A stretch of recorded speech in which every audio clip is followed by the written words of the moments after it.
new energy. The best riders in the country, all chasing one thing: havasu. This is speed. This is chaos. The Liqui Moly Pro Watercross National Tour. The road to havasu.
Listening in, watching one of your sponsored riders out there.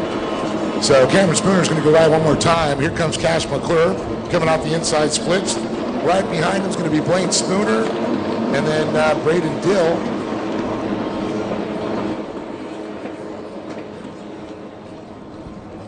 Yeah, Dill just now exiting that inside split. A little bit off the pace. Weldon trying to catch back up. Remember, he went down, lost a lap on that one.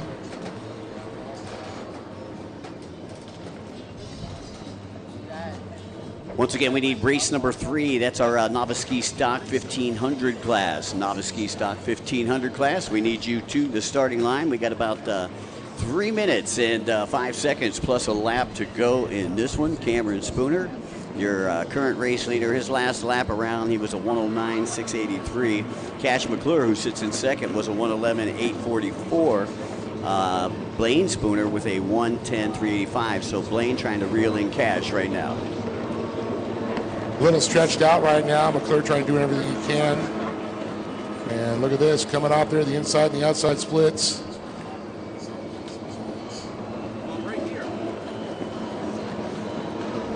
There's Cash and then Blaine Spooner. Both digging deep in that tray. He's actually caught up to the backside of McClure, just a little bit closer. He's gained, I think, about 3-4 boat lengths that last lap. Well, lap times very similar for both of the riders, a 110.217 and a 110.346.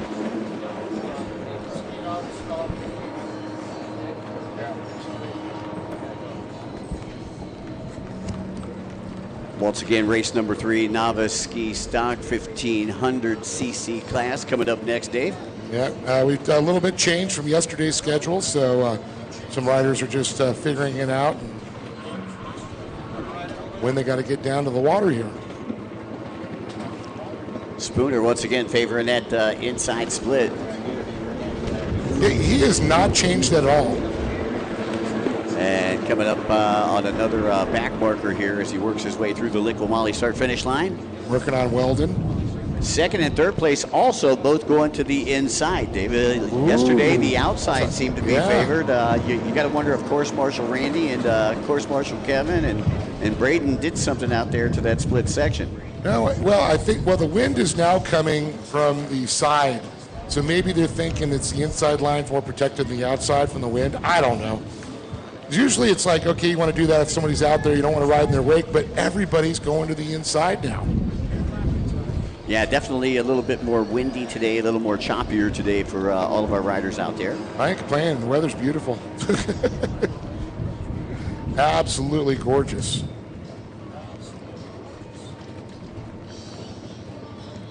I gassed it up already. Big thanks to Jim Jordan and the crew over there at the Lake Jackson Landing for hosting our racer party last night. That was what a good time, man. Oh, damn. Just reminds you of, when the Bud Jet Sports Tour was around and everybody would go out and hang out. And that's kind of the way that it was. Yeah. It was probably 40, 50 of us over there. Hanging out with the Fuel One team and Team Reckless Abandonment, too. Yeah, Bill, Damon, Mike. Great guys. Sebring has so many cool things to offer here. It's like a hidden gem.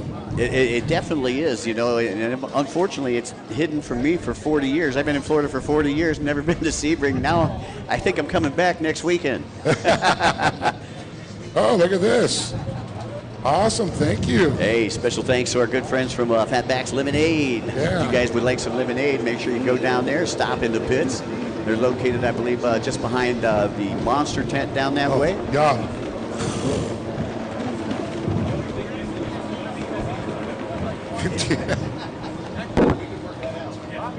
We know people. All right, looks like we're getting close. Time's getting close down here, Mike. I'm looking at the checkered flag. Let's see, white flag coming out. I see the white flag in Mr. Hebert's hands right now. So I believe the younger Spooner already took the white flag. He's working his way, I believe, on the back section of the track right now. He's got about a half lap to go before this one is in the books. Again, this is Moto number 3 for the junior ski 10 to 12 lights class. Coming up next, we've got our novice ski stock 1500cc class. Just to let you know, that was Cash McClure who just went by there. We saw the Cameron Spooner, so it looks like maybe possible Blaine had a little problem because he is down a lot farther. He must have gone down. So I do not see where he's at. Still not on the lead lap. Very unusual for him. Well, Cash McClure turning in, actually Blaine Spooner turning in the fastest lap on that last lap around, the 1:10.5. So it looked like he was trying to reel Cash in, but it's going to be too little, too late. 8 minutes plus a lap in these first motos here. Braden Dill just made his way by, got the white flag, but the checkered flag will come out. Yeah, and here comes Cameron Spooner. He'll be coming, I believe, from that inside split. He'll take the checkered flag. Congratulations to the young man from Dania Beach, Florida. And again, Cameron sponsored by Cabrera Motorsports, Shine Masters Detailing, Jet Life Miami. A new tour.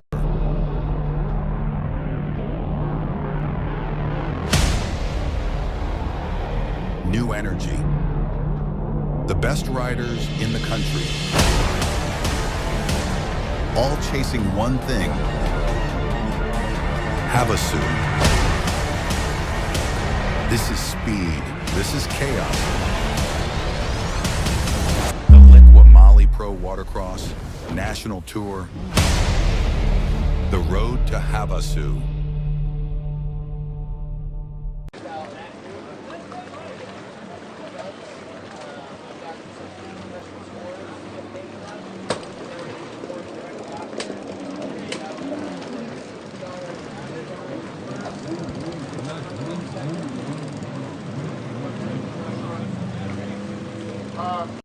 Welcome to our hometown, where charm meets adventure and smiling faces greet you at every turn. Vibrant stories line our walls and invite friendly chats with our neighbors. Here, every sip, every bite offers an opportunity for cherished memories and beckons you to return again and again. That's what hometown is, and we'd love to show you around ours. Sebring, Avon Park, Lake Placid, 3 communities, endless possibilities. 1500cc class. I'd like to say a special thanks to all of our great sponsors, and we got a lot of them here. Liqui Moly, 10mm photo, 139 Designs, 595 Handling Solutions, Aerial Flicks, Beer Dart, Cabrera Motorsports, Young Guns, Charles Gonchard, Photography. We've got Jet Tribe, Factory Fake, Global Integrated Technologies, Jet Pump Fit, Hammerhead Tactical, the Hot Slag Company, the IJSBA, Commander Industries, Works Components, Aloha Medical Services, Moto Option Clothing, No Limits Metalworks, Pro Rider Magazine, Short Block Technologies, SureCan, Visit Sebring, Fuel One Solutions, Airstream Ventures, Bomber Eyewear, and the Lake Jackson Landing Waterfront Dining Restaurant. And it's pretty cool. Aeroflex doing all of our drone work here, getting some killer footage for us. One for the CBS show, and number 2, of course, this live stream that you folks are watching at home. Appreciate any and all tuning in here to round number 2, the Liqui Moly Pro Watercross Tour. Live from Sebring, Florida, Mikey. Yeah, I see Lambert down there out of Johnson City, Tennessee. He's going to be in pole position on the outside.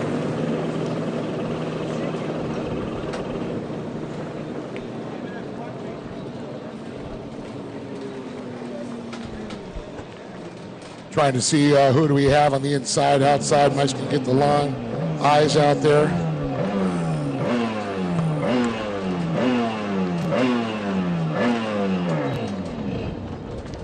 It's looking like, I believe, Wilcox getting a good run there.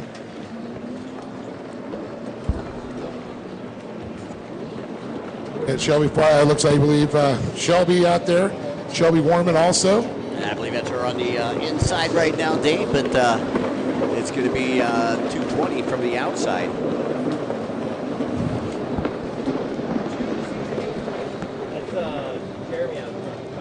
Is that Jeremy Keach? Yeah, he got a 1500. Okay, so it looks like Jeremy had a little boat switch right there. Yeah, instead of the 710, he's on the 220. So that is Keach, former pro motocross racer that is out there in the lead, boat number 220, working down the back section of the track. Running his MX Fit Company. Training a lot of the young and some veteran motocross racers, so very cool to have him out here. Looks like he opts to go to the outside split. For those of you folks that were just tuning in and weren't tuned in yesterday, the outside split is composed of the can buoys out there, the yellow and red cans, and then the inside section of the track are blue and green tetrahedrons. Liquid Moly and East Coast Watercross buoys. And there comes Keach down the front straightaway, starting to put a little distance between he and Warman. Warman still in second, and you got Wilcox back there in third. Yeah, Wilcox had a good start to it, but I'll tell you, Jeremy and Shelby both were great.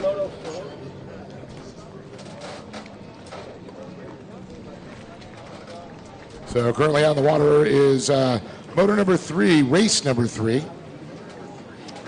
Which means we need race number 4 should be coming up to the starting line. Dave, who do we got in race 4? We need to get, I believe, Tori Snyder and Easton Cross. It's the Novice Runabout 1100 Limited. We lost a couple boats yesterday, so only 2 guys now going to make it to this one. And then race 5 will be junior ski 4-stroke ski lights, 10 to 12, with another few other ski, I believe, 4-stroke lights too. We've seen some older guys in there. Then Pro-Am Ski GP, then Junior Sports Spec, and Freestyle today, Mike.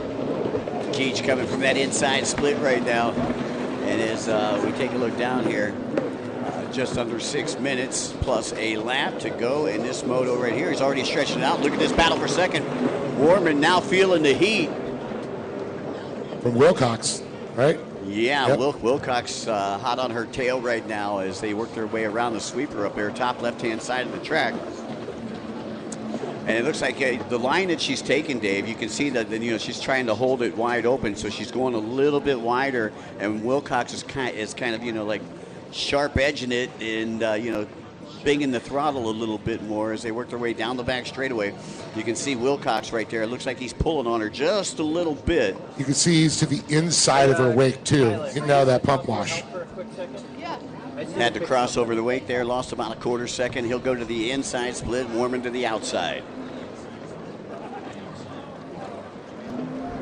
And sticking to the inside, liking those tight turns like a motocross track. Jeremy Keach out front right now. Well, I think he likes this 220 boat. Obviously a boat swap from yesterday. And I'll tell you, it's a big difference if he rides a 1500, used to it, then they threw him on the Yamaha. Totally different animal. Still a great battle going on for second place.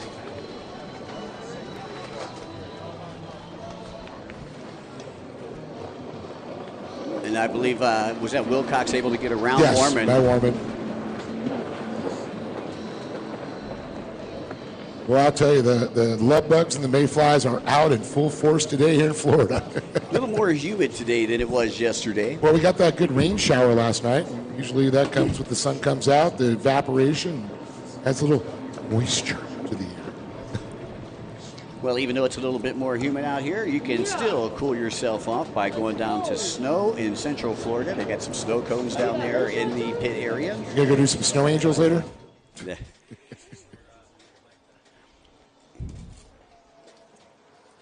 And we got baby back lemonade, some ice cold lemonade. We appreciate it's so good. The comp lemonade that they brought up for us here.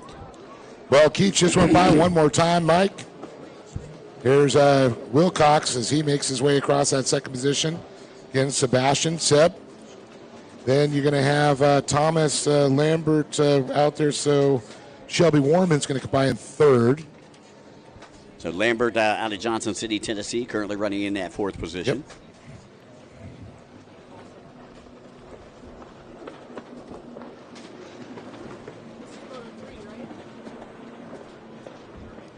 Again, this is the stock 1500 class, ride plate scoop grate.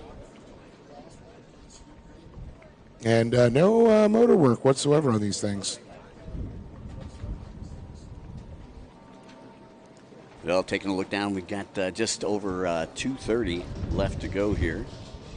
And on that last lap, Keach turning in a 1:08.426 time, a 1:08.577 for Sebastian Wilcox, and Shelby Warman with a 1:15.285. Well, it looks like Jeremy Keach by one more time on the 220 machine. Definitely.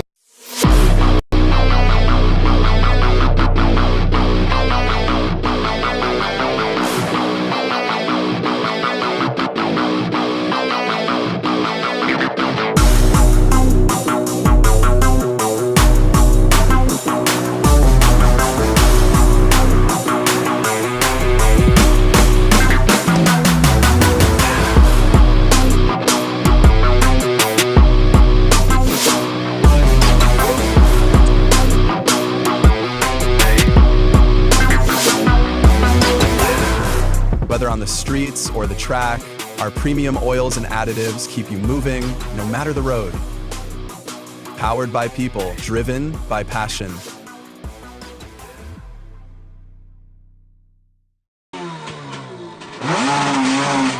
Looking forward to that one too. 2 weeks we'll be in Lake Havasu City, Arizona, May 8th, 9th, and 10th. Your race leader really stretching it out now. Keach over on the top left-hand side of the track. Second place just now coming out of the split, which is on the bottom right-hand side of the track for those of you folks at home. And Wilcox still in second.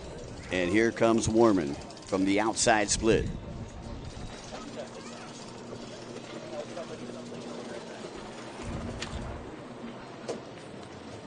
Once again, Shelby Warman, sponsored by Liqui, Moly, HydroTurf, Jet Pilot, Buckled Up Energy, and Riva Racing.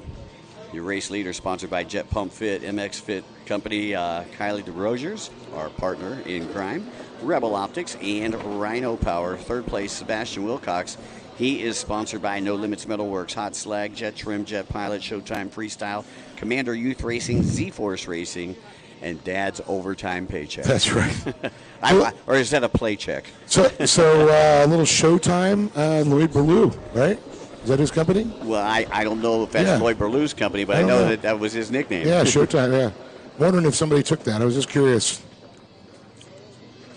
So lap times on that last one, as time has expired here. Lap times on the last one, Keach still running a 1:10 consistently. Respectable. Sebastian off the pace a little bit with a 1:14 and then a 1:15 for Shelby.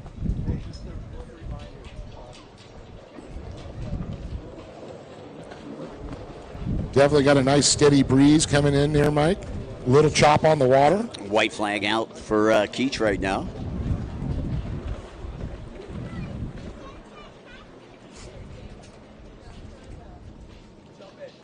So that would be a little wind from the south. Now, I'm not quite sure, but I believe that 220 boat that Keach borrowed for today, yesterday he was on the 7-Eleven boat. I believe that boat belongs to Blaine Spooner, the 220 The 220, boat. you're right. Yep.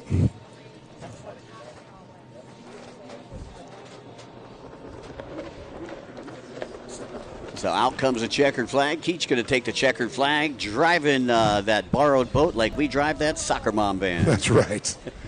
Race it like you stole it. So a good run with that little fist pump there. Peter's like, how'd you like it? Well, I just won on it. Of course I'm going to like it. You mind if I take this back to California with me?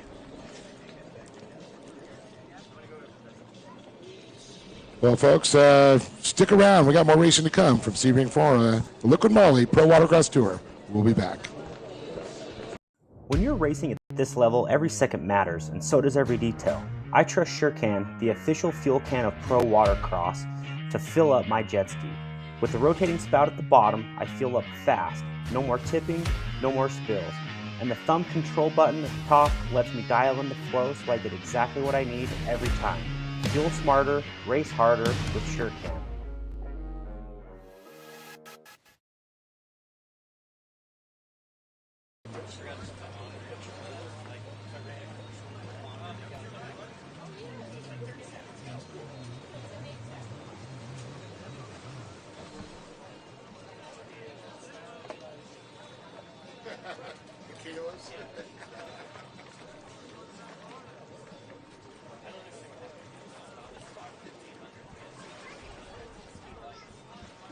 why I was asking you what the race would choose. But I have the orders they did. Call the next road over the line. Got no boats on the line. It's supposed to be novice run up, not us. Oh no, we're good. You're supposed to. Of course we will.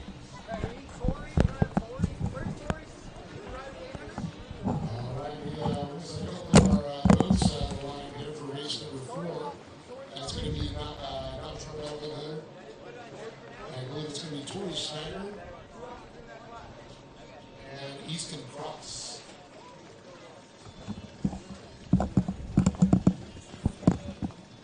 Hey, Sean. What?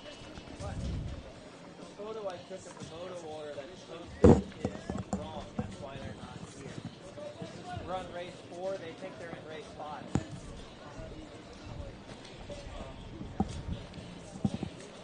Once again, just as a reminder to our racers out there, make sure that you have checked the pit board.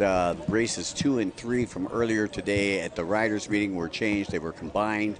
So a lot of people think they may be in a different race. I see. Yeah. I believe that's was that Easton that's coming up right now. Yep, Easton Cross. And Tori Snyder, we need you down to the starting line. Are you not? There's Sean. It's right there. Hey, Sean.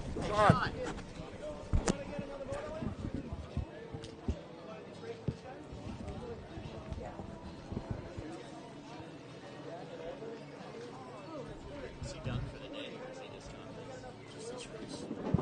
Yeah, I think I took a picture of it and made my caption. So I think that's what he did. That's why I didn't know what race we were. So, do you have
Well, it's kind of cool. We had a boat that was donated with the MMI guys. It's great to have some interns in the Marine Mechanics Institute out here. But they treat by water, I guess, and the Qatar donated a boat. He actually donated a boat. How cool yeah, is that? The kids from MMI went through it. You can see they're getting ready to drop it in right now. Little Yamaha VTX 160, I mean a Kawasaki VTX, one of the older 160 horsepower ones. Boy, that brings back memories. Yes, it does. Yeah,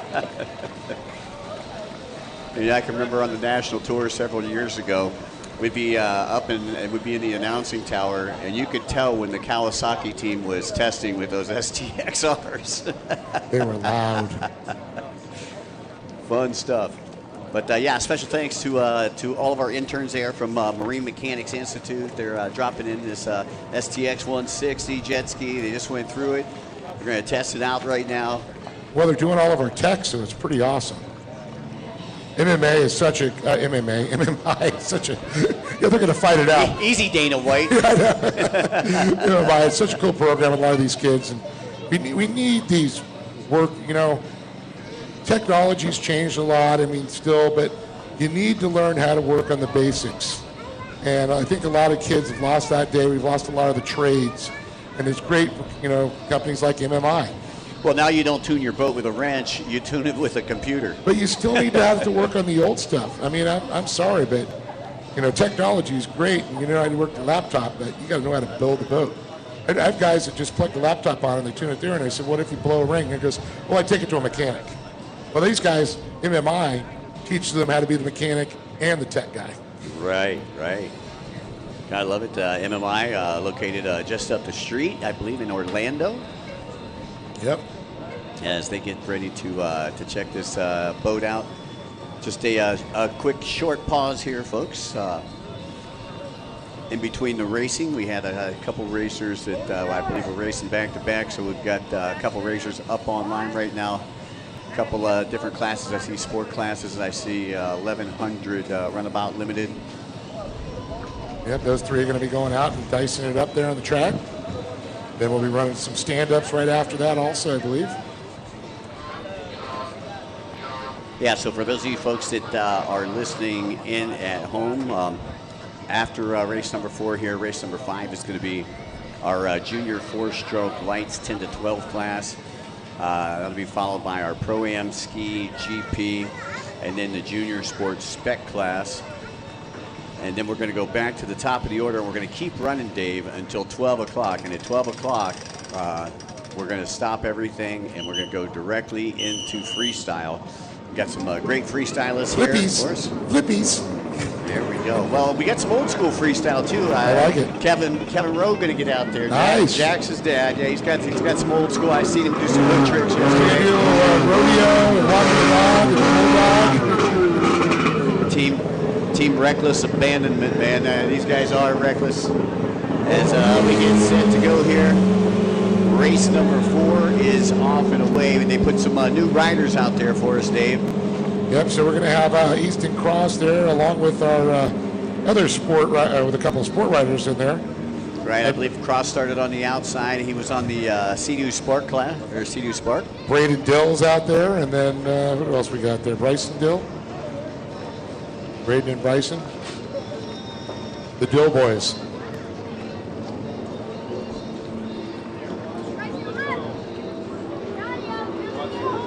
So we got a drone up there showing some killer footage of these guys. It's like Easton going to grab the whole shot from the outside.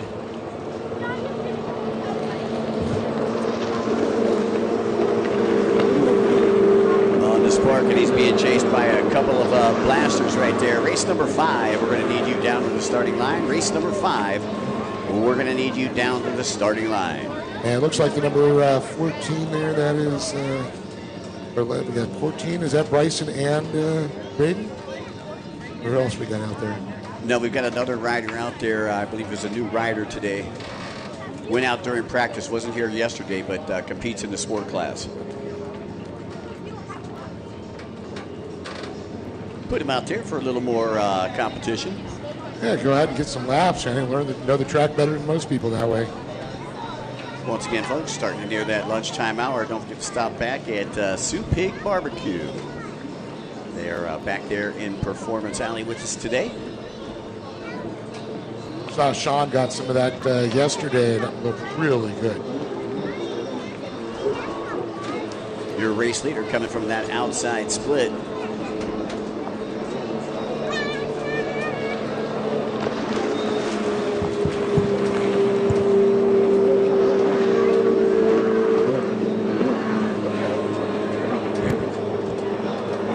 Easton Cross, your race leader out there, turning in a lap time of 1 minute 9 seconds. That's not too shabby. Not too shabby on that Spark boat. Seeing if they can stay consistent on it. That's kind of where it's that's kind of where we've been here. Right around the 1 minute mark here with lap times all weekend long. Got a little rougher this morning, but it looks like things are starting to calm down now, and that wind has kind of gone away from us, Dave. I was asking for it to come back. It keeps the humidity and it keeps the love bugs away. For sure. They sure like you a lot. Hey, I'd like to say a special thanks to Tommy Bonacci out there at Bomber Eyewear for making us look handsome this weekend. And one of the guys that works for him there, Jason Rivera, the bearded bomber, kind of facilitated the sponsorship with Bomber. So very cool.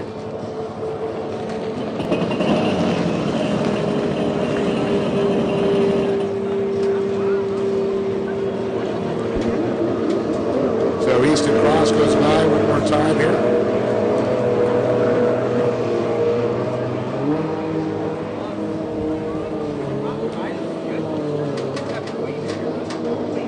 So the 11.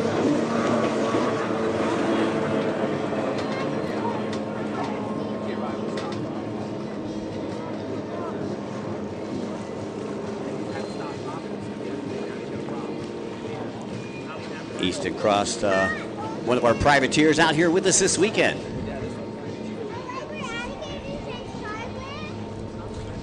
And definitely looks like he knows how to work that Spark as you see him work his way through the outside split. Right-hand side of the track as we view it, folks. And again, if you're just arriving to Veterans Park here in Sebring, we'd like to welcome everybody out. It's round number 2 of the Liqui Moly Pro Watercross Tour. And today's event being brought to you by Short Block Technologies out of Clearwater, Florida. Another one of our Florida companions down here. And also a very special thanks to our good friends from Fuel One, man. They've been fueling everybody up this weekend. Keeping all our equipment running. Got all our equipment running. Half the racers going over there buying this new 93 octane fuel. Got a 3-year stay period. I mean, you got to go and check when out. When have you heard that fuel can stay stable for that long? I'm telling you, good stuff. And if you're a spectator, maybe you want to check them out. I know the Fuel One team is located here just a couple easy ups down from the Liqui Moly Tower of Power.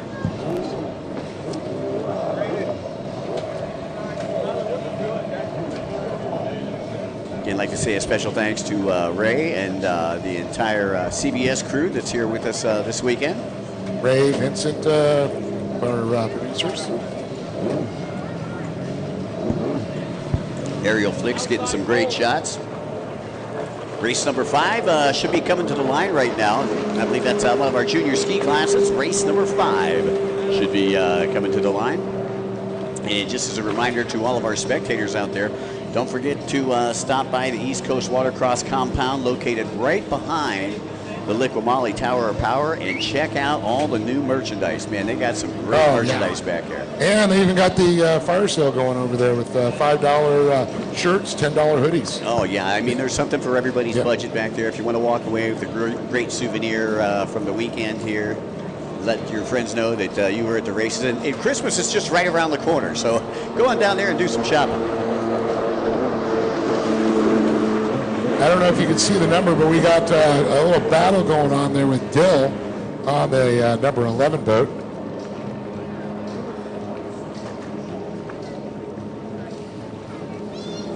A couple of sport boats jumping into the mix here.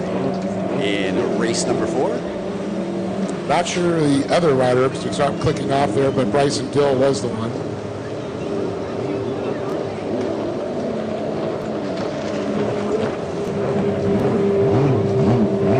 Easton Cross by one more time.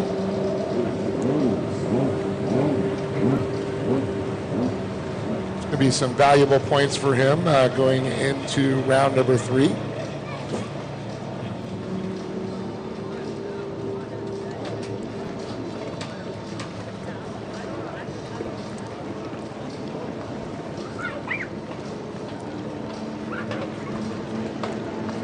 I'd like to say a special thanks to Tony Vo over at Jet Track.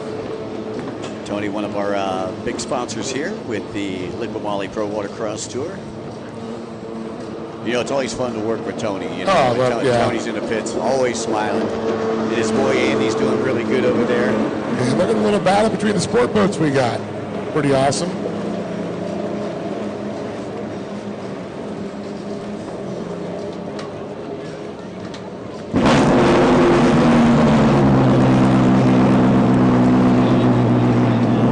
GP boat's not fired up. That'd be a 4-stroke, by the way.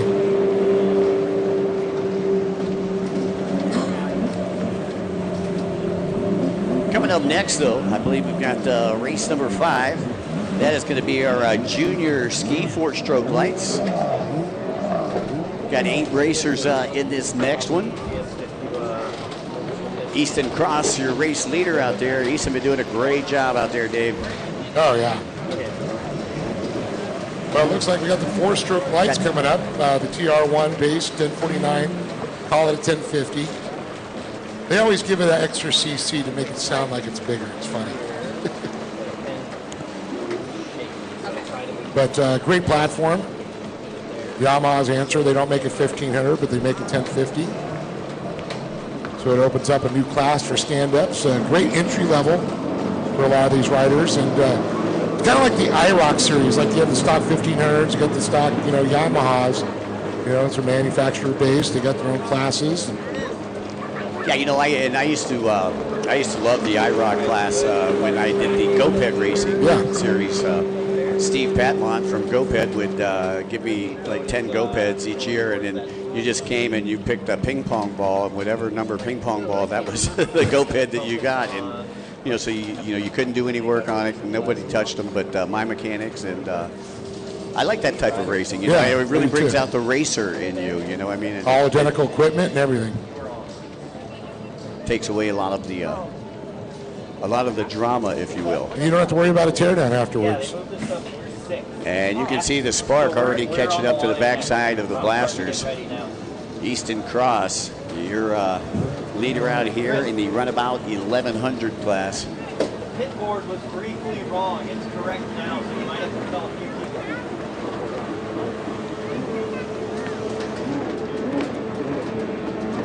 Easton Cross now coming around the outside split, Mike. They'll see that checkered flag. Fellow sport boat's going to be getting it. And there's Easton Cross taking the win of the Runabout 1100 class. Congratulations to Easton. I was just taking a look over the tower here at the Liqui Moly inflatable that we got over there, and all them GP boats that are sitting underneath it. How much money's underneath that Liqui Moly inflatable right now? Let's see, 25, 30, 50, 100 grand. At least, at least.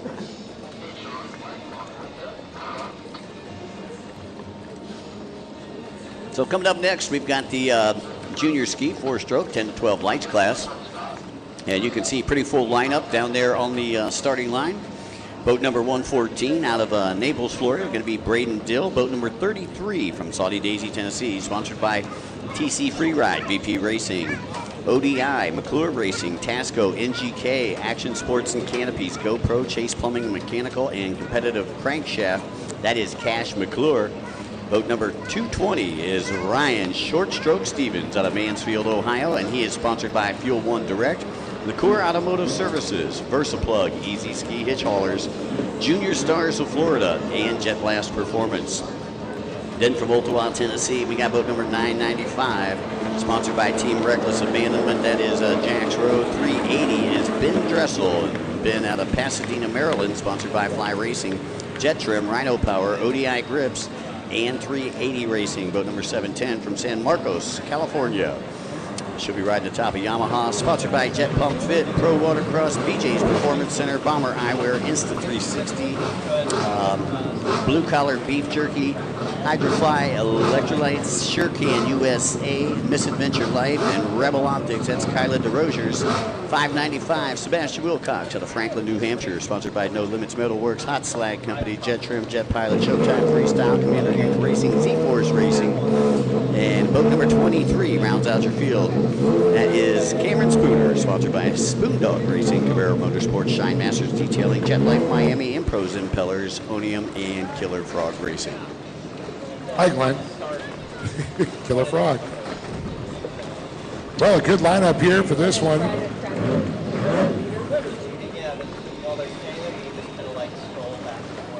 Great day to be here at Veterans Park, Sebring, Florida. We're on Lake Jackson, ladies and gentlemen. Beautiful lake.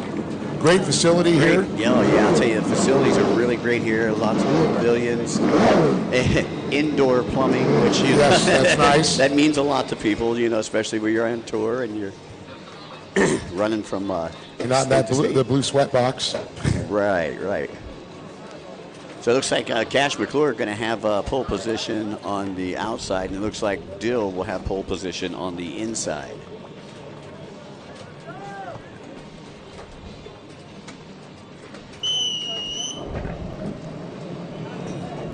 All righty, looks like Mr. Hebert has made a call to order down there on the flagging stand, making sure everybody's locked, cocked, and ready to rock and roll here in Sebring. All right, let's see where the whole shot's going to come out of the inside of the out there. Oh, looks like short stroke have a little problem there. Able to get back going, get a little sideways there at first. Did a great jump. It's a bummer. Looked like boat number 14 out in front, Dave. That's going to be Braden Dill. He's on the inside. Looks like somebody pulling up right beside Dill on that inside. Try to get a number for you on the outside. See Braden there. Got the all-white boat with the neon 14 on there. It looked like Spooner on the outside. Spoondog Racing. And here we go down the front straightaway. It's going to be Spooner. And Spooner's going to pull McClure with him. McClure pulls up side by side with Dill.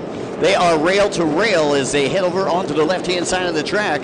And Cash McClure going to move into that second place. Dill back into third. And Dill was right next to him, started getting sucked into that wake there. You can see he had it correct, pulled out there, and allowed him to get right by him there. But I'll tell you, what a great start there again. Congratulations to Braden Dill on that whole shot. And it looks like he's starting to walk away with this one, Mike. Yeah, him and Cash getting into it down this front straightaway. I think he got his chocolate and his peanut butter. Yeah. So we'll get some times when they come around this next time. And you're watching race number 5 right now. What we got coming up here, race number 6? I think we got our GP ski coming up. Oh, yeah. Yeah, so Ram Ski GP. For those of you folks that are listening in on the Liqui Moly live stream, Pro Ski GP will be coming up next. You're watching our junior ski class right now, and Cameron Spooner in command. Both him and McClure go to the outside. Dill went to the inside, who was in third, and he may be giving up that third place position right now, Dave. Yeah, McClure came out second, and it looks like Dressel. That's Ben Dressel. Yeah, how about that? Dressel moving up into third, and it looks like Jack's Row in fourth. Look, Jack's got a new nickname, Stitch. Stitch. Stitch Row? Stitch Row. Jack getting 5 stitches yesterday. You know, the crazy thing is that he hurt himself early on in the day and just went to the ambulance and got a Band-Aid. And then they went to the emergency room after the races. That is when he got the 5 stitches. Well, he should have talked to me. I got some super glue. That works great.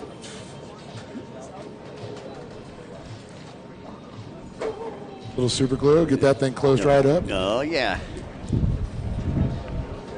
Look at Spooner. Spooner's really starting to extend that lead right now, as you see him coming from the outside split. We got a luminous cloud overhead right now. And, you know, when we got here, there was 0 chance of rain, but we got rain yesterday. Yep. Said 1% and they lied to us. Luckily, it was after the races. McClure still in second, Dressel in third, Rowe in fourth. Ben has been riding like a madman the last couple of days. So that's cool to see. He's worked his way up from the pack. This time he, you know, moved up 2 positions there. Yeah, I believe he took a third in the first moto and a fifth in the second moto. So staying consistent out here on this 8-rider field. There goes Kyla DeRosiers, our broadcast partner. Easy to pick out on the pink boat, and short stroke on boat number 220 out of Mansfield, Ohio. Good old Ryan Stevens. That's right. Sponsored by Team Reckless Abandonment. Great guy, man. Oh, love the guy. Them guys actually gave me a ride back to Canton, Ohio when we were up at Brave the Wave in Michigan. Oh, nice. Back to your hometown. Back to my hometown. It's a good place to be from. My fiance will agree with you. I love Miss Leslie. She's the best. Absolutely. Oh, by the way, David, congratulations on your engagement. Thank you. Got engaged in Thailand. Yes, I did. A couple of months ago. Dressel still in third, but Rowe is pressing Dressel right now. That's your biggest battle on the track. That is for third place. Once again, Dressel out of Maryland, Rowe out of Tennessee. And you see him work their way around the sweeper up there, top left-hand side of the track, and into the chicane, and getting ready to go down that back straightaway. And it looks like they may have some lap traffic in front of them, as the Pro Ski GP gets warmed up and set to take off here. Your race leader still Cameron Spooner. Race leader still Cameron Spooner. And meanwhile, we got somebody coming in on the, I believe that might be McClure that possibly went down over here on the right. No, check that. That was a short stroke. Short stroke down over here on the right-hand side of the track. Spooner on the left-hand side. He's in first. Here comes McClure from the outside split right now. He is currently in second. Cash Money McClure. And Rowe finally taking that third place position from Ben Dressel. So Dressel back into fourth, and you got Wilcox in fifth. Once again, getting a little relief from the heat here in Central Florida. Nice cloud, nice little breeze coming in from the southeast. About 10 knots. Not a weatherman, but I play one on TV. DeRosiers through the Liqui Moly start-finish line. Meanwhile, your leader with about a 15-second gap right now is Spooner. Spooner coming from the bottom right-hand side of the track, boat number 23 out of Dania Beach, Florida. And he's waving. He's just waving at riders going by.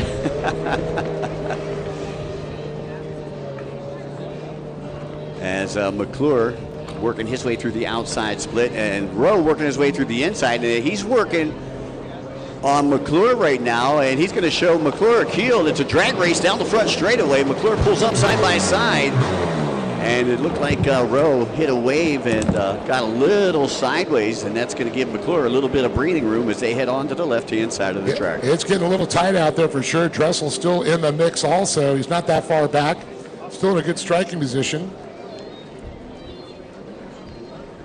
I'm looking at Spooner. Spooner got a whole back straightaway lead over the rest of the pack right now, and this is where he picked up, or he just picked up where he left off yesterday. I mean, he's already got 2 moto victories in this class. Again, for those of you listening in, we've got the Pro Ski GP fastest boats, fastest riders. That'll be coming up next. Meanwhile, Spoondog Light, Cameron Spooner exits the split. Once again, comes off the outside.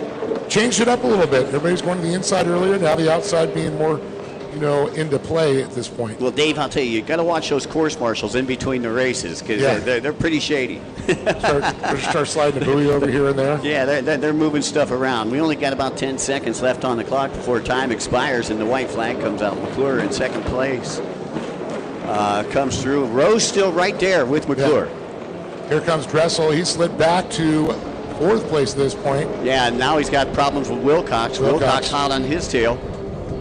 And the white flag will be coming out the next time around for Cameron Spooner. Clock has expired at this point. 8 minutes plus 1 lap. Cameron Spooner, once again, sponsored by Cabrera Motorsports, Shine Masters Detailing, Jet Life Miami, M-Pros Impellers, Onium Goggles, and G. Elliott at Killer Frog Racing. My homie.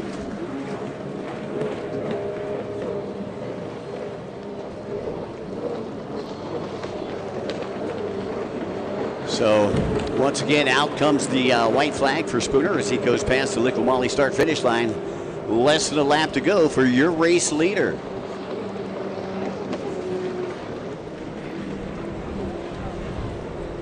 Here comes McClure still in second, and this time it looked like Jax Rowe followed him on that outside split, so not going to make a pass this time. But you can see Rowe digging deep in the tray as he works his way down the front straightaway. And over onto the left-hand side of the track, about a 2.5-second gap between second and third right now. Dressel still holding on to fourth and holding off the charges, being thrown down by Wilcox on the 595.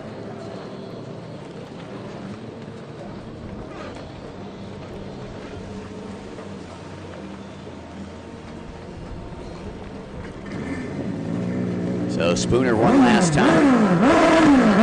The outside split. As you can hear the roar of the big bore in the background as we get set to take off here with our Pro Ski GP. You should be on the line. Pro Ski GP, you should be on the line. And there's Spoondog Light collecting that checkered flag. And you can see him pointing down at his boat, pointing at all of his sponsors. Cabrera Motorsports, I know, is one of them. Spoondog Racing, Shine Masters Detailing, Jet Life Miami. And here comes Cash McClure. McClure again sponsored by TC Freeride, VP Racing, McClure Racing, Tasco, NGK, Action Sports and Canopies, as well as GoPro. And then you got Jax Rowe, sponsored by Team Reckless Abandonment, coming through in that third place. And he is out of Ooltewah, Tennessee. Dressel going to end up in fourth, with Wilcox in fifth, and that will do it for race number 5, Moto number 3. Junior Ski, Cameron Spooner has been perfect. Well, looking down at the line, you see the ramp is filled up of GFB boats getting ready to go into the water. Christopher Landis getting down there, talking to Tori Snyder, getting some advice down there. You can see a lot of great action with these guys later on. But this will be Moto 3 coming out for him. Yeah, Moto number 3 here for Pro Ski GP. And just taking a look down here, 595, we got Kelly Wilcox, sponsored by No Limits Metalworks, Z-Force Racing, Slang Danger Racing Field, or Fuels. Then we got boat number 24, that is Charles Gounchard, who runs Charles Gounchard Photography and does the live stream here with us. Boat number 114 is Sean Dudek.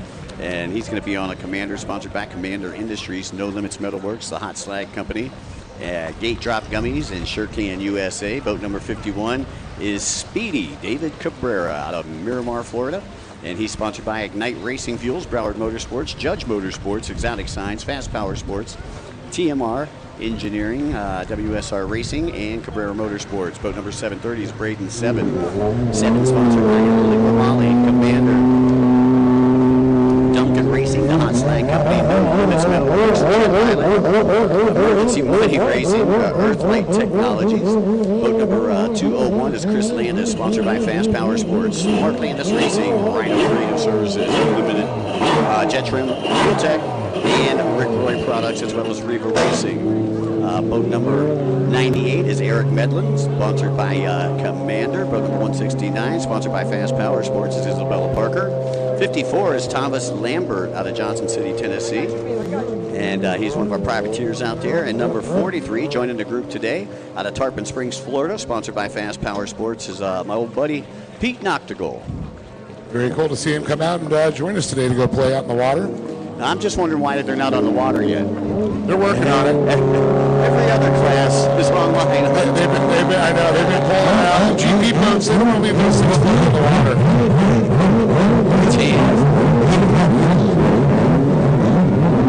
Once again, folks, for those of you who are here with us locally in Veterans Park, don't forget we've got Sebring barbecue back there in Performance Alley. If you need to go home, we've got snow in Central Florida. They've got some snow cones down there. And then we got Fatback's lemonade. Man, I'll tell you what, that lemonade is certainly refreshing. Oh, it is. In this Florida heat.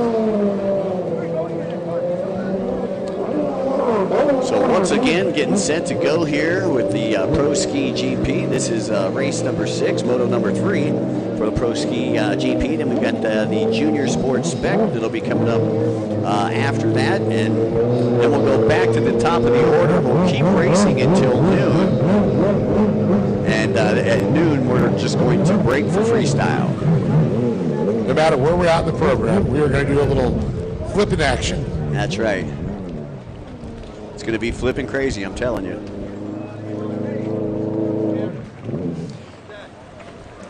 All right, so once again, GPs are coming to the line.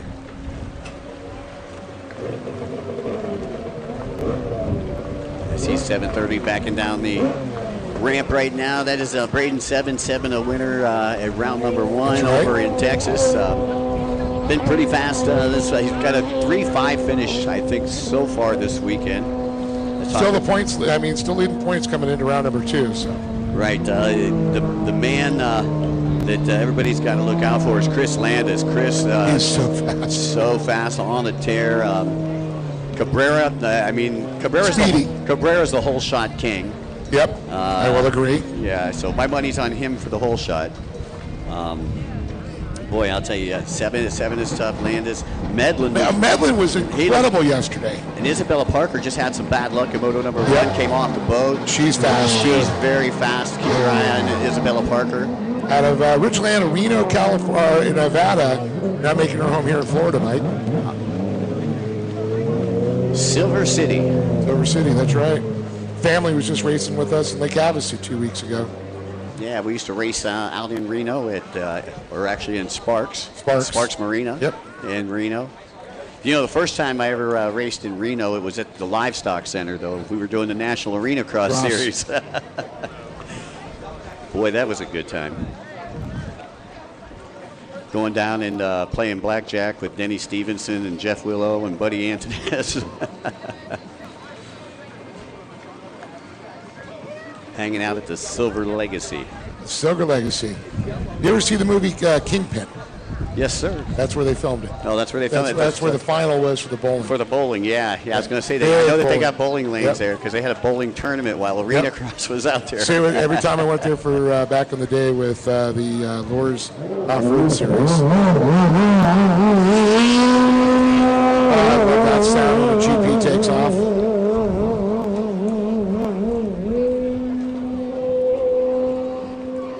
I'm thinking some of these GP racers are a little high maintenance.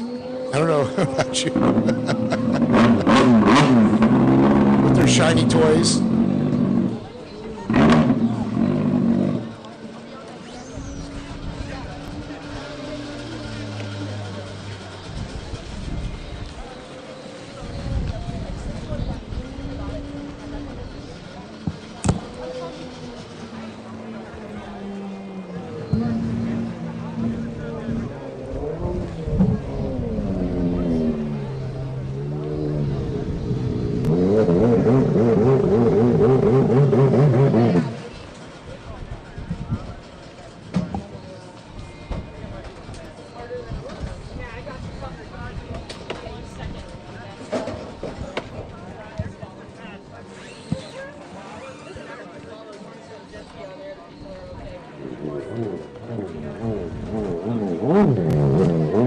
Looks like they're moving to the line now.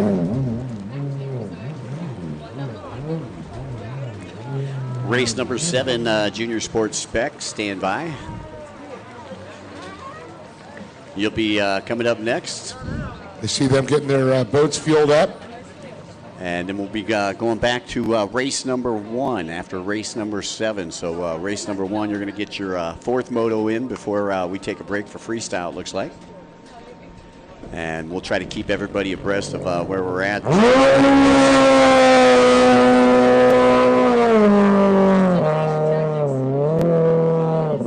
I can tell Charles in the water.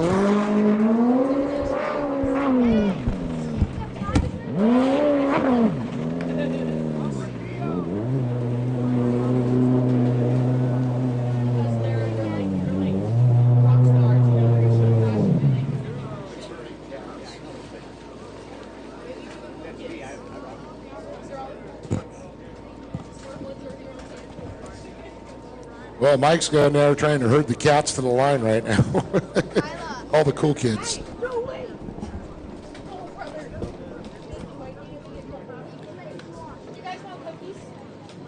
All right, looks like we got our final couple getting into the gate there, Chris Landis and David Cabrera. So, yeah, we got a full lineup here of GP skis, Dave. This is going to be good. Landis could be starting on the outside. Looks like he's got like a middle position on the outside. Again, he was the winner of Moto 1 and Moto 2.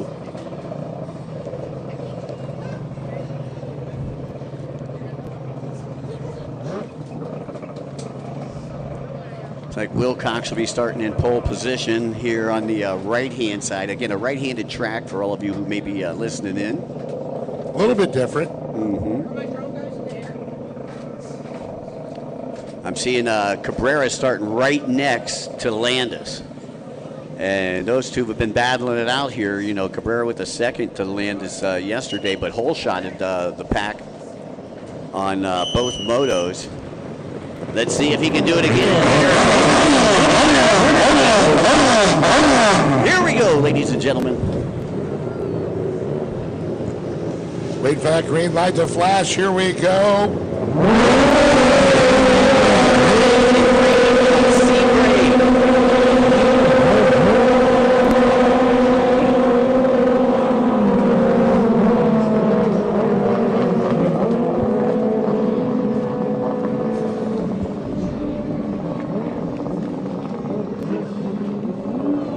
All right, Mike's got the long eyes out, the inside, the outside. It's like Medlin on the inside. And Cabrera on the outside. Oh, and it's going to be Medlin. And here comes Cabrera. Cabrera with a drive. That's it. We're going down the straightaway. And then you've got, I believe, Landis in 7. 1, 2, 3, and 4 right now. Medlin, Cabrera, Landis, 7, Parker, Kinshard, and Dudek. Once again, pro ski GP class. I believe it's 15 minutes plus a lap. Is that right here, Dave? Yes, sir, it is. Okay. 15 minutes out there. Okay, I know that we shaved some minutes off of a couple of races a little earlier today, but we're still going 15 plus 1 here in the pro ski GP class. And Medlin going to the outside split. Second place going to the inside. I believe that was Cabrera that went to the inside. And it was funny because we got to talk to Dave before we left the pitch yesterday. And Dave says, you know, I can fall once, I can fall twice, but if I fall 3 times, I'm done. Yeah, it's a little rough. He's been training, trying to get back in shape. Yeah, he hurt his back. Medlin took a third in the second moto yesterday. And Landis now creeping up on Cabrera. And Medlin trying to walk away with this one. You can see Braden 7 out there in fourth position, followed by Isabella Parker. Yeah, Parker. P5. Yeah, Parker back there in the fifth spot. Bouchard out the number 24 out of New Orleans in 6th. How about that? The old British racing green on his ski, looking really cool. So he was inspired by Lotus back in the day, the old 60s colors. It's like Sean Dudek, 114 back there in the 7th place position. As your race leaders already catching up to the back of the pack here through the split track, Dave. And that is Medlin. Medlin goes to the outside. Looks like Cabrera goes to the outside as well. Landis to the inside. Landis going to try to make up some time on Cabrera, and we'll see if he can do that as he gets ready to exit through that inside split. Out comes Cabrera from the outside, and it is a drag race down the front straightaway. And Cabrera still maintaining that second place position. It did look like Landis closed the gap. That's what I was just going to say. Landis did about pull the gap up a little bit, but it's allowing Medlin to pull away a little bit each time on there. Looking at these times, I'm looking at 101 right now for Eric Medlin. Cabrera with the 102. Landis with the 103.049. And then Brayton 7, also a 103.193. Isabella Parker in P5 and a 104. So real consistent times. Then we're going to 109s, 114s. These are the top 5, all within 104 to 101 times. You know, Dave, I got to salute 7 out there. You know, I know he's sitting in 4th place position, but he's doing double duty. I mean, this guy is on the water all day long. He's a course marshal, and then he stops course marshal, and he comes back in, and then he goes out there and races. So this guy spent more time on the water than anybody except course marshal Randy. Yes. Sneaky too. And look at that, 201. Landis gets by Cabrera. Just out of the split. Utilizing the split. Well, the sight set on Medlin. Medlin, though, about 4 buoys ahead. So he's got some time. He's got to make up on him right now. Of course, Medlin with a couple of thirds yesterday. Landis taking 1 and 1. Now looking at a second position, though. We can look at the spread out here. Medlin into the outside split. Here comes Landis. He's going to go to the outside split. And where is Speedy going to go? I would imagine Speedy probably going to go to the outside this time. Starting to feel these laps deteriorating on him. Lap traffic could be coming into play here, Mike.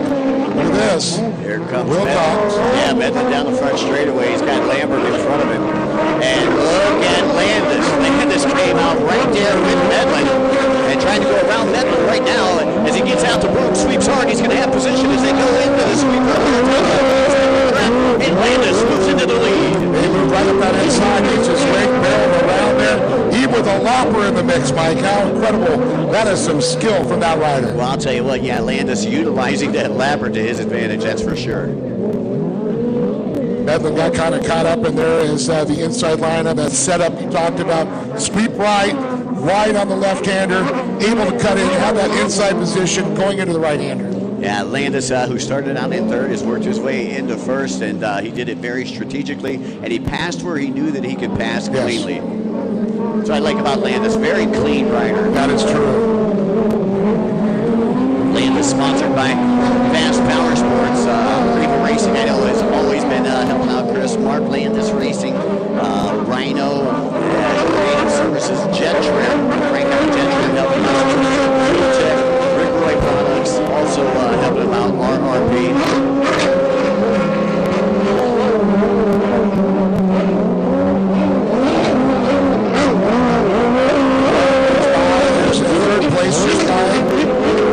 Here comes that Brayton 7. So Cabrera in 3rd.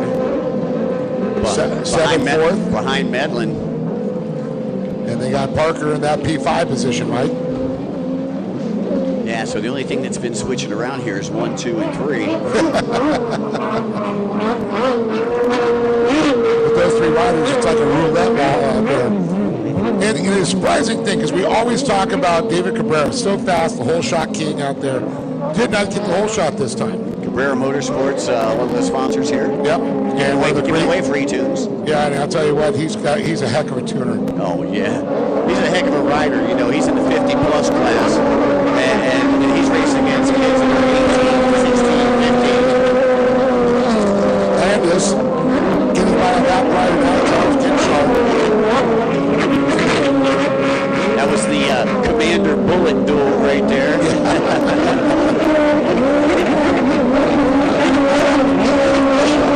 7 right now, knocking at the back door of David Cabrera. That's your battle for 3rd. As they work their way onto the top left-hand side of the track, around the sweeper they go. Yeah, Brayton 7's got to get out of his jet wash there.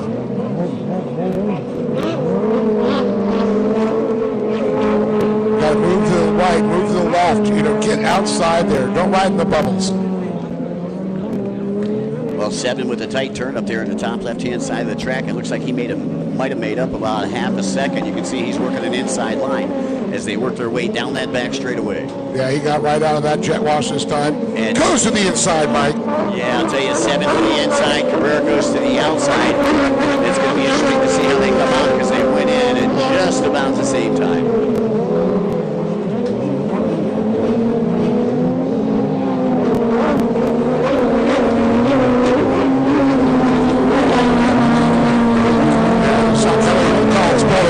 On there slow. Let our leaders go by. Midland is not letting Landis get away. Oh, look at that. Look at 7. 7 got the inside. Same deja vu we saw the pass on Midland by Landis. Oh, and look at this. Cabrera comes back around the outside. They got a lap rider in front of him. And Cabrera steals back 3rd position. So that is your battle for 3rd going down the back straightaway. Best battle on the track right now. 7 and Cabrera going at it. It's the old lion versus the young tiger out there. And Landis, meanwhile, once he got his run, he's checking out of this one. Still 6 minutes to go here for Christopher Landis on the 201 Fast Power Sports machine. And looking for Medlin to come by now on his Commander.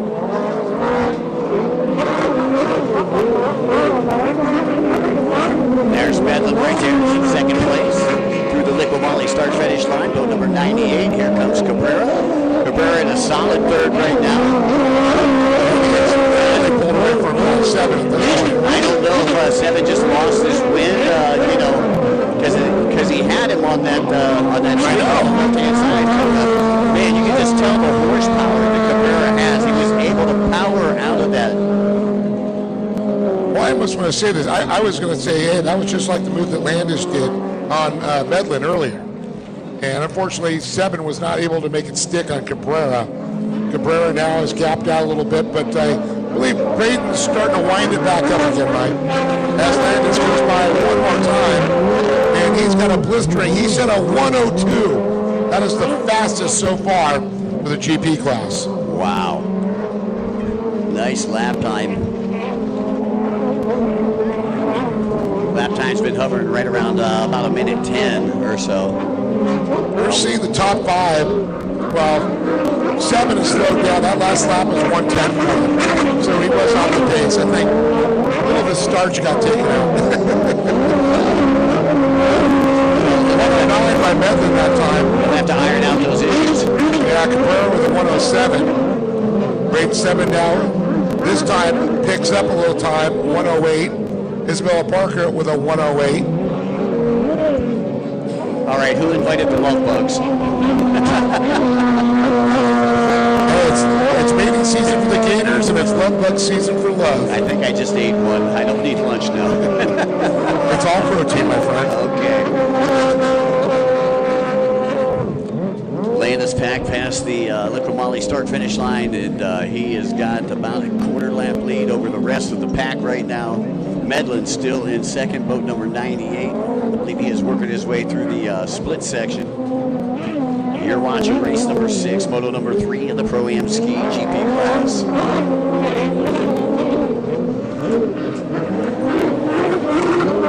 And this is Medlin coming through the start-finish line now. That is 2nd place.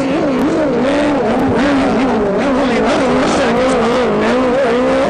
But he's really stretched out that gap between he and 7, who battled a little earlier. And I do believe that Cabrera has actually picked the pace back up. He was 1 second faster than Eric Medlin last lap. And we still have 3 minutes to go. I believe Cabrera with a 3-2 finish so far in the first 2 motos. Yes. Looking at another 3rd right now, trying to secure a podium spot for tonight. Meanwhile, Landis back through the Liqui Moly start-finish line, and Landis has lapped all the way up to 5th place right now. Now, yesterday during the 2nd moto, Cabrera and Medlin were the only 2 that finished on the lead lap. Yes, I know. With 10 that was riders impressive. Yeah.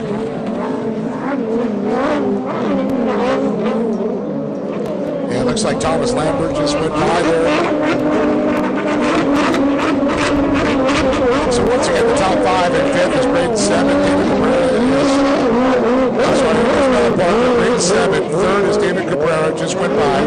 Eric Bedlin, and of course, Christopher Landis, who is already making his way up on the back straightaway. Landis looking to go 3 for 3 here in the first 3 motos. Again, the GP class will be racing again at the end of the day today. And Mike, we noticed the wind has switched direction. So the water's changing a little bit. We could see a little bit different when we get into Moto 4s here this afternoon. Yeah, conditions getting a little bit more choppy out there. One more race to go here for our Moto number 3s. That is the Junior Sports Spec.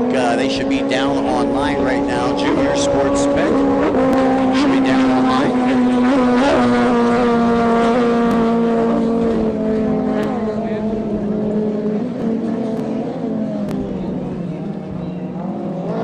All right, we've got about just over a minute plus a lap to go as second place comes through the start finish line. Bedlin. And there is Cabrera now coming to the finish line. For a second gap there. Ooh, Cabrera slowed down by 3 seconds slower this time than Eric Bedlin. Well, I don't know, he's probably just settling in. He knows that, we're probably short on time. He knows he's probably not going to be able to catch Bedlin and save himself for the 4th moto. Yeah, we've got 45 seconds left here. So this next time by, let's see if Landis can beat it there, or is the white flag going to come out for Christopher Landis on the 201 Fast Power Sports machine. I apologize, I guess the GP boats are kind of blowing us out a little bit. We're down close to the starting line, close to the finish line, so it's picking up a lot of those loud sounds, but who doesn't love the sound of a GP boat? Right. I like the smell a little better. Dawes getting charged, which makes his way past his right there. Sean Dudek also. That would be 6th and 7th. So white flag is coming out now for Christopher Landis. As time has expired on the clock. Terry Hebert getting ready to throw that thing. He's like, where's he at? So Landis has lapped all the way up to 5th place. You can see he's working on Parker right now as they work their way onto the left-hand side of the track. Parker still in that 5th place position. So Landis out here making a statement this weekend. Dude, he's putting a stamp on it, that's for sure. He wants no question whatsoever. 3 for 3 so far, it looks like. Got about a half lap to go here before this one is in the books. 1-1 finish so far. Looking for that top spot on the box. He's looking to get that triple aces so far. He's got the trifecta. He wants the quad one in there.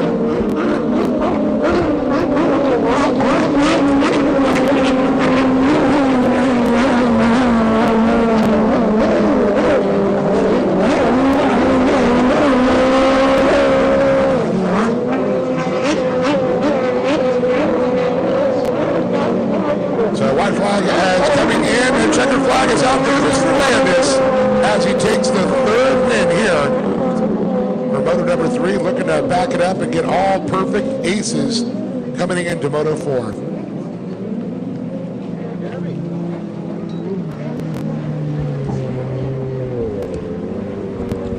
Hey, by the way, Dave, got to do a little bit of housekeeping here. We've got a silver Nissan that has our Fuel One crew blocked in. It's a silver Nissan. As long as it's not our soccer mom van. No, an A3ARD.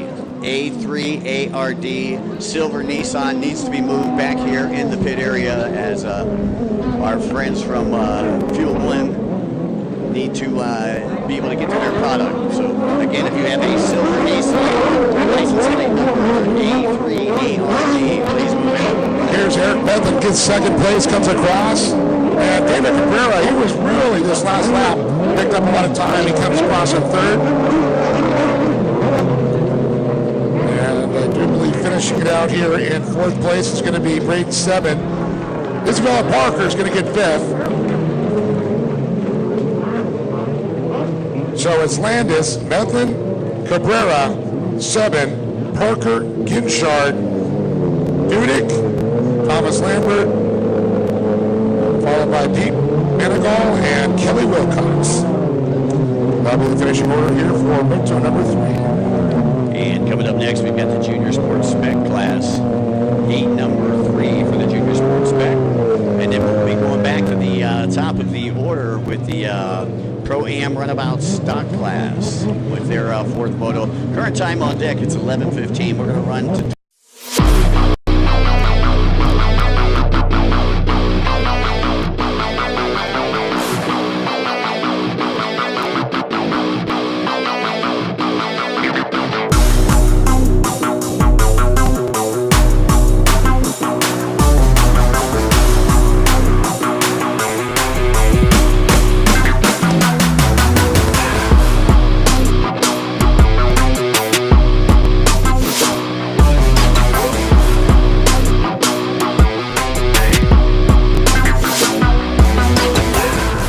Whether on the streets or the track, our premium oils and additives keep you moving no matter the road. Powered by people, driven by passion.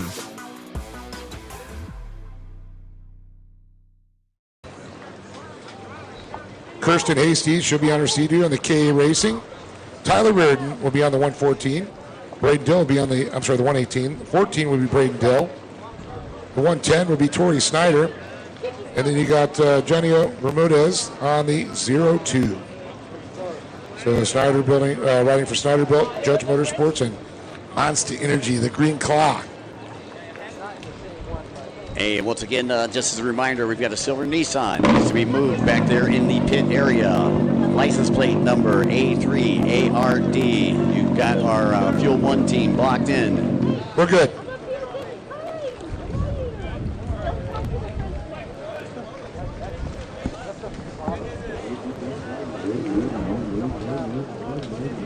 Alrighty, Junior Sports Spec coming up next for their 3rd moto. And then, Dave, we're going to go ahead and get started. When you're racing at this level, every second matters, and so does every detail. I trust SureCan, the official fuel can of Pro Watercross, to fill up my jet ski. With the rotating spout at the bottom, I fuel up fast. No more tipping, no more spills. And the thumb control button at the top lets me dial in the flow so I get exactly what I need every time. Fuel smarter, race harder with SureCan.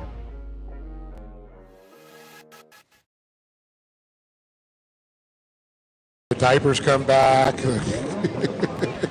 Don't remind me. It depends, Mike. It sure does. I see Snyder out there warming up his boat. Yep. Put in a bunch of motos yesterday. Did very well in the runabout divisions. Opted out for that 1100 runabout class today, saving himself for this sport class. It's Sports Spec combined with Junior Sports Spec. Love how they brought the Spec class back. Yeah, Snyder a winner yesterday.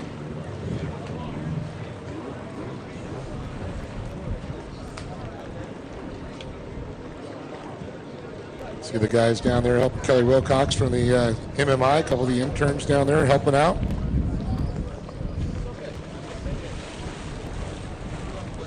Looks like Landis coming to help out Tori Snyder. Snyder looking for some holders out there. Looks like Isabella Parker going to go help him out too. Yeah, the A-team. Like, yeah. The A-team. Snyder, Landis, and Parker. That is a pretty A-team right there. And they're all great people. Snyder again sponsored by Monster Energy, as well as Snyder Built Construction, Tim Judge Motorsports, Jet Trim. Talk about a guy that could tune a ski. Oof. TJ. I mean, talk about a guy. TJ and Cabrera, 2 best in Florida, hands down. All right, looks like we're getting fired up down online as the sport class get ready to take off here from Sebring. Glad you could join us at Veterans Park, round number 2, Liqui Moly Pro Watercross Tour. Snyder getting a good jump and Dill getting a good jump on the outside.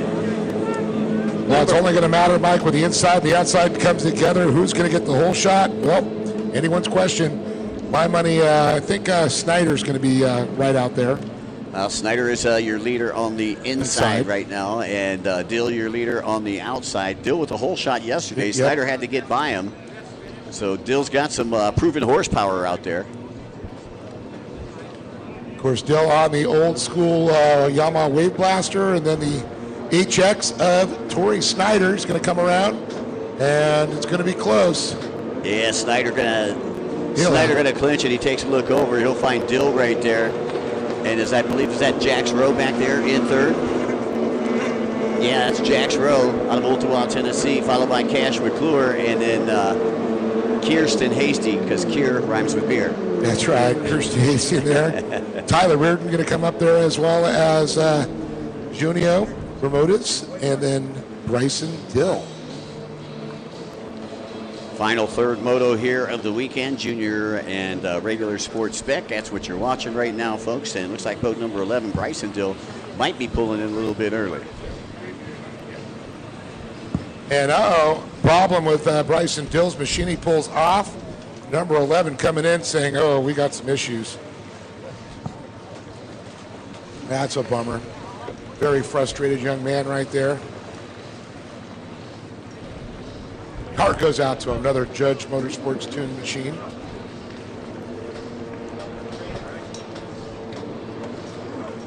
So as they come around again, Torrey's sticking to that inside line again, Mike. Yeah, I'm watching Rowe. Rowe went to the inside, trying to get past Dill. Looks like he's going to do it.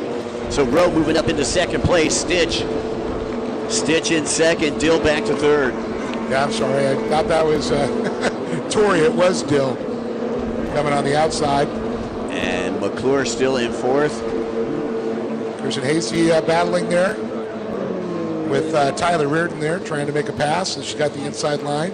They'll answer right back to the inside of her on the 118 boat and the 55. Yeah, the double nickels right there just slammed the doors shut on 118. That should move her up into P5 from 6.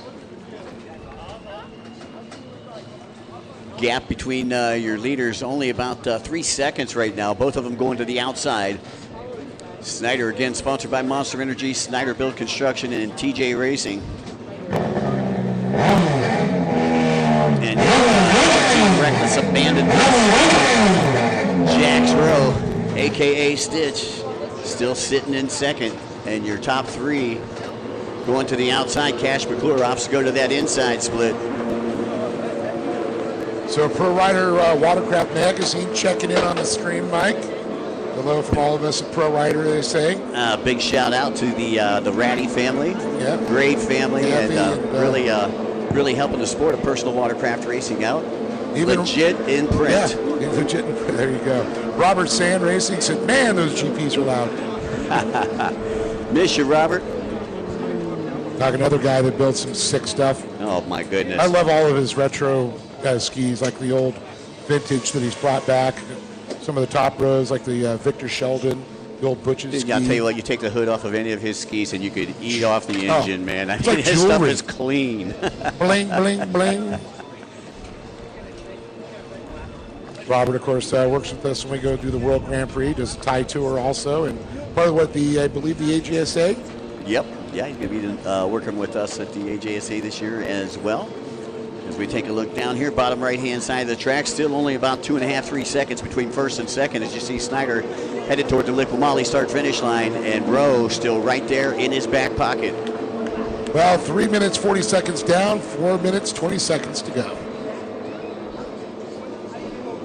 Dill's still in third, but here comes McClure. McClure coming out the inside split there, trying to case down Dill. He's working on the younger Dill. They had the two brothers were both in this class. Yeah, Bryson, unfortunately, something happened to his boat. He came in, very dejected young man on that one. It's a heartbreaker. Hey, by the way, next up, we're going back to race number 1. That's the Runabout Pro-Am stock class. You should be working your way to the starting line. Once again, Runabout Pro-Am stock class. Torrey Snyder, Troy Weeks, Bobby Cardone, Marcio Bendetti, Shelby Warman, and Easton Cross. You are coming up next. We're going into your fourth moto. Once again, we'll be breaking at noon for Freestyle.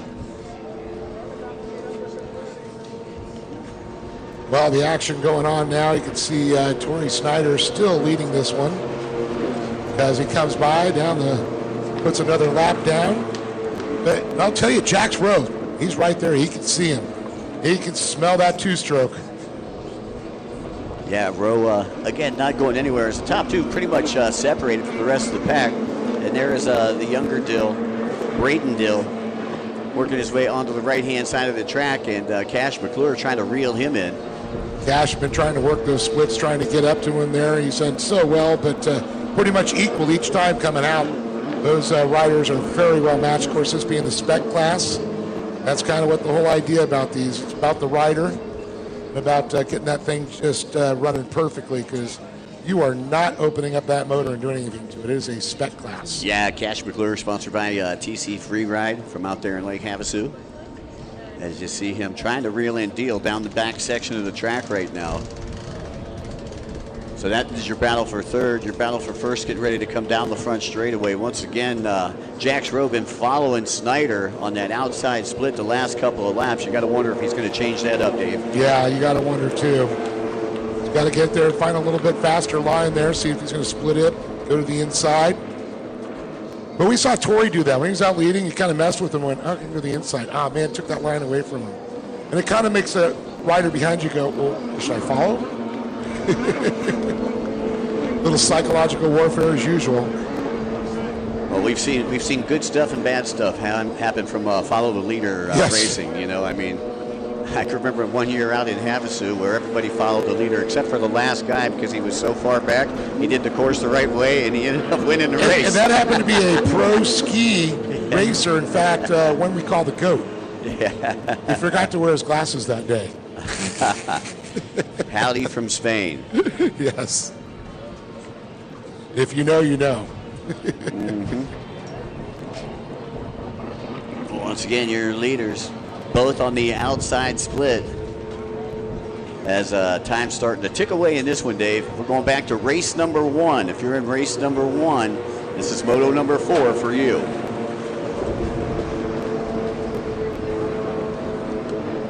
And you can see the Reckless Abandonment team down here right behind the starting line, and they're like, go, Jax, go, get him. Yes.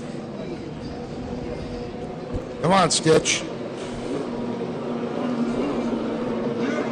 Good shot there as Braden Dill goes by, the 14. And Cash McClure, I do believe he got a couple boat legs caught up on him. Braden Dill, sponsored by Dill Racing out of Naples, Florida. For Kirsten Hasty as she makes her way by the stripe one more time. Green flag conditions. White flag should be coming out for Torrey Snyder this next time by.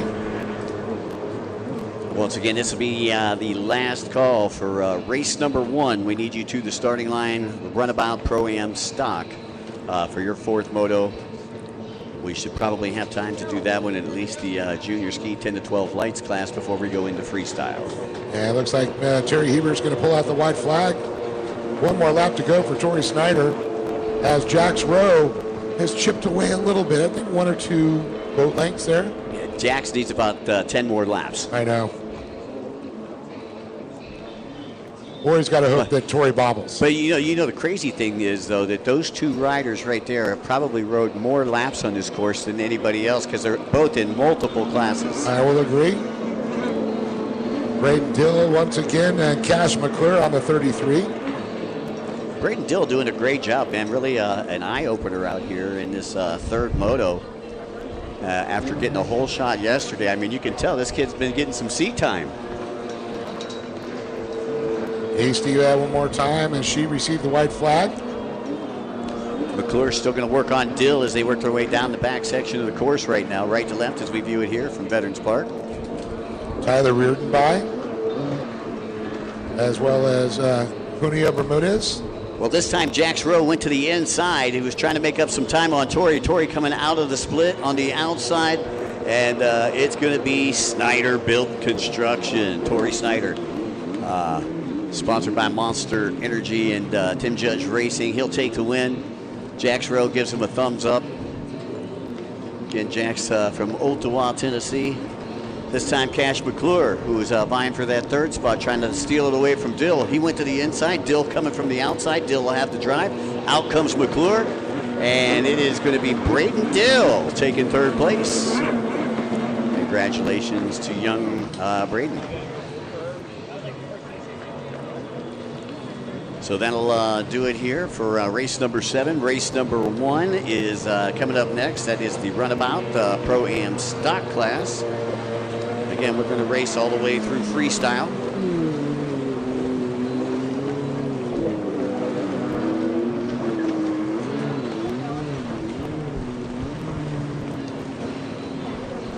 So we're going to go ahead and get these boats out of the water, get the next group in on the line, and move back to racing here very shortly. So don't go anywhere. We'll be right back here in a few moments with more Pro Watercross from Sebring, Florida.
You can probably eat after Freestyle is done, so that way you yeah, just set up the Sandra guy or whoever, and that's fine. Because yeah, I want to get good.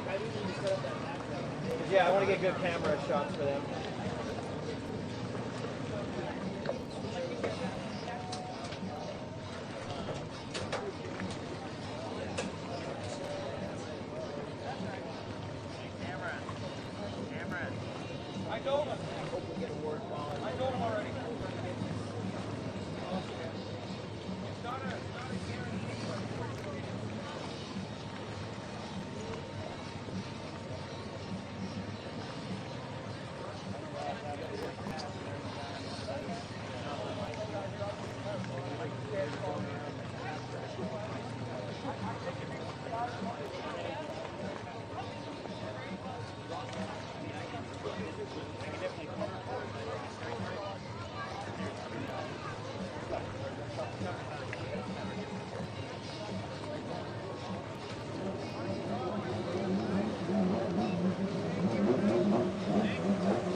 Alrighty, just so everybody knows out there, we are going to go through our first 2 fourth motos. So this will be Pro-Am Runabout stock.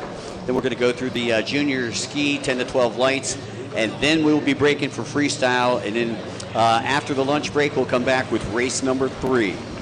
So once again, if you were worried if you were going to race before or after freestyle, we're going to do the first 2 fourth motos. So this is the Runabout Pro-Am stock, and then we're going to do the junior ski 10 to 12 lights, and then we will be breaking for freestyle. Thank you. This has been a public service announcement.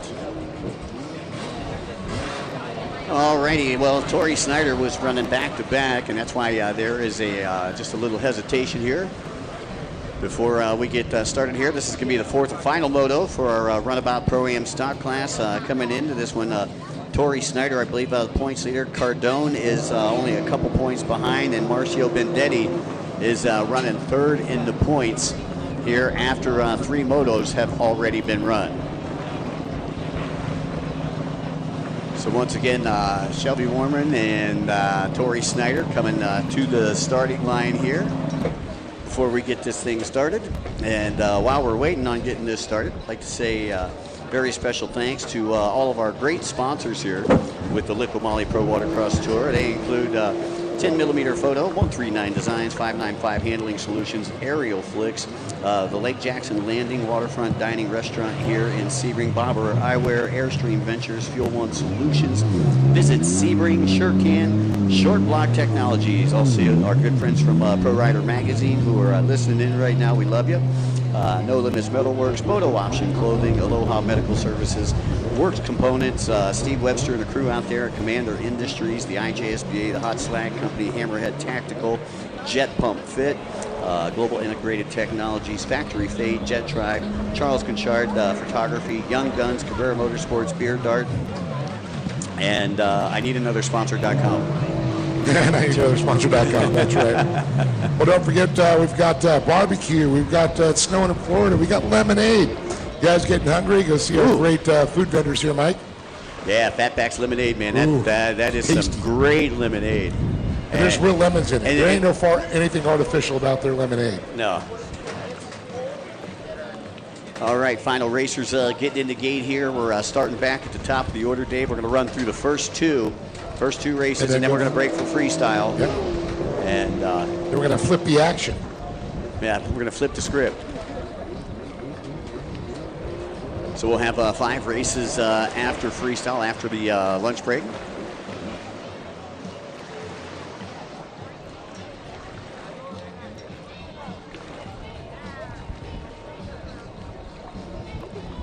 As we are getting staged down here on the starting line. I'm taking a look at it. It looks like Marcio Bendetti going to be pitted right next to Bobby Cardone. 2 really fast boats off of the start. And look at Snyder Tori, going to be on the inside. Tori, you need the holder. We need one holder. So Uno mas. Yeah, if anybody can help out Tori, we need a holder down there on the water. Tori Snyder needing a holder. He's in pole position. Keith Dill's got you, Tori. KD, he's a legend in his own mind.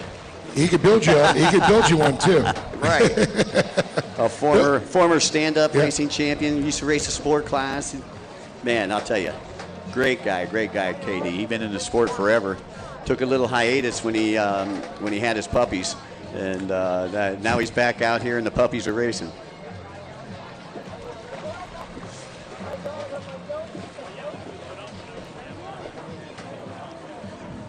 So again, Tori Snyder will be in pole position. He'll be pitted right next to Shelby Warman on the inside, Dave. Yep. See, everybody got their double holders here. All right, once again, starting at the top of the order, we're going to go through 2 races before we break for freestyle. We're going to be breaking right about noontime. So freestylers, you need to stand by in race number 2. That is the junior ski 10 to 12 lights class. As soon as these guys take off, you are ready to go. Dave, are we doing 8+1 again? It is not reset yet. It's not reset yet, okay. I'm looking at 8 minutes. Again, I'd like to say a special thanks to Gary and Fast Eddie at Liqui Moly. Yep. Great sponsors here of the Liqui Moly Pro Watercross Tour. You're watching stop number 2, live from Sebring.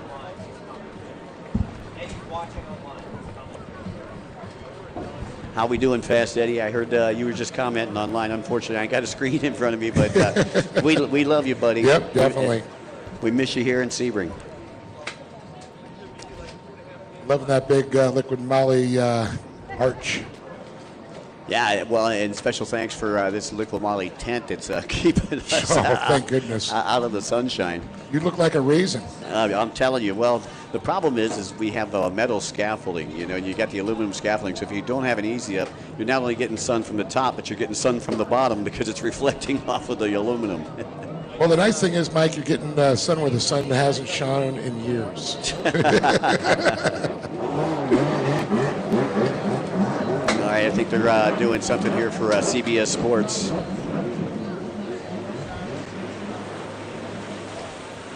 Whoa, whoa, whoa, whoa, whoa, whoa, whoa. What do we got? We got some of them running up there. Not sure, something for Mormon's boat. And looks like Dill came running out there, still sitting out there.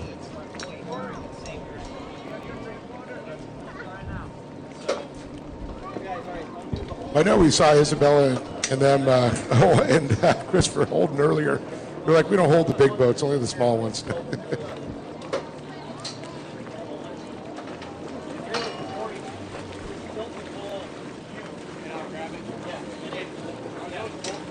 Well, it looks like we're going to try and get this done so we can get this one done and then freestyle.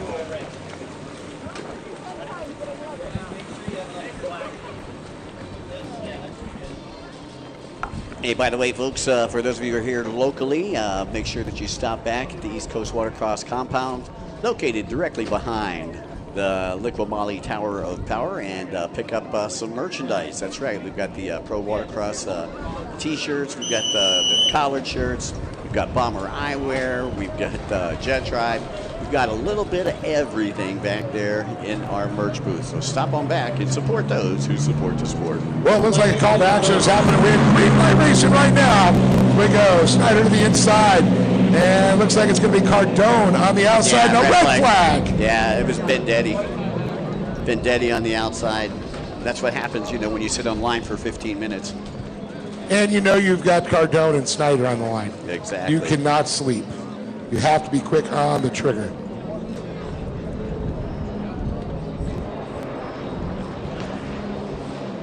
And it looked like Cardone got the message there with the red flag, got his hand in the air. It was Snyder on the inside, Cardone on the outside, but all for naught as the dreaded red comes out, and we'll bring him back, restack, repack, re-rack, and restart this one all over again. Very smart move there by Bobby, like you said, throwing the hand up there, letting you know I'm off speed. We've got, you know, something going on, a red flag. That's a good practice to do. Just make sure you don't pull the lanyard out if you got it on your wrist. Usually they are clipped onto the vest.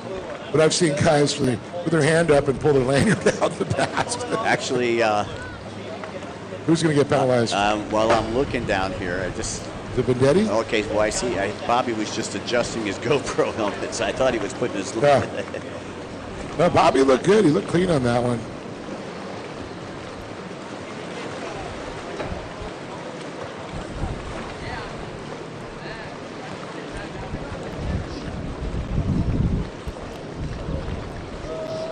So it was Vendetti. You can see his hand on his head right now, down onto the starting line.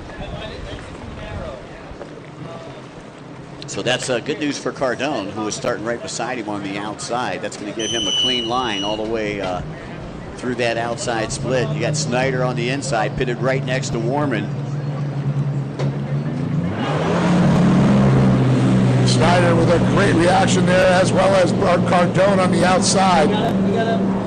Warman had a good reaction there too. He was starting with Snyder on the inside.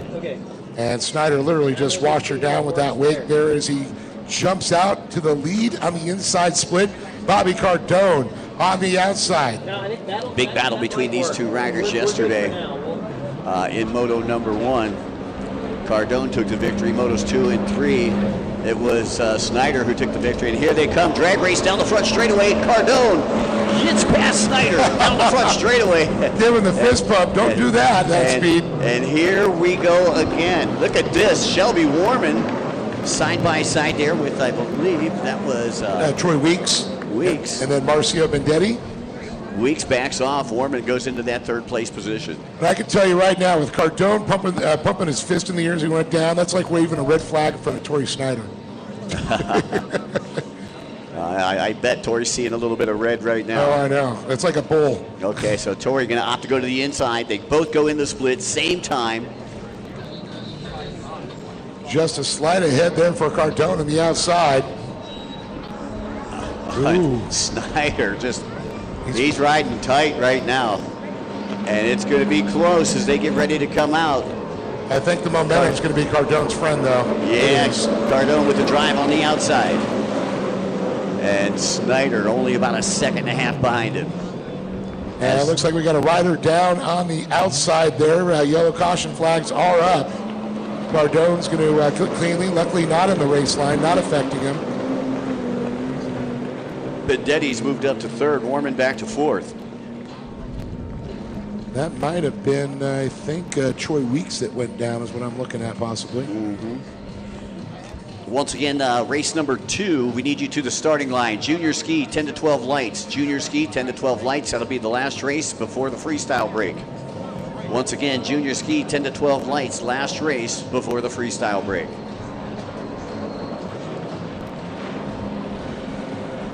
Snyder on the inside, Cardone on the outside. Snyder with a little better advantage this time. And he comes out a little quicker and gets ahead of Cardone. Going to try to steal that line away, and Cardone. Oh, Cardone had to actually renegotiate his turn there.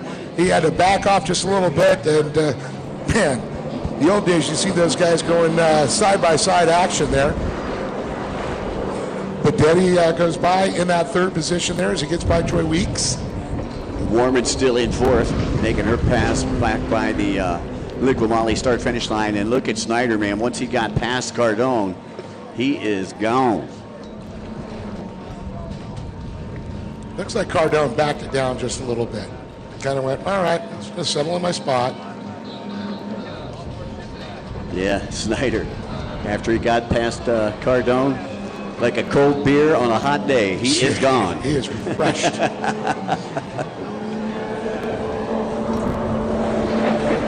And here comes Snyder. Great shot there from the drone. You see that going by side. And oh my goodness. Yeah, Cardone really has backed it down. You got to wonder if he's still feeling the effects of his crash. Bendetti in third place, coming off of an injury as well. And they both got injured in the same race, I think, right? Yeah, at St. Pete. Yep. Bendetti actually starting to catch Cardone, but the interesting thing is Bendetti started with a dead engine. Bendetti's no slouch, I'll tell you. He is fast. Originally from Brazil, now makes his home in Orlando.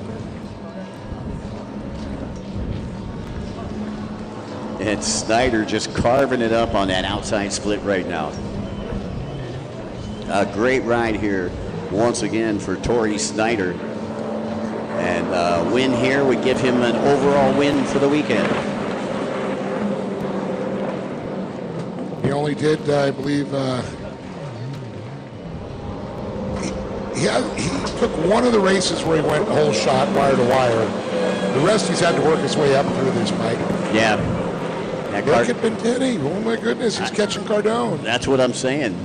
Bendetti, what kind of lap time did Bendetti turn that last time? Well, looking at it here, Bendetti was a 58.053 and Cardone a 101.277. But Torrey Snyder, 56.103. Fastest lap times we've seen all weekend. Man, the afterburners are on Torrey Snyder at this point. Yeah, Torrey's all business out there today.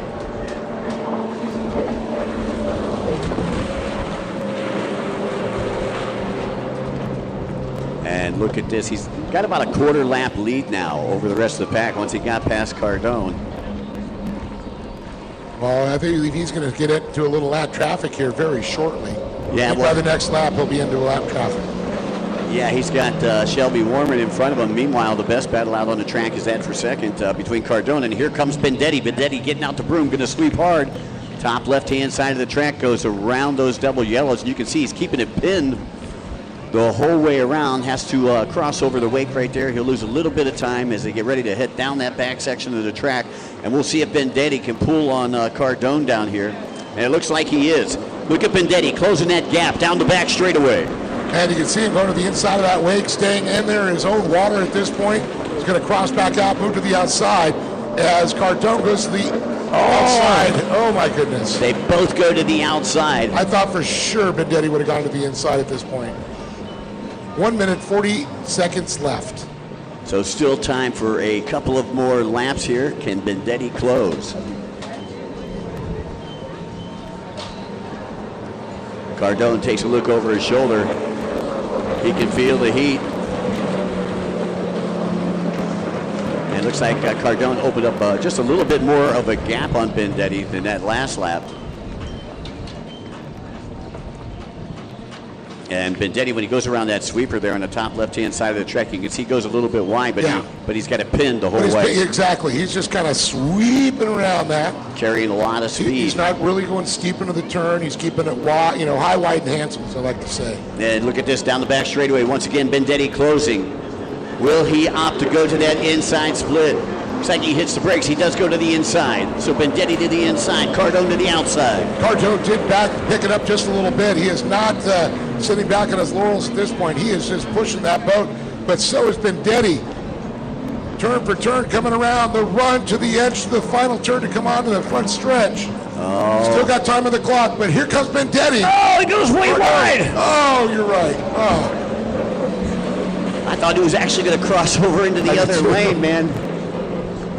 But look at this. Oh, he's coming back. This time he's going to keep it pinned in that turn that we've been talking about. Goes around and trying to get position from Cardone. Cardone going straight to that buoy, not leaving the door open. Well, you notice, though, he went really wide. It brought him in too much of a steep angle. So he had to back off. Oh, my goodness. So that's a problem. He's sweeping, but he's not setting up for the next buoy. Well, Bendetti just got a little sideways. That's going to give Cardone a little breathing room as they head down to the split section. Meanwhile, the white flag for Torrey Snyder here on the near side. Bendetti to the inside, Cardone to the outside. That is your battle for second. Meanwhile, Snyder way out in front. Shelby Warman still in fourth place as she'll collect the white flag. So the running order right now, Torrey Snyder, Bobby Cardone, Mario Bendetti, Shelby Warman, like you mentioned, in P4, and Troy Weeks in P5. Okay, here we go. That battle for second raging on between Cardone and Bendetti. White flag for them two. Bendetti again coming across that wake, setting up. See, this time he goes really wide. Now watch him, he sets up for the next turn. This time he thought about it because he had too much of an acute angle. And again, he does again. That's where he has to cross that wake. Goes steep and he just has to turn. But Bobby's kind of rolling. So we have one fast corner, then too much of an acute angle, has to shave some speed off, and that allows Cardone to pull away. Cardone's been a little bit smoother through there. But Torrey Snyder takes the win to take the overall in the Pro-Am Runabout category. And this time, Bendetti follows Bobby Cardone to the outside split. So, barring any divine intervention, it's going to be Cardone and Bendetti, second and third. And there's Warman. She comes across, being fourth.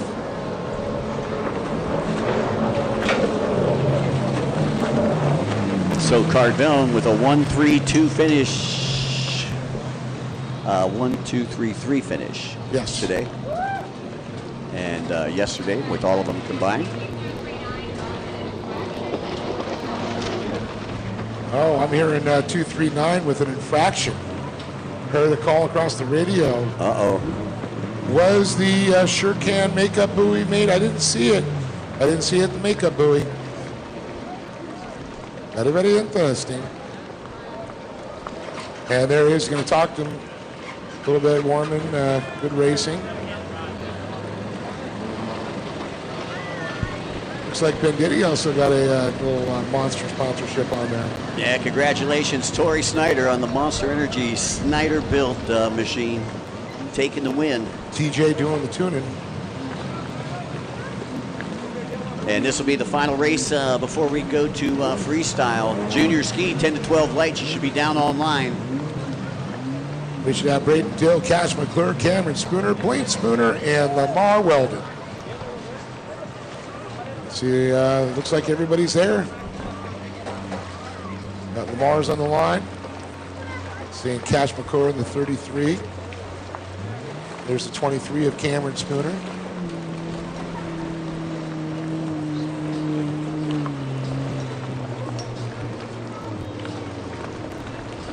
Spooner opting to start from the outside in this Moto, Dave. So that means McClure will have pole position on the inside. Braden Bill McClure looked like he was going to be on the inside there. And I do believe we got one more, should have one more racer coming up here.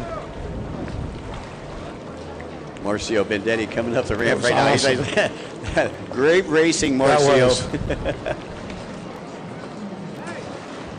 Made it exciting for all of us sitting here at Veterans Park, that is for sure. That definitely... it was the Bendetti Cardone show, but Tori Snyder took a win. Mr. Business.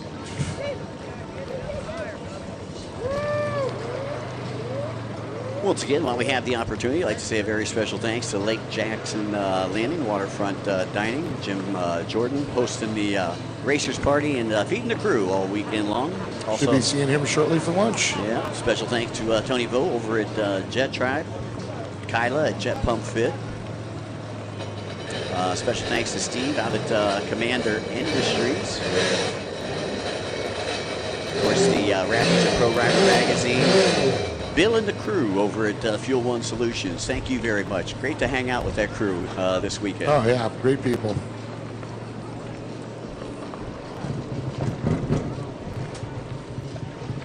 So, Mike, it looks like we're down to 4 racers here. 2 on the inside, 2 on the outside. And this will be the final race before we go to freestyle, folks. And this is the junior ski, I believe the 10 to 12 lights class. Cash McClure calling for a 2-minute hold, trying to get that lanyard hooked up as mom and dad are holding them up, and they can start with both knees in the tray at the 10 to 12-year-old. One of the advantages. Spoon Dog Light will start from the inside. Look at Dill. Dill looking like another hole shot there from the inside split. We'll see if McClure can catch up to him on the inside. But Dill got a great jump right there. McClure's going to go the inside of the buoy first. Yeah, McClure going to go ahead. He'll grab the hole shot on the stars and bars, and it's going to be Spoon Dog Light, Cameron Spooner on the outside. So we'll see how close they are as they get ready to come back together. Again, McClure out of Saudi Daisy, Tennessee, and Spooner out of Dania Beach, Florida. And here they come on the inside. McClure, he's going to sweep around out there. It looks like the whole shot's going to go to the 33, but here comes Spooner, really driving that ski through there. He's got a lot of drive, but it's going to be Cash McClure with the whole shot. Yeah, you know McClure could feel the heat right there, taking a look over his shoulder, seeing exactly where Spooner is. Already starting to separate from Dill, who shakes out in third on boat number 14. Dill out of Naples, Florida. And Weldon's going to come across in that P4 position. So unfortunately, Blaine Spooner not making the call on this one this time. So this will be the final race before the break, and for all you spectators out there, Cash is down out there at the top left-hand side of the track, but for all you spectators out there, freestyle coming up next. That's where the guys get out there. They do the flips, the tricks, all the fun stuff. So if you don't got a good seat down by the beach, make sure your phone is fully charged and work your way to the beach. Yeah, get those phones out, do a little social media, and let them know where we're at down here at Veterans Park in Sebring, Florida. Great racing and some freestyle to entertain the crowd. Again, I'd like to say a very special thanks to one of our sponsors, Sure Can. Feed your machines. We've got the official fuel station down here at the pier entrance. So McClure going down, that's given Spooner a huge lead. And Spooner taking a hand off the bars again. Yeah, buddy. McClure coming across in third there. Then there's the 14 machine there, Braden Dill. Lamar Weldon's going to bring up P4 on his Kawasaki 800. So McClure only giving up one position after going down on that last lap. As you see your two leaders going down the back straightaway, about 5 seconds, 6 seconds separating them. And then between second and third, your gap is right about 4 seconds. Well, the nice thing about this tracking software, I could actually tell you the gap. 109 was the last lap of Cameron Spooner. Cash McClure at 118. Braden Dill at 113. Very interesting. Well, McClure's lap time down just a little bit because he went down. Yeah, because he had to swim back to his boat. So it's like a double entendre. That's kind of what we see. Meanwhile, Spooner, I see yellow flags out. We got a rider down over here on the bottom right-hand side of the track. Looks like Weldon there on the 220. Yeah, Weldon went down momentarily, so the yellow flag's going back in the holsters here. And so now we got a back marker in between second and third.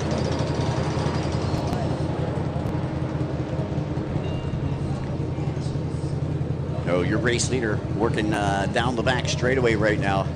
And he is really separated from the rest of the pack. Cash McClure now heading down the back section of the track. In about 8 or 9 seconds now. So Spooner keeps running faster, Dave. He's definitely picking the pace up. Kind of curious to see this next time by. He had a 109.553 last time by. Let's see if he could better it this time. He's got a little bit of a gap. He doesn't have to push it, Mike. Here comes the wind.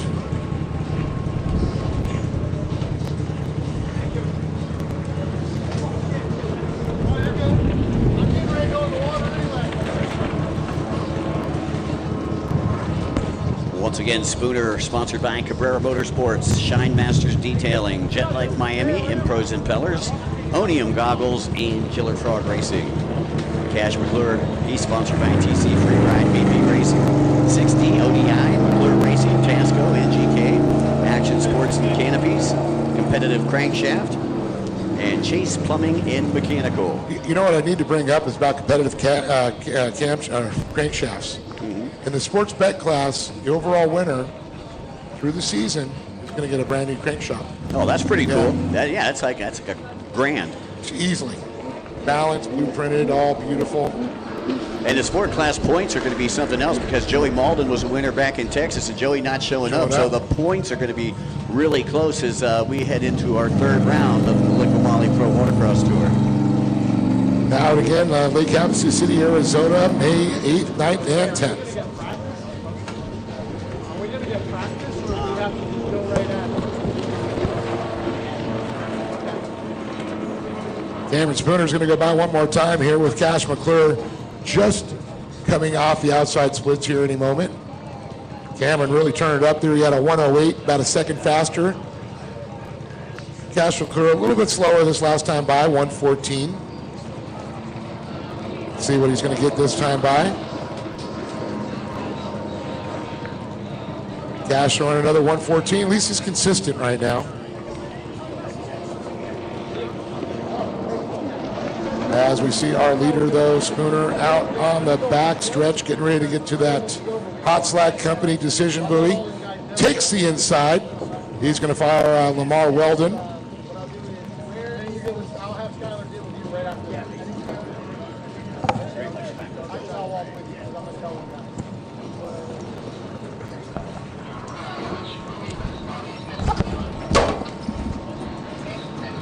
So I'm hearing some calls coming across that possible missed buoys there. Hopefully they all go use that shear can makeup buoy. As Cameron Spooner goes across the stripe one more time. I have a feeling next time by the white flag will come out for him. Mar Weldon comes by. Mar riding that double nickel 800 SXR Kawasaki. Tell you, these new light boats, the Yamahas, the round noses that get set up are so quick, such a great boat. Very light, very nimble. A little bit narrower than the Kawasaki.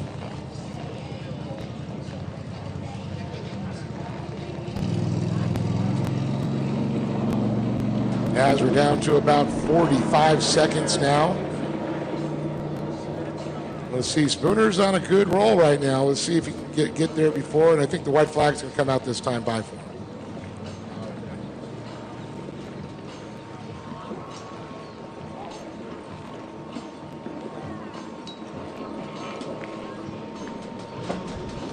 So Cameron Spooner, Spoon Dog, coming across the white flag. One more lap to go for this young man.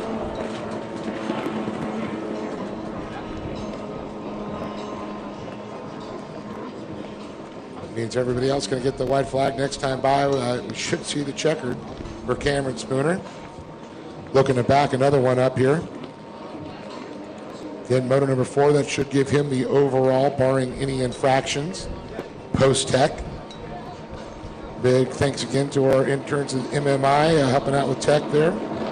Making sure everybody's playing by the rules as Cash McClure makes his way by one more time.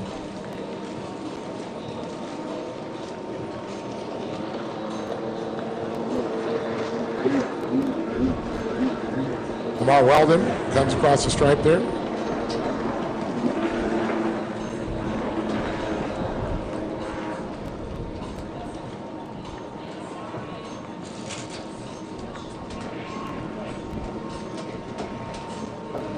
So coming out the inside split one more time. Put your hands together for the win for Cameron Spooner. Oh, nope. White flag came out just now. I'm sorry. He must have not did it, so it's the white flag this time. Thought he had it in his hand. It looked like he was holding it low, though. Hey, by the way, just as a reminder to all of our great local spectators here, immediately following Freestyle, we'd ask that everybody come down and celebrate the awards. We're going to do the Freestyle Awards right here behind the Liqui Moly Tower of Power. You can see where our podium is being set up. We'd like everybody to come down and salute the freestylers that are Show going to be appreciation competing. what they did. Yeah. All right, Cash McClure now gets the white flag. So the checker flag will come by this next time. Don't worry, he'll be here in a moment. Cameron Spooner. We are sub 140, so they got a little extra lap there. Mm-hmm. They're young, they can handle it. There's the 14 of Braden Dill making his way across. But now the checker flag will come out. Put your hands together for Cameron Spoondog Spooner. Perfect weekend for him. 4 for 4. That's it. And as he celebrates with a little hop there. His interpretation of freestyle.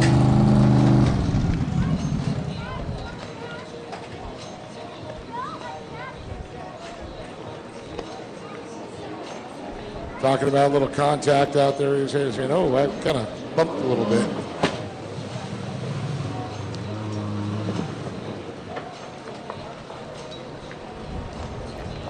So Cash McClure, the 33, will end up second coming across.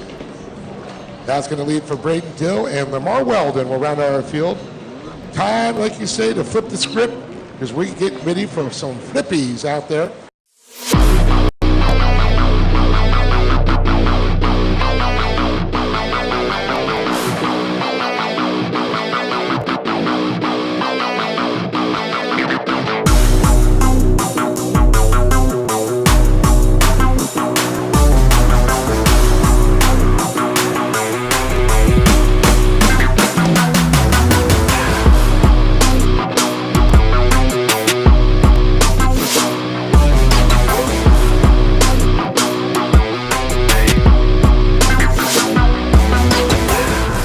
Whether on the streets or the track, our premium oils and additives keep you moving no matter the road. Powered by people, driven by passion.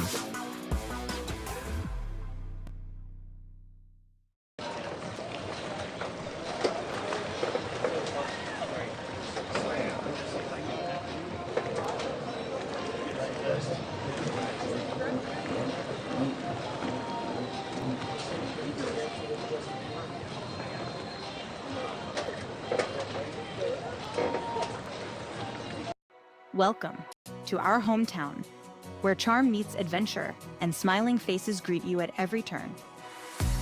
Vibrant stories line our walls and invite friendly chats with our neighbors. Here, every sip, every bite offers an opportunity for cherished memories and beckons you to return again and again. That's what hometown is, and we'd love to show you around ours.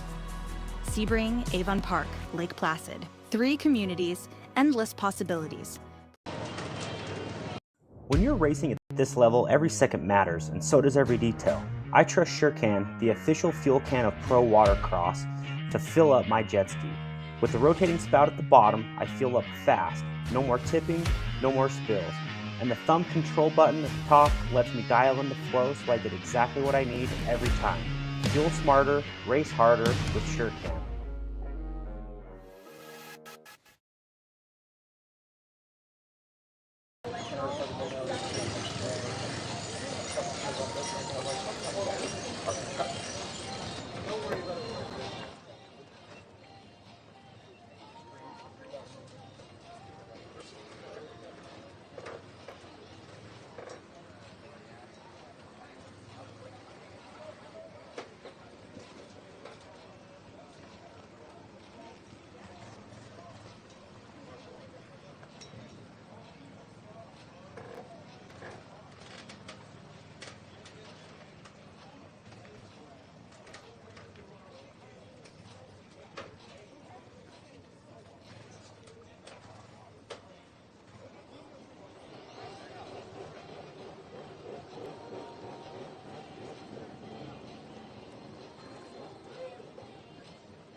already seeing some old school freestyle going on out there. Saw a nice little bulldog pull, trying to go rodeo style and a log roll. That brings back some memories.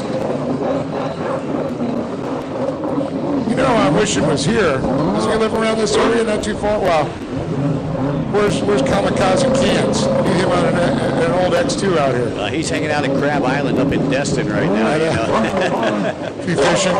So once again, freestyle is coming up next. 7 freestylers. We've got some Richter boats, some Tiger Crafts, Rise boat, and then Kevin Rowe going to be old school doing it on the Super Jet.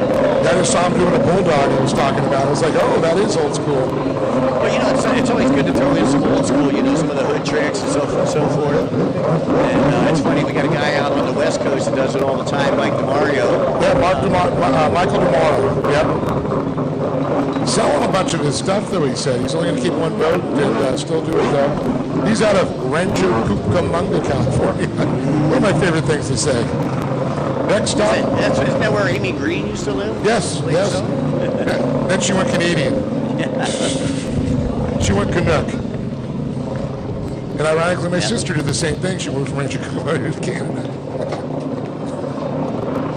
So Kevin Rowe, who was the father of Jax Rowe, who's had a pretty outstanding weekend.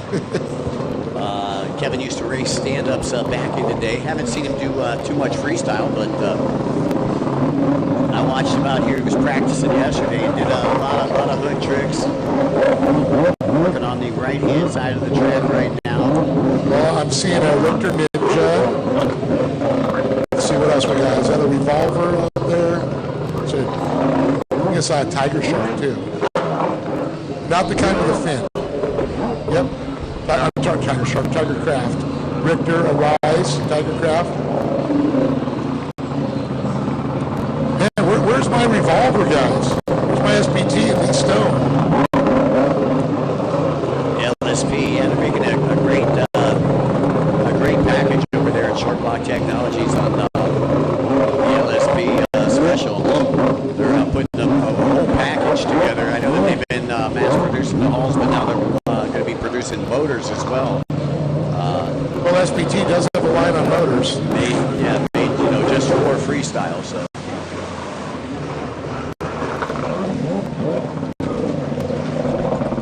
Again, a little freestyle practice here before we get started. Beautiful day here at Veterans Park. We're in Sebring, Florida. Round number 2 of the Liqui Moly Pro Watercross Tour. And introducing freestyle here to the Pro Watercross Tour. 7 freestylists ready to do battle. While everybody's enjoying lunch, and what a great thing to do for lunch, man. Just sit back, relax. Grab some barbecue. Grab some of that, Sioux Pig barbecue. Sioux Pig barbecue. We also got snow in Central Florida back there. Fatbacks Lemonade also back there. As we watch our freestyles practice, we got our judges will be hanging out there on the end of the pier. And then immediately we'll go directly into the Freestyle Awards, and we'd like to invite all the race fans to come over for the Freestyle Awards, because it's always good, you know, when you're up there and you're accepting an award on the podium, to have a bunch of people all around you, and it looks really good for CBS television. Absolutely agree. Spotlight in beautiful Sebring, Florida. Boy, I'll tell you, it's been a great weekend. Went way too quick, though, Dave. I can't believe it's Sunday already. I'm blown away. You know, I'm shocked to get back on a plane tomorrow. If I didn't have a fur baby at home, I'd stay an extra week. That's for sure. Oh, pretty impressed. Watch the guy did 3 backflip, never moved forward or back 1 inch. Yeah, I believe that is your rider on Ice Boat. That is Michael Lee, who will be our competitor here of freestyle. We got Kevin, who is going to be going. Now, the way that this works, folks, they'll be doing 2-minute routines, and each of them will do 2 2-minute routines. So we'll have 14 routines to go through. Hey, did you make me laugh for everybody? Did you make me laugh for everybody to meet? Yeah. No, I did. Did you just say I'm last?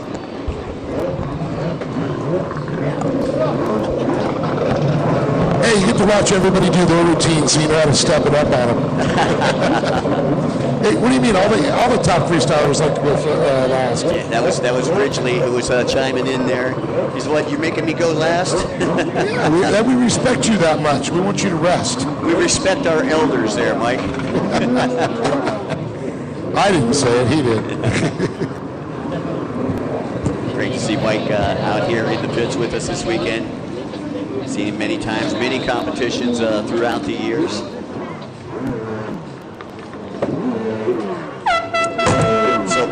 So once again, for all of you spectators here, this freestyle is where the guys do the flips, the tricks, the rolls, all the cool stuff. So if you're not down here by the beach, you're not going to have a good seat. But man, there's plenty of places, plenty of great real estate left down here on the beach as we get set to take off here. I heard there was a call to order, heard the air horn just a couple minutes ago. Kevin Rowe will be our first competitor once again. It's 2 minutes for each rider, and then we'll come back and we'll run them 2 minutes again. It's kind of like running 2 motos.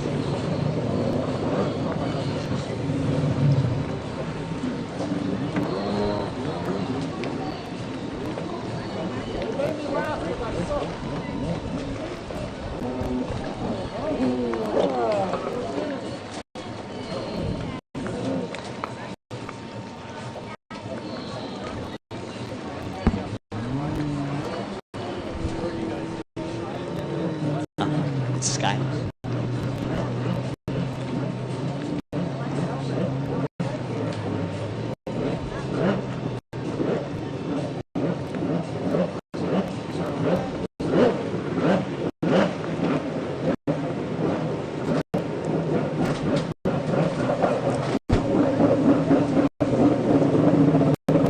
I'm trying to pick something. Sorry. Can I help you do anything? No. All right. I need. They move. Yeah.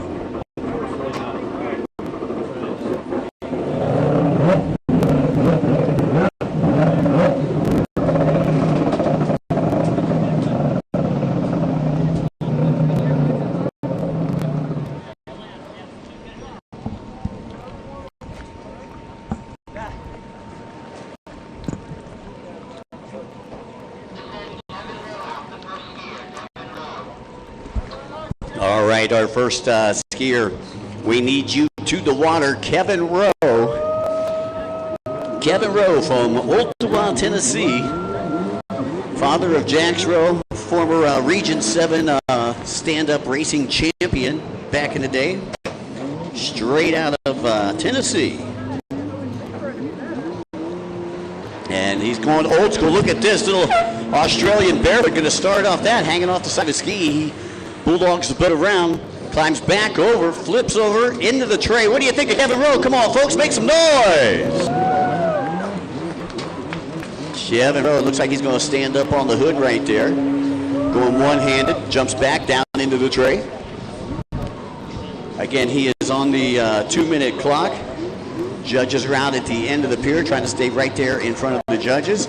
There we go, hop. Oh, nice sub right there. I didn't think it was that deep right there, but completely buries the nose.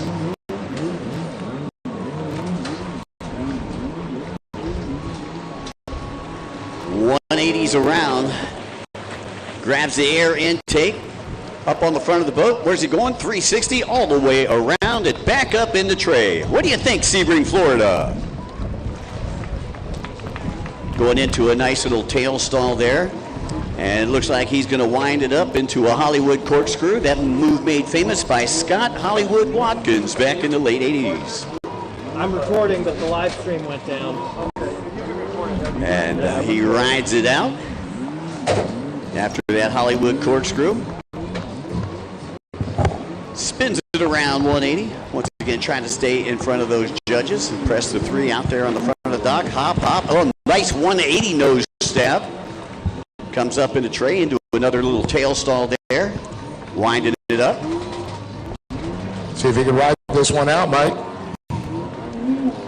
Popping it up. Look at him stirring them up. Yeah, he rides it right back up into rider position. You know, I tell you, I love the fact that, you know, he's going old school with this, with the old Superjet, grabbing the air intake once again. The bulldog it around. Steps over the hood, feet on the bottom rails, and look at this. Nice little fountain for everybody out there. Come on, Sebring, put your hands together for Kevin Rowe. Trying to get the Tiger Craft a little wash down there with the old Yamaha. Good job, Kevin. All right, so I believe I heard the horn there. So that'll do it for Kevin Rowe's first routine. Ladies and gentlemen, once again, how about a nice round of applause for Kevin Rowe? Coming up next, I believe we got Skylar Tiedemann. He is going to be on a Tiger Craft.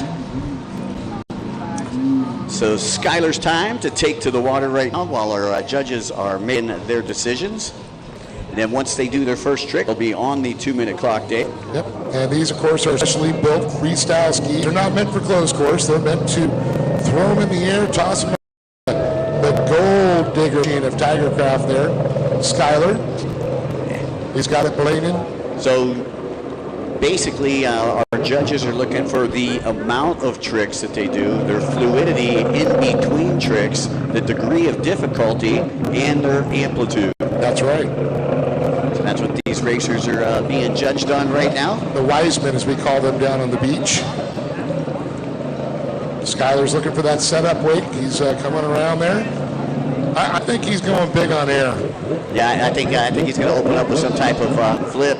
There we go. Comes back into the pocket. Oh, there we go. Nice 360 flat spin, little off access. Comes, doesn't lose the boat. Stays in the tray.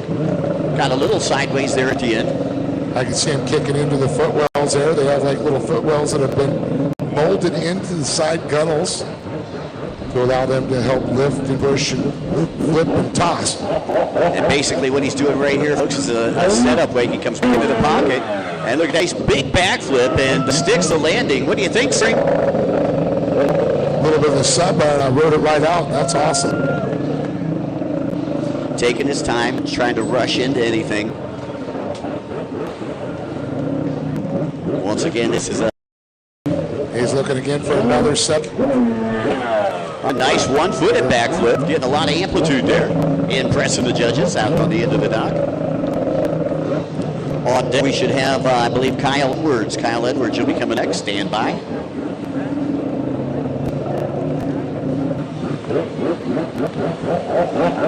Right around for another setup, pops it in. Another one-footed. Yeah, that knack flip. So he off to the side there a little bit then. A back flip. Back. Yeah. Now I'm ready for chocolate. All right, once again, Skylarman on the Tiger Craft. Staying right in front of those judges out there at the end of the pier.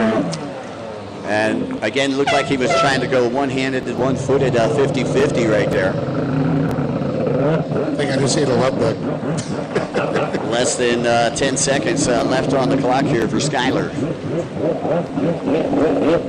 All rounds, one more maneuver. There we go. Horn sounds, and another knack flip buries the nose right there, and that is going to do it for Skylar Tiedemann. Folks, have a nice round of applause for Skylar. Up next will be Kyle Edwards. Kyle Edwards, our third competitor here in freestyle, and then our fourth competitor will be Gino Warzel, so stand by, Gino.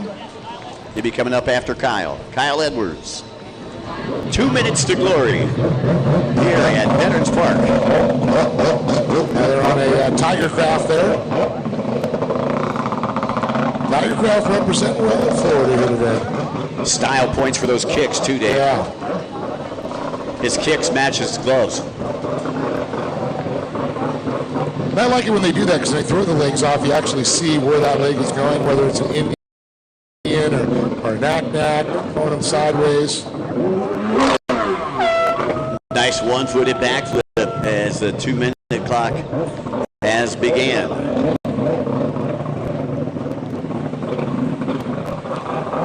And here we go. Nice 180 sets up in the pocket.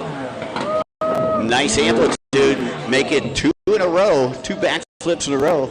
Little off access there. Lands on the side, holds onto the ski, able to keep it running. Rides it right back out. Up in the degree of difficulty here in freestyle with that double backflip.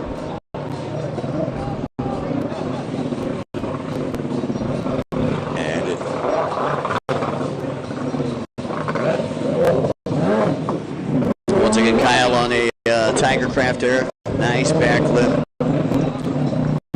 Kind of slowed the rotation there, Dave. Kind of stall it out.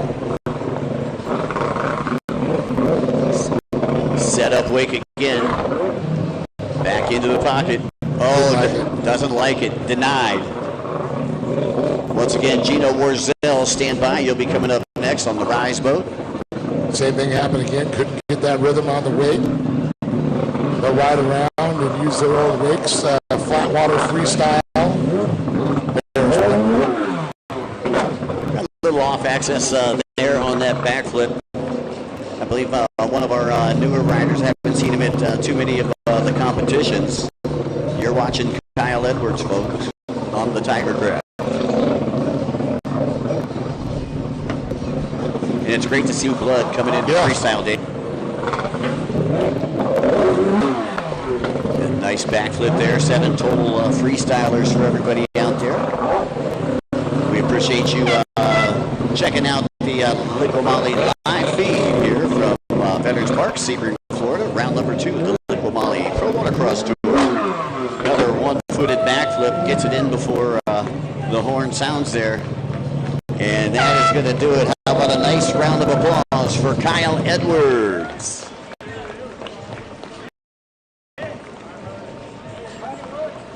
So coming up next, Dave, we've got Gino Warzel. Boy, tough to be a judge today, huh? Oh, definitely. Gino Warzel, and he'll be on the Rise boat, our 4th competitor. 7 total competitors, 2 different motos. I believe TC Freeride now one of the Rise dealerships where Mark Gomez, one of the Richter guys. So we're seeing a lot of those boats being produced and coming over. Maxime, I believe, the owner of Rise out of France. Where the Richter, of course, Rick Roy, and then we got the Tiger Craft, which I believe is local Florida here. Yeah, well, I like Gino's style already. He's, I believe, one of the only freestylers without a helmet. So he's got confidence. He's got confidence in his abilities. But I'm not sure what the live stream looks like right now. Here we go. Nice. Nice. A back-to-back backflip there. Mm-hmm. Kick it in again. Looking for another maneuver. Getting that flex flip down. Yep.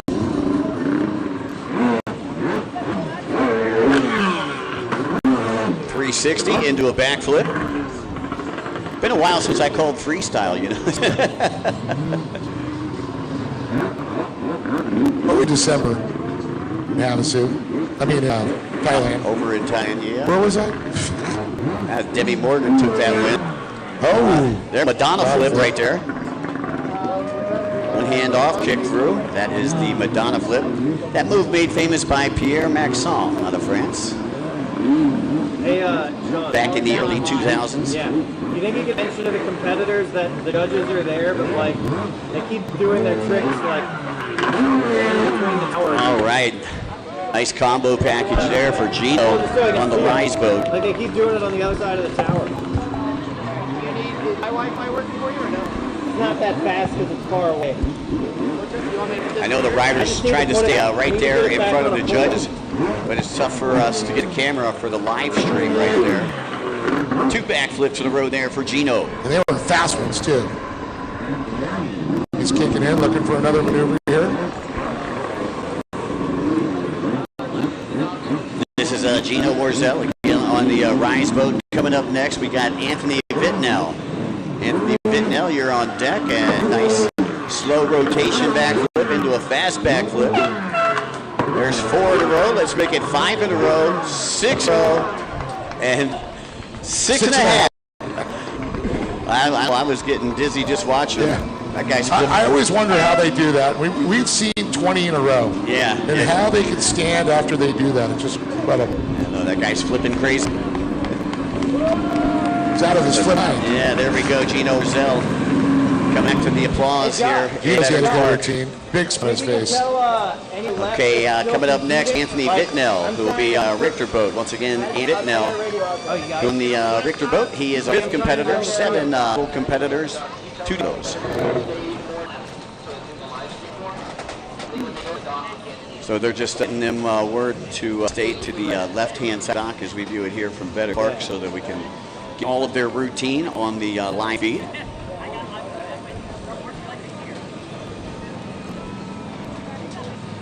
So again, Anthony Vitnell, he'll be on the Richter boat. And let's see what it's got for us. Of course, that's Rick Roy's company, Rod Roy, RRP. Yeah, longtime sponsor of the racing down here in Florida. An incredible former freestyler that really made that first specialty skis. Yeah, he was the first one to do an aerial barrel roll. I was there. It was during the World Cup tour, and we were in St. Pete. He came from underneath the pier and did an aerial barrel roll, and everybody's jaw just dropped. Look at that nice no-hander 360 flat spin into a backflip. Getting both hands off the bars, locking in. So we're looking for some amplitude here. I love that when they get it off access like that, still pull it around and make it happen. He's searching for another setup wake here. He's kicked in. Now it looks like he's got flip bars in that one. Locked and loaded, yep. And there we go, nice backflip into an underflip. How about it, folks? What do you think, Sebring? We had Anthony Vitnell out there on the RRP boat. Roy Products, Richter. Up next will be our sixth competitor. That's Jonathan Whitehead. Stand by, Jonathan, on the Tiger Craft. And nice 50-50 there by Vitnell.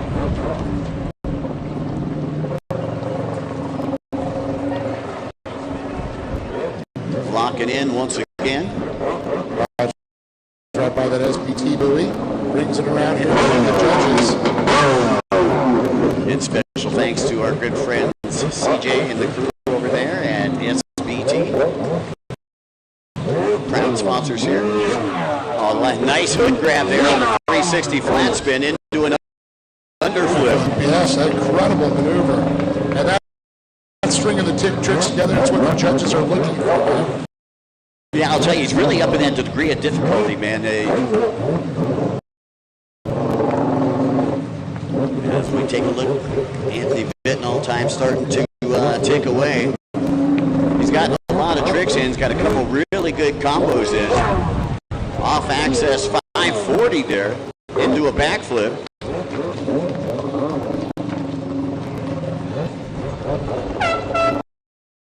$15 seconds left on the clock for Vitnell.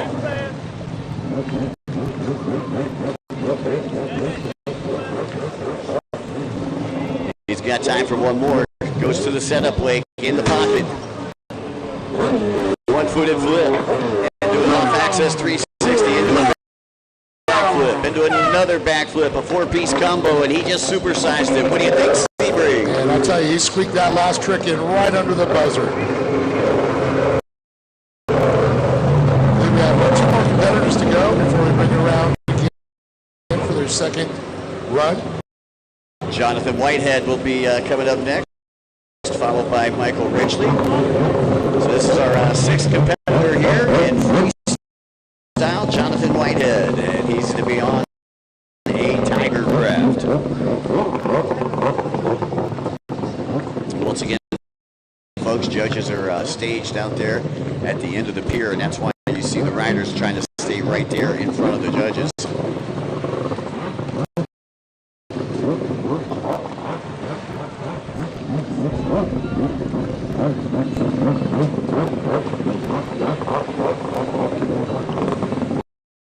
Jonathan with the setup wake. 360 right there into a backflip. Into a second backflip, so opening it up with a three-trick combo. Jonathan Whitehead. Jonathan Whitehead, you have a name?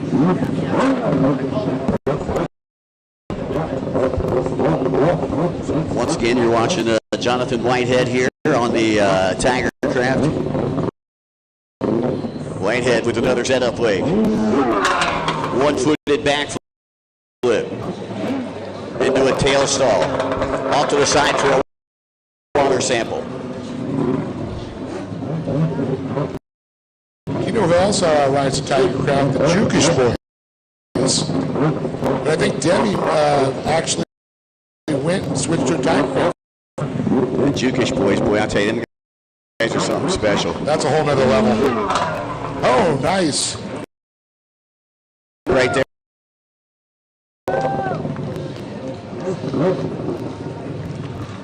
You know, that's one of the things I really miss about my career. You know, I used to announce the freestyle motocross, where a lot of these tricks are based off of it. So watching the freestyle motocross guys, and they're trying to emulate them out on the water. And the crazy thing, they used to come watch these guys in the surf in California and actually innovated a few freestyle motocross tricks because of these guys in the surf.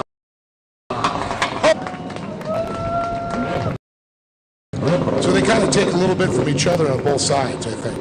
Once again, our 7th competitor, Michael Ridgely, he should be on deck. You're watching Jonathan Whitehead right now. 15 seconds left on the clock for Whitehead. Got that set up quick. Time for about one more trick. Oh, a super flip, but doesn't land it. Comes up a little bit short, and he got halfway.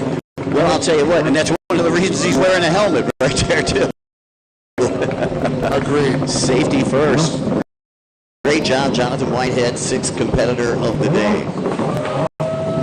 And coming up next on the Richter boat, we got Michael Ridgely. Once again, you're watching Pro Freestyle here from Veterans Park, Sebring, Florida. Round 2 of the Liqui Moly Pro Watercross Tour. Mike Young hanging alongside Dave Arnold, and we've got another competitor. This is Michael Ridgely, and he'll be competing today on his Richter. He's already kicking in. I can see him riding away, getting ready for his first maneuver here. He's going to get a little temperature on it. I know Dasa used to make a lot of incredible motors for these guys back in the day, but now these whole manufacturers are starting to come work with other people now. Tiger Craft, great package they offer too.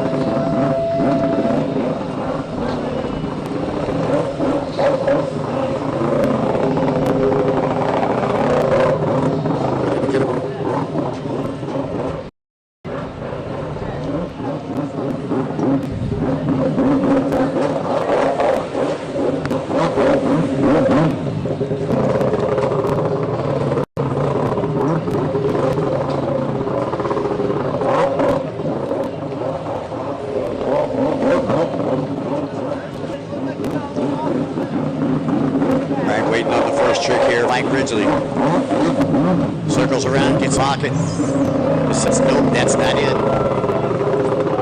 Yeah, he doesn't want the clock until he gets his first trip there. Or throws a hand in the air. Michael looking around now. That's set up. Here we go. I think not one. Nope. Did not like that feeling. Sight times a charm. Yes.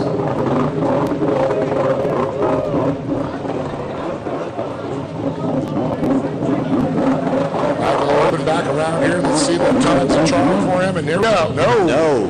Okay, maybe the 4th.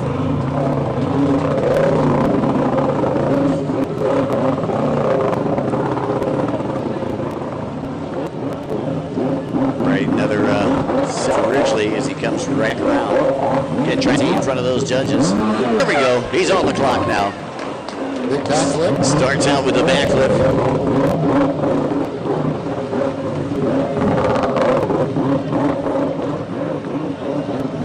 Search around for another setup wake here for his second trip.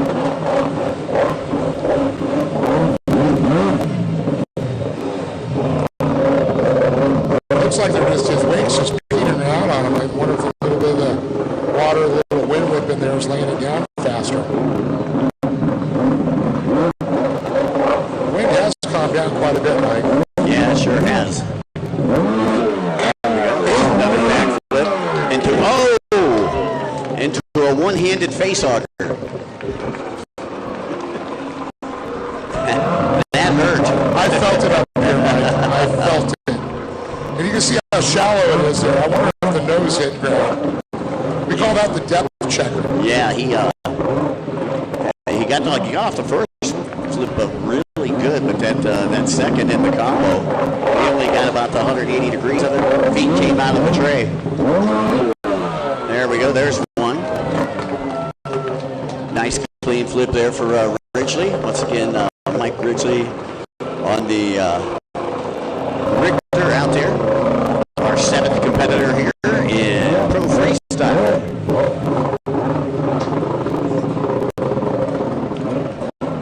Search around for another setup break coming around. And it is not easy to throw a backflip. It's amazing to see these guys do it. About a 50% of a backflip again. Comes out of the tray but doesn't separate from the boat. 15 seconds left on the clock for Ridgely. Wow, Michael. Yeah, he does the old big throw. That's the Ghost Rider. Ghost Rider, yep. That's Ghost Rider Air. Remember we used to have the big toss, the big throw, the Marriott toss. Marriott toss, the Ghost Rider. Made famous by Eric the Cyclone Malone. All right, so that is going to do it for Ridley. And I'll be back in just a second, Dave. I'm just going to check and see if we're going back to the top of the order. I believe that should be the programmer.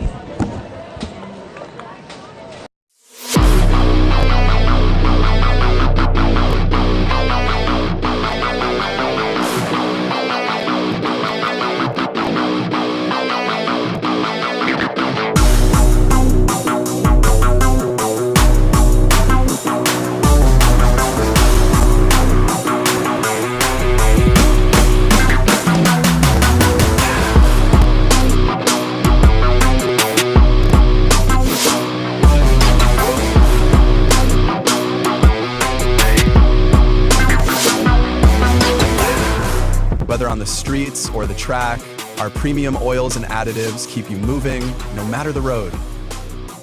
Powered by people, driven by passion.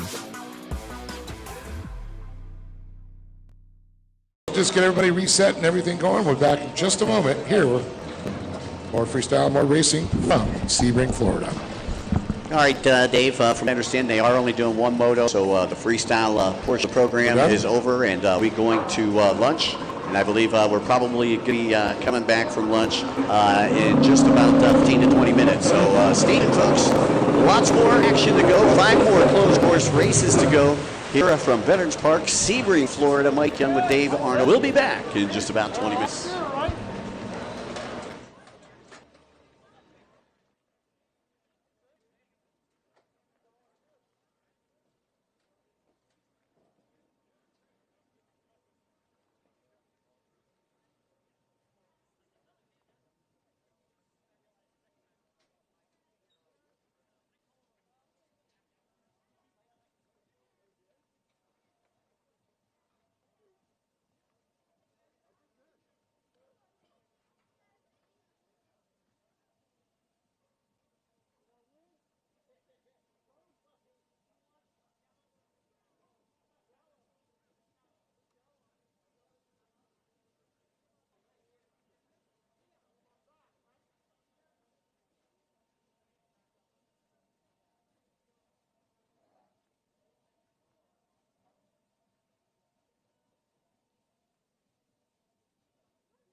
streets or the track, our premium oils and additives keep you moving no matter the road.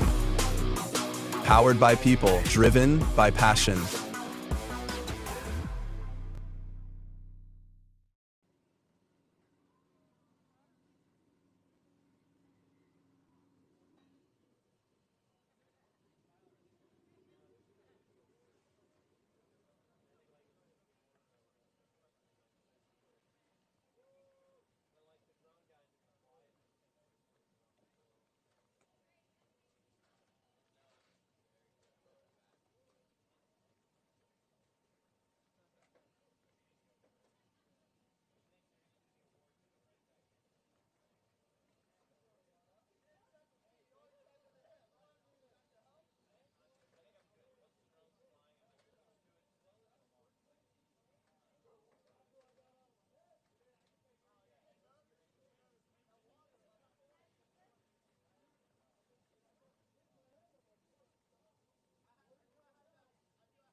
Check one, check two, check one, check two, check is in the mail. Hi, everybody. Could some of our spectators, you guys want to come down? We're going to do some freestyle awards. You just got to see the freestyle competition. And we're going to go ahead and do the freestyle awards right now. Okay, so all I need is a thumbs up. Thumbs up for the freestyle awards. You guys ready? So we're ready for the freestyle awards. In third place, taking home $50. Put your hands together for Jonathan Whitehead. Go on up there, take third place on the podium. And Kyla is going to be our trophy girl. Second place, going to take home $100 plus some Tommy's tubes from LUP Jet Sports. There's our slides for your stands. Put your hands together for Dino. Dino taking second. Way to go, Dino. Ladies and gentlemen, your winner here in Sebring for round number 2 of the Liqui Moly Pro Watercross Tour, taking home some Tommy's tubes from LUP Jet Sports. Put your hands together for Anthony Vitnell.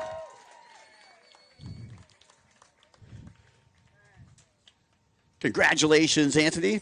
Okay, on the count of 3, I want you to hold the trophies up over your head. 1, 2, 3. Hold them high, guys.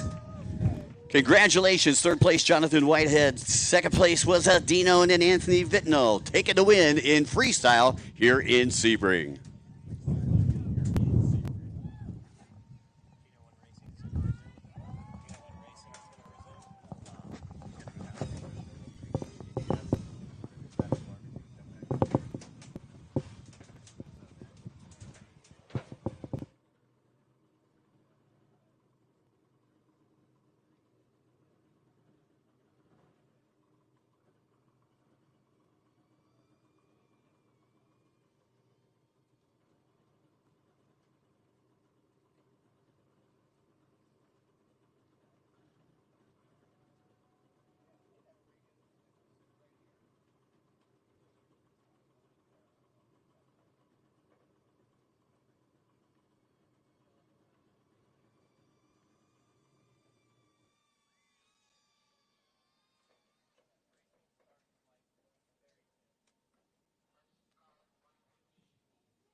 check, check.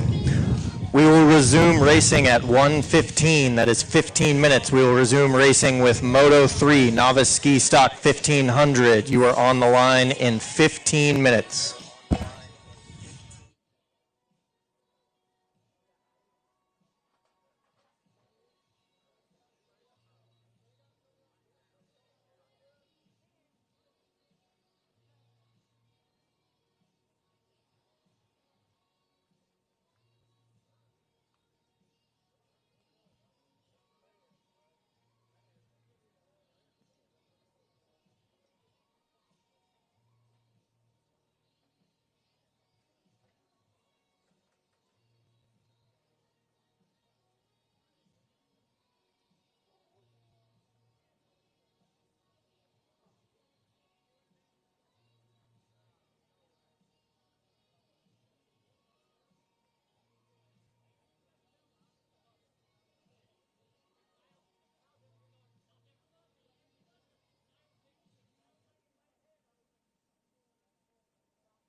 Can we get a holder down in the water for Sebastian Wilcox? We need a holder. Looks like Bobby Cardone is going to go be a holder. Ace number 1, Bobby Cardone, holder school. All right, we still need one more holder, please. One more holder to hold one of the hardest working kids on the pro watercross staff. Oh, that Dylan coming in? Oh, all right, we got one. That boy.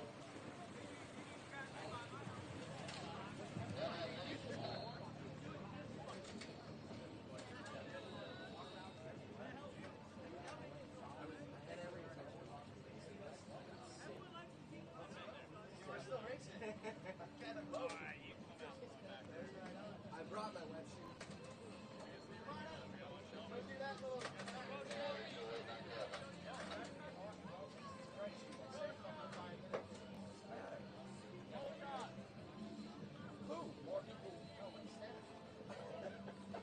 Fucking kill everybody.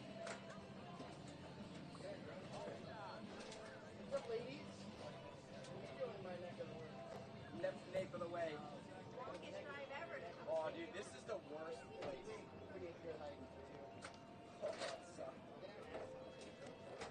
It's all lights. That's our boy. He is? He right through that crack.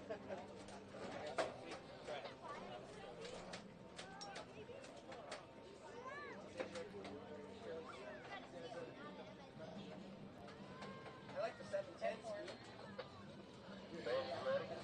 Is it?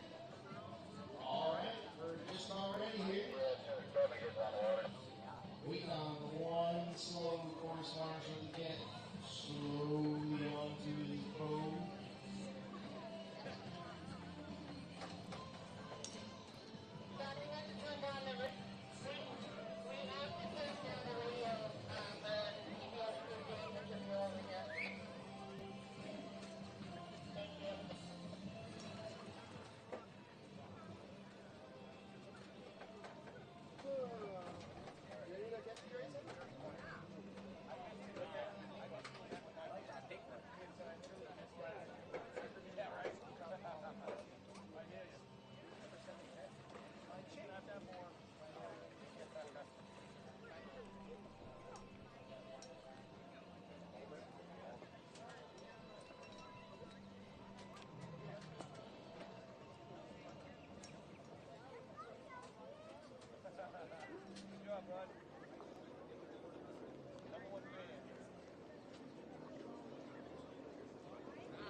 Announce a race.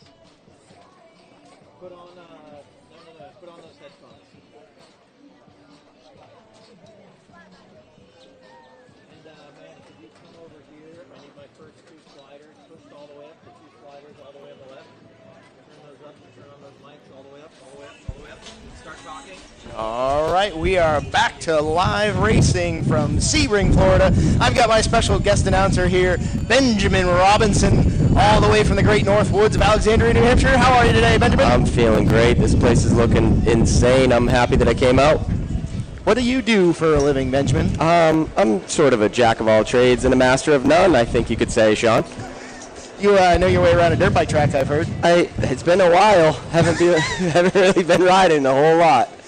But I see Kelly Wilcox out there on the line. That's Kelly Wilcox is out there. Sebastian's on the track. Kelly is sunburnt as all can be. He does not put on sunscreen at all throughout the race weekend. I love it. You can tell because his face matches his factory fade red shirt. So out front, we have got the California boy, Jeremy Keach, also a pro motocross racer. So Jeremy is traveled here with his fiancee Kyla, and he was on a Superjet 1050 that was one of mine that he borrowed yesterday, and somehow finagled to get on an SXR 1500 this weekend, which is what he normally rides out west, and he's been railing on it today. Totally redeemed himself from learning how to ride that Superjet yesterday. Seb Wilcox on the 595. Superjet 1050, he's down one whole cylinder to that 1500 out in front of him, but he's staying pretty close with him. Keach takes a look over his shoulder to see where Seb is at. Third place is Shelby Warman on that 1500, and fourth is our boy Tommy Lambert, LVP Jet Sports, who just donated the tubes for our freestyle boys. Did you catch the freestyle show, Ben, or did you show up too late for that? I just showed up. I missed it. Well, you didn't miss seeing Tigercraft Tony here because he didn't show up either. Oh, of course. But we will give him credit. Tigercraft Tony did pony up money for payouts, so thank you, Tony, for supporting the sport. We greatly appreciate it. I see a Tigercraft on the... There's a couple Tigercrafts right. over there, Nice. yeah. So the Tigercraft boys came in full force. Richters came out here. We handed out $250 in cash for the first place winner, and $100 for the second place, and $50 for the third place. We're very gracious. So no matter what, we're going to make some money. Yeah, they're making money. Really helps pay for their $40,000 skis, $50 at a time. Keach holding on to the lead. Seb is not able to reel him in.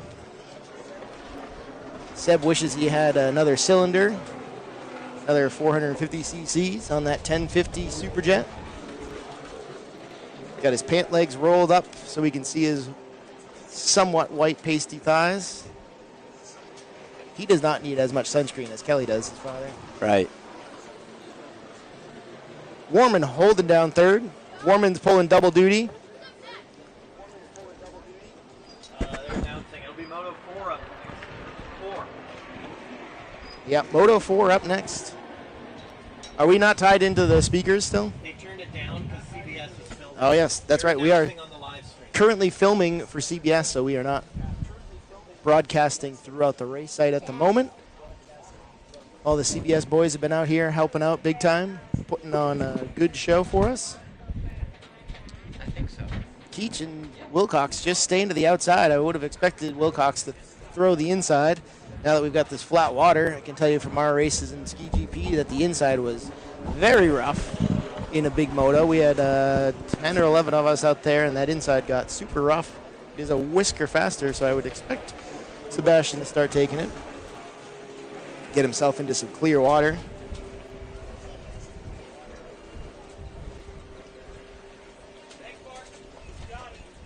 Oh, I think I see Mr. Dill getting ready to go out there. Dill, are you going out? Are you racing in this one? You want to? Trying to recruit Dill to go come out of retirement. He's going out on a sports spec boat to test it out for the boys. The Dill boys have been flying all weekend. Bring that microphone right up against your mouth. Charles told me to put the microphone closer to my mouth. I don't usually listen well to him. Why are all the kids yelling at me? Can't you see I have a headset on? What do you need? The next one is the one that you can go out in. No, if you want to take the sport boat out again.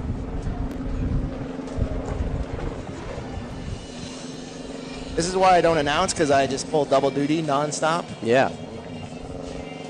What kind of laps are we doing on a race like this, Sean? Well, we do timed motos here since you retired from jet ski racing. We went away from laps and we went to timed motos. We've got a nice timer out there, countdown timer.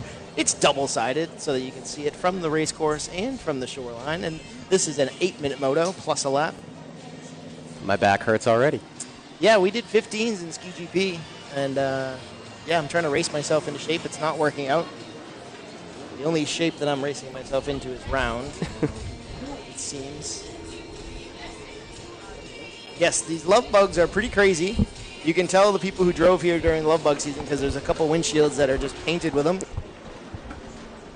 Speaking of bugs, you want to hear a funny story, Benjamin? Let's hear it. I love funny stories. Well, so, yeah, we had another refrigerator incident in the motorhome. Seems to be a trend when I leave motorhomes in Florida that the refrigerators just stop working. So I have to throw that refrigerator away. Yep, it's a bit of a catastrophe in my motorhome at the moment. Bug infested? Yes, yep. The ice dispenser actually is a maggot dispenser. It's pretty gross. I'll spare everybody the details of that one. Oh, we've got the hired guns. They got the CBS boys back in the house. Fresh from their interview with Mr. Ray for CBS Sports. This is a carbon copy of the last moto in the 1500 boys. Keach running away with it. Sebastian half a track back in second. Shelby riding her own race. Shelby a little tired from riding the Runabout class. We threw her in Runabout. She had her Runabout on the trailer and wasn't racing it. And we said, why are you not racing that, ma'am? You need to get out there and race that. So she's pulling double duty. Her back's hurting. Tom Lambert's an Iron Man, though. He's just been out there for all day long, it seems like. Up next, we've got the Novice Runabout 1100 Limited, and we had some dropouts. We only have one rider in there. We need to get some more riders in there. See who we can recruit to get in there. I'm going to pass this over to Mr. Mikey Young and Dave Arnold here, and I'm going to get back to my job. All right, boys. All right, back on. Yep. This is race 3, right? Race 3 is on the water right now. Yep. 67.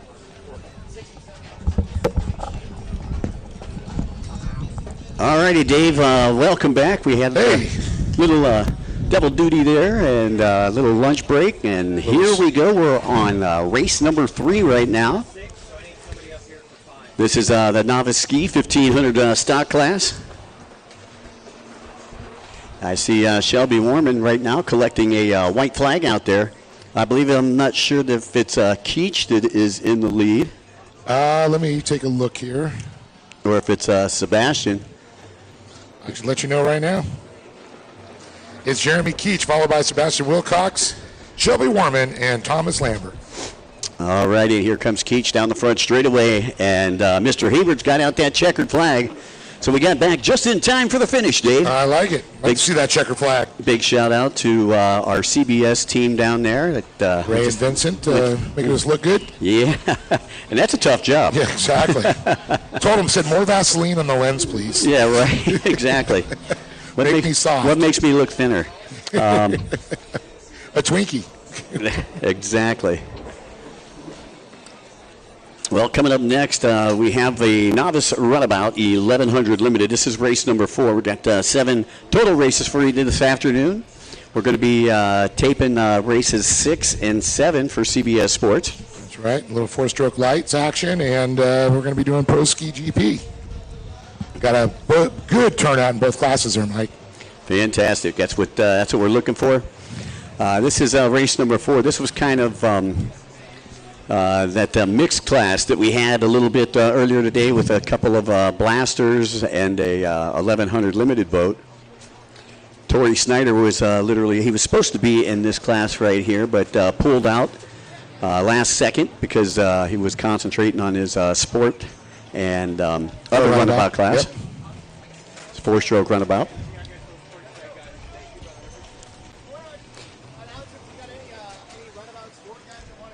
Is it check? Okay, there we are. We're back up on the audio. Go ahead, Mike. Sorry, I just want to make sure. Hey, is there any sport riders would like to jump in on this race right here?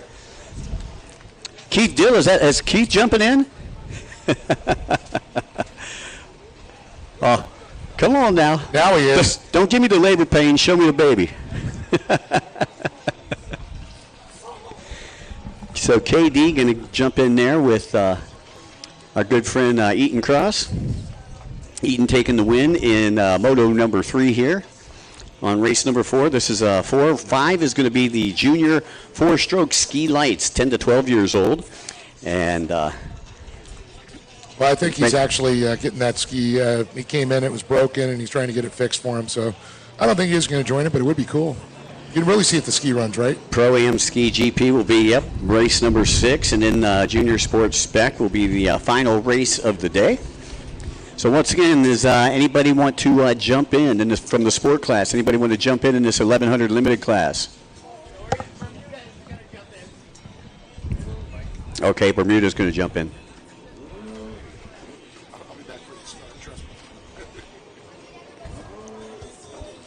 So once again, folks, for those of you listening in on the Liqui Moly live stream, we'll be back to racing here in just a couple of moments with race number 4. We got a couple of boats late to the gate here.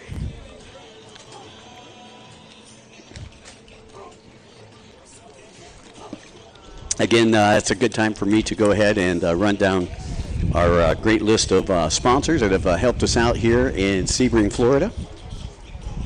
I'd like to say a very special thanks to our title sponsor, that is Liqui Moly.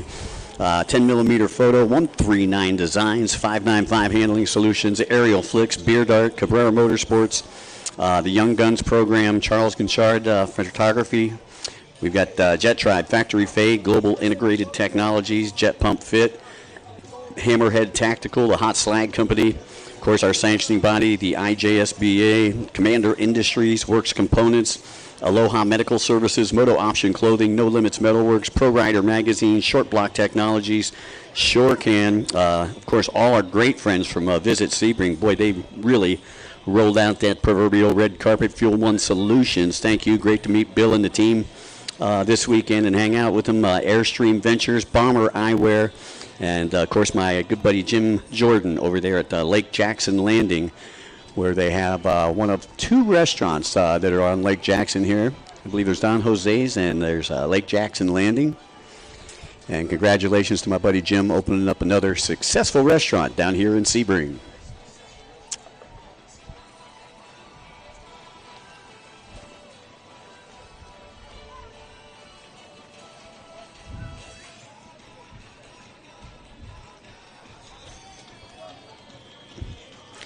By the way, if you're here locally, you want a good souvenir to take home to remember your time here at the races, don't forget at the East Coast Watercross compound, which is behind our podium and behind the Tower of Power here. We've got hats, we've got T-shirts, we've got stickers, we've got sunglasses, we've got Jet Tribe apparel and wetsuits. So if you want something to take home with you this weekend, stop on down and support those who support the sport. So again, we got this 1100 limited class going to be combined with a sport class, and we got junior ski 4-stroke lights. That'll be coming up, race number 5, and then we got race number 6, which is the Pro-Am Ski GP, race number 7, our junior sports spec class. So that's what we got left for the afternoon here. Glad everybody could join us here for the live broadcast. Mike Young, and I'll be joined by Dave Arnold in just a couple of minutes. And it looks like we're finally set to go down here online. Again, only 2 riders down online, only 1 signed up for Novice Runabout Limited, so we wanted him to have somebody to race with this weekend, so we went ahead and put one of our sport guys down there.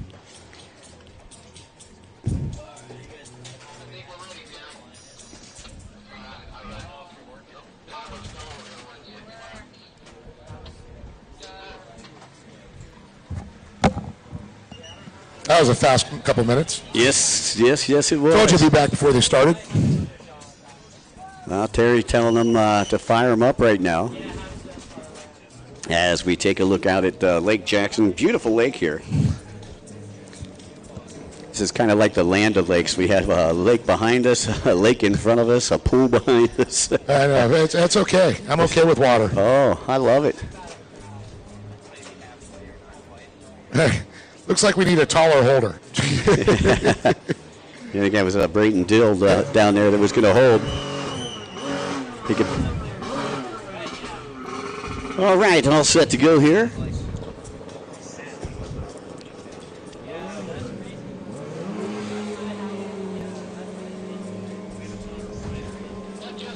So it looked like Runabout Easton Cross, who was on the outside, let Bermuda take off before him. Yep. We've got one on the inside, one on the outside.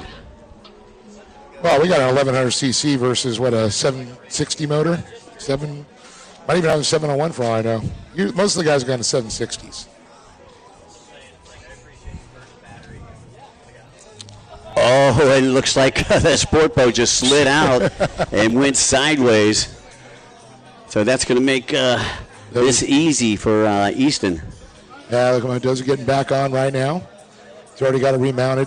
Lucky there's not a lot of boats out there. I'll tell you, getting up back on the blaster, even an HX in rough water, it is seriously a balancing act of luck. You know, the conditions, if anything, have probably gotten calmer here this afternoon from what we had this morning. Winds kind of changed directions, coming from onshore to offshore now. And maybe that's why we're getting so many love bugs here. That could be. I think it's because you're sweet, Mike. I think they're getting pushed toward the lake. Easton taking a look behind him. Blaster trying to get that inside line as they work their way up top left-hand side of the track. They're rail to rail, deck to deck. Outside in to the inside. And it looks like that Blaster probably corners just a little better than the Spark out there. I will tend to agree with that statement. I concur, sir. And look at the Spark working on that inside line right now. Do you think he's going to dive to the inside here, the inside split, as we head up to the top right-hand side of the track? I think he's going to go outside. Oh, he went inside. Yeah. Easton he went outside last time. Yeah, Easton goes to the inside. Had the lead when he went to the inside. Let's see if he can maintain it. Bermuda will be coming from the outside.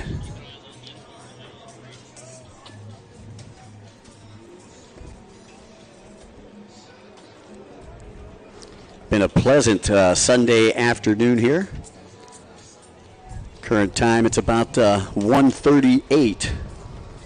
And we've still got about 4 or 5 more races to go as Easton maintains that lead over Bermuda on the Spark. You got a Spark out there and a Blaster out there. Nice looking Blaster though. I love the wrap on that Blaster. Yeah, again, that's Junia Bermudez. Bermuda for short. Bermuda. Yeah. Jamaica, Bermuda. Okay, I won't sing for it. This is not karaoke. Hey, junior ski 4-stroke lights class, 10 to 12 division. We need you down to the starting line. Once again, this is race number 5. Race number 5, we need you down to the starting line. Race number 6, stand by.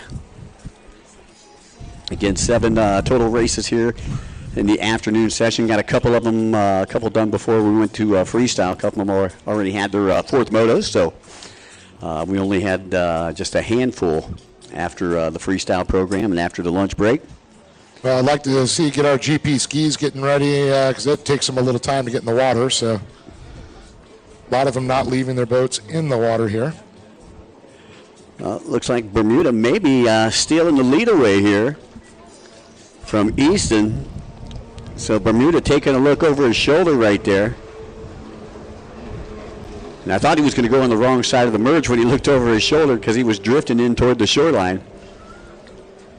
But now with the lead over Easton. Once again, Easton Cross on that Sea-Doo, the Yamaha Wave Blaster there. Hey, I tell you, that Blaster's quick. That is a nice looking Blaster, but like you say, under the hood, it looks like he's had some internal engine work done to it. I hope not. It's a spec Blaster. Just runs good. He's got everything matched. Dude, you could get those skis so perfect. You get the right prop set up, the right grate, the right ride plate. They're quick. Easton once again opting to go to the inside, Bermuda to the outside. Easton flipping the switch one more time and trying to catch back up to Bermuda's.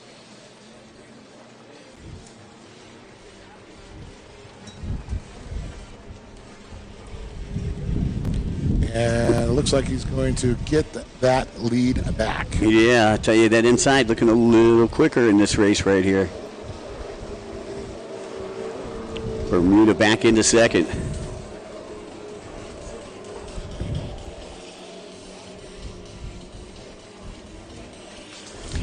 Once Once again, coming up next, we got the junior ski four-stroke class. What kind of lap times are we looking at here, Dave?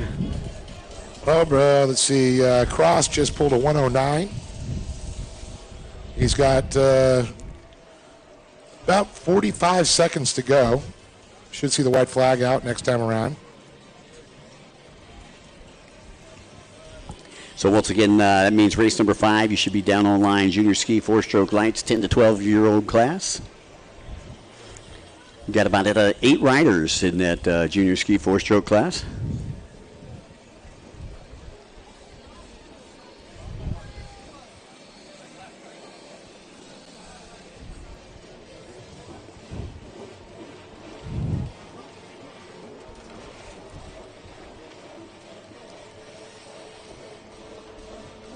Kind of a combined class there. I see Dill, McClure, Ryan Stevens to this one, Jax Rowe, Ben Dressel, Kyla DeRosers, Sebastian Wilcox, and Cameron Spooner will be on the line for the next one. One of our TV classes. Meanwhile, the white flag out here for this one. So 1 lap to go here for Easton. A little bit slower last time by 1:13.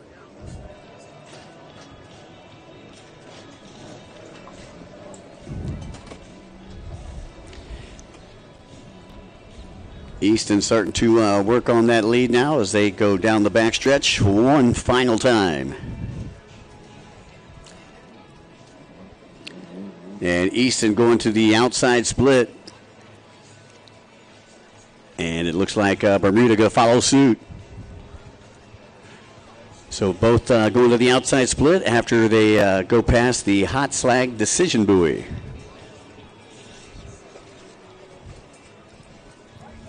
Checkered flag will be coming out very shortly as we see the juniors working their way up to the starting line, and there is the checkered flag. Congratulations.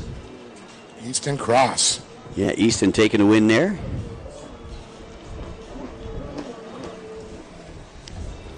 Bermuda coming through in second, so that takes us right to race number 5. That is the junior ski four-stroke lights class. And down online from Naples, Florida, we should have boat number 114. That's Braden Dill, 33 out of Sunny Daisy, Tennessee. Sponsored by TC Free Ride, VP Racing, 6D, ODI, McClure Racing, Tasco, NGK, Action Sports and Canopies, GoPro, Chase Plumbing and Mechanical, and Competitive Crankshaft. That is Cash McClure.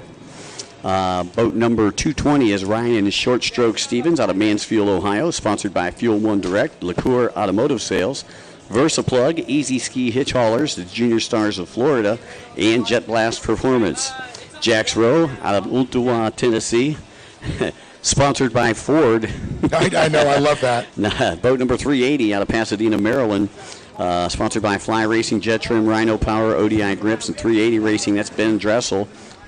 710 out of San Marcos, California, sponsored by Jet Pump Fit, Pro Watercross, BJ's Performance, Bomber Eyewear, Insta360, Blue Collar Beef Jerky, and Hydrofly Electrolytes. That's Kyla DeRosers. Boat number 595 out of Franklin, New Hampshire, sponsored by No Limits Metalworks, the Hot Slag Company, Jet Trim, Jet Pilot, Showtime Freestyle, the Commander Youth Racing Program, Z-Force Racing, and Dad's Overtime, Sebastian Wilcox.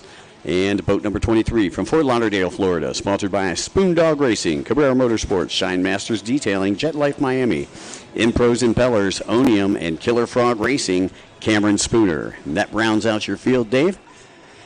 Well, this is definitely going to be an interesting one. The one to beat right now is going to be Cameron Spooner. I'll tell you, Sebastian Wilcox had a great run there. Really impressed with Ben Dressel. He had a great last couple of races. Cash McClure came out the champion out of Texas, Mike, and of course here he struggled. He's got his seconds, he's got thirds. He's still waiting for that elusive win. Now Spooner getting the 3 wins a little bit earlier this week. Once again, a 4-moto format. This is the final format, or the final moto, should say, in this format. Once again, this is the 4-stroke lights category.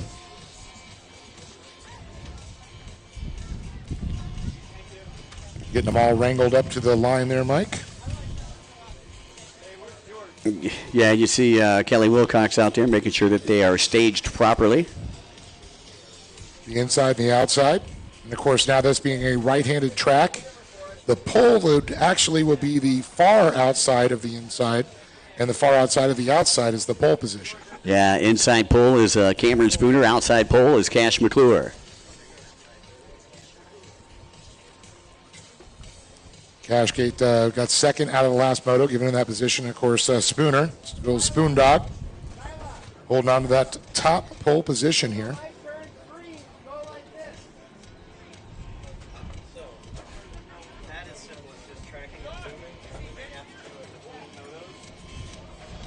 Once again, these are a green light starts. You'll see the center lights will be red until they're ready to go. Jay Habert going to look down the line here to make sure all these racers are ready, Mike. The call to action, as you put it.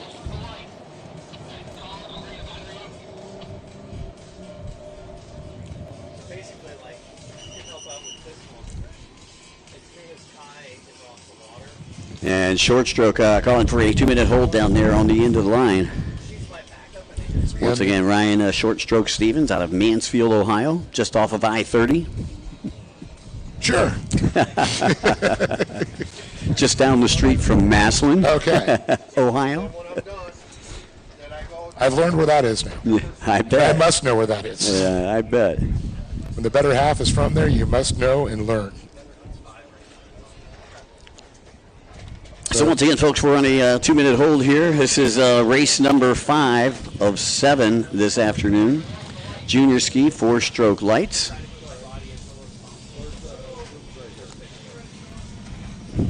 And it looks like they're looking for some kind of problem. It might have been a malfunction with our start system. See Sean running down there to work with Kelly, trying to get the light system back up online. Boy, might have to go old school with the 2-1 card. That's right. Do that. Just wait for that green flag to drop. See, the drones are up.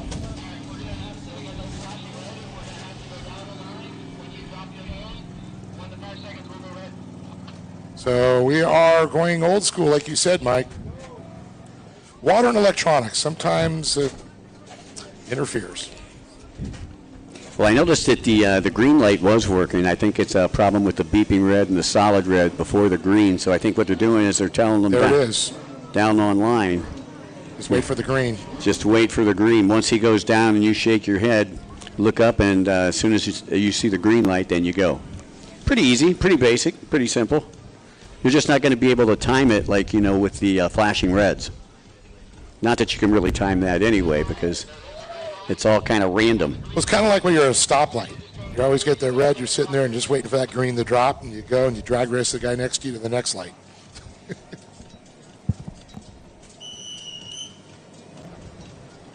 All right, Mike, they've told them to fire him up at this point, waiting for that green light. Going to see a green flag drop, too. They're looking to the right now.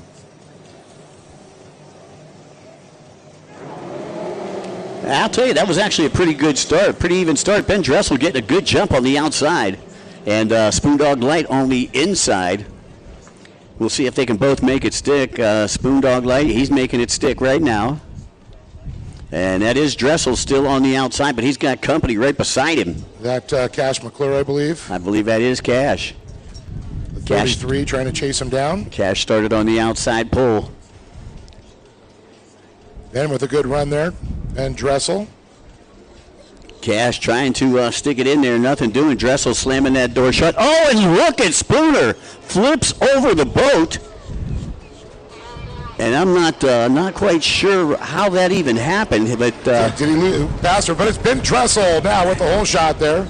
Yeah. Looks like Sebastian Wilcox trying to get up there in the mix. And I believe that's Jax Rowe. Jax Rowe also. McClure back a little bit deeper. Rowe's going to have position. He's going to overtake that second position from Wilcox. Meanwhile, it's Dressel out in front. So it's Dressel, Wilcox, Rowe, followed by McClure and Dill, Kyle DeRosers, Ryan Stevens, and unfortunately they're still getting Cameron Spooner back to his boat.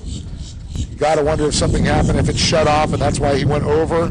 He's still out there standing on the ski, and he's getting no fire to it whatsoever. But on the back stretch, it's Dressel. he's airing that machine out. And it looks like Ryan Steen might have some problems. He went down. He's up and running again, too.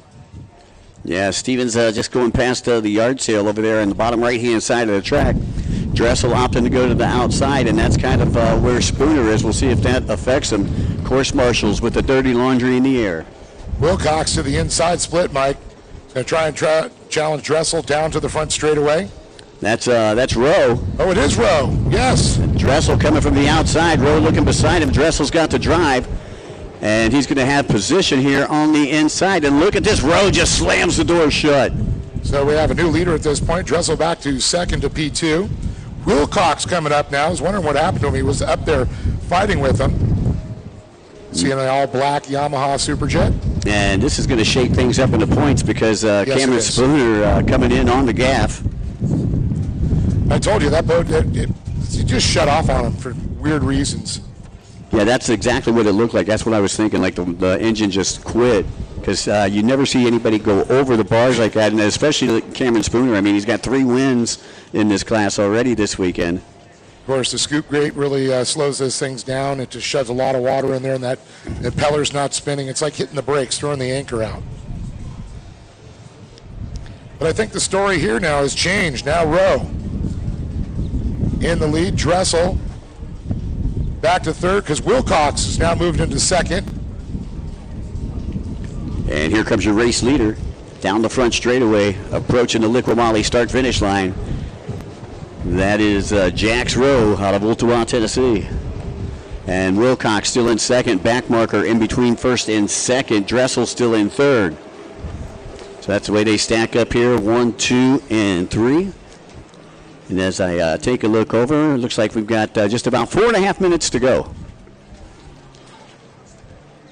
And you can see that they're taking a look now at Cameron Spooner's boat, trying to get it fired out there to get some points, to get back and rejoin the track. But the problem is, though, once you're towed in by a course marshal, you cannot go in. If you come in on your own power, you can go back out.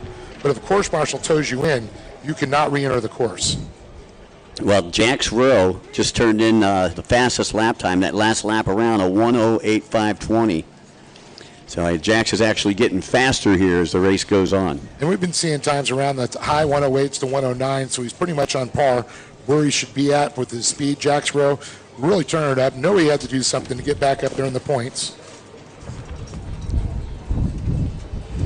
Race number 6, we need you to the starting line. That's the Pro-Am Ski GP.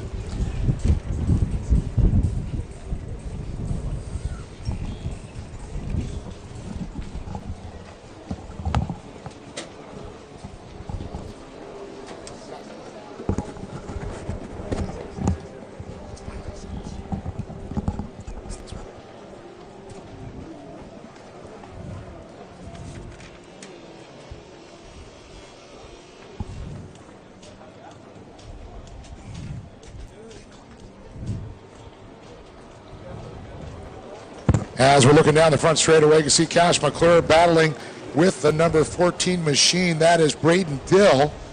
McClure able to get by there, and you can see Kyle DeRosers now in that all-hot pink 710 machine. As we go back out to Jax Rowe, our leader, hitting those outside splits, Mike, those big cans, the SPT splits, where it looks like Wilcox is going to go to the inside to the Liqui Moly buoys and the East Coast Watercross. Nope, he made the decision at that hot slag company buoy to go to the outside, but Dressel to the inside. Yeah, Dressel trying to make up some time on Wilcox. Wilcox was able to get past Dressel just a couple of laps ago. And here comes Wilcox out from the bottom right-hand side of the track. And there is Dressel. Dressel still about 3 seconds off the pace, being thrown down by Wilcox. And that is your battle for second. A little bit of gapping between these riders. Jax Rowe's really turned it up there. And, I mean, Jack's got to be feeling good about himself that, he doesn't want to see Spooner out, but that was our points leader coming into this one with 3 perfect motos, and unfortunately he's going to get a DNF in there, so that does affect his point standings. Allows McClure, who was our winner out of Orange, Texas, to gain more points coming into the second round. He will come out still with the points lead, I believe.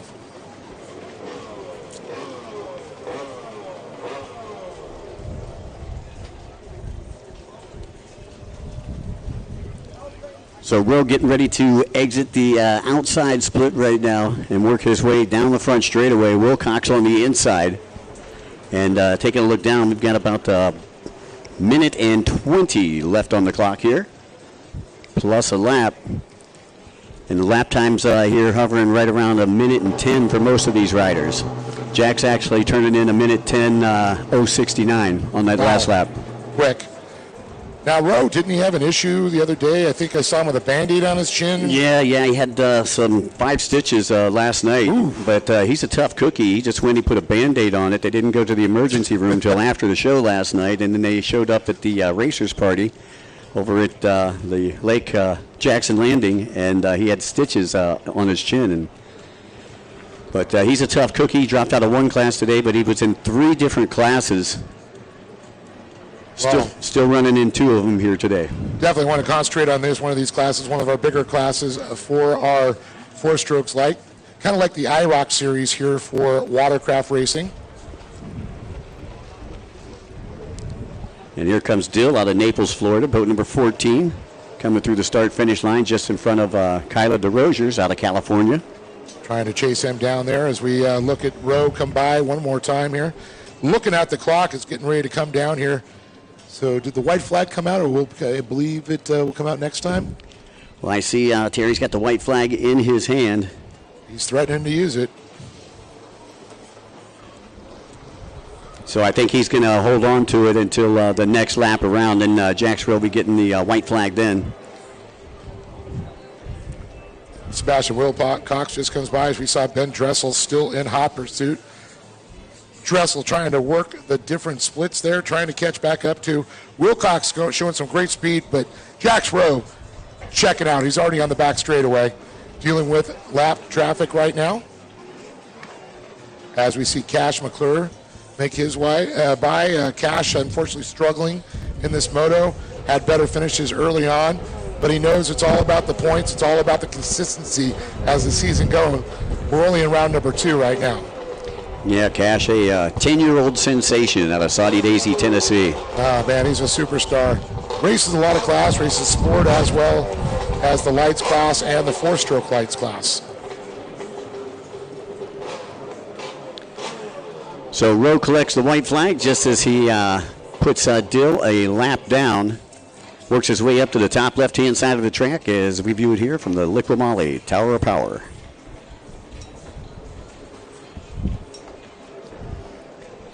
He's got that. He's got one more lapper. I think it's going to be a little difficult to catch up. I believe that's Ryan Stevens in front of him, the 220.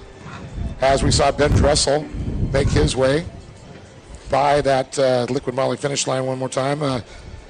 Ben coming from Pasadena, Maryland, riding for Fly Racing, Jet Trim, Rhino Power, and ODI Grips, 380 Racing. Yeah, and Wilcox, who sits in second, sponsored by No Limits Metalworks, Hot Slag, Jet Trim, Jet Pilot, Showtime Freestyle, the Commander Youth Racing Team, Z-Force Racing, and, of course, all of Dad's overtime play check. Yes. Well, as we go back out there with our leader once again, Jax Rowe continues to turn and burn as the checkered flag will come out this next time by for him.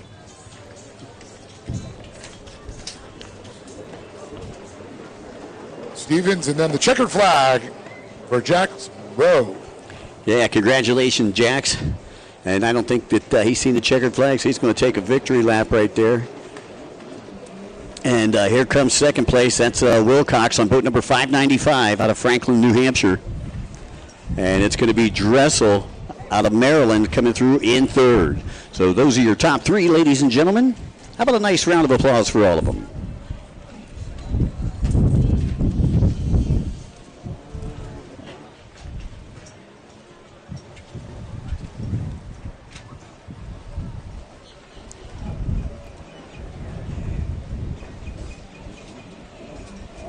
Well, some exciting things coming up next with our GP ski class.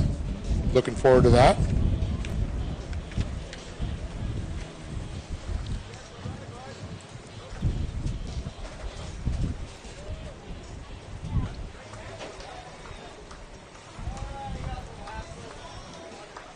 As the rest of the field makes their way by to collect that checkered flag. And there's the victory lap there again from Jack's Row.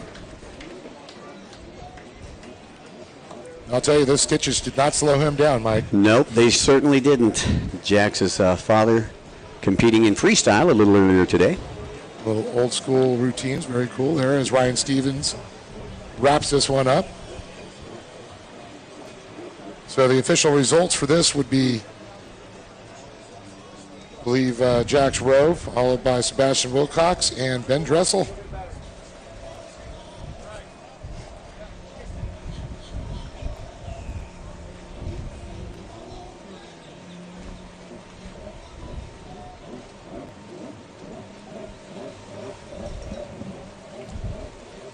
So it's a little short pause. I believe we're going to get the GP skis down on the line here.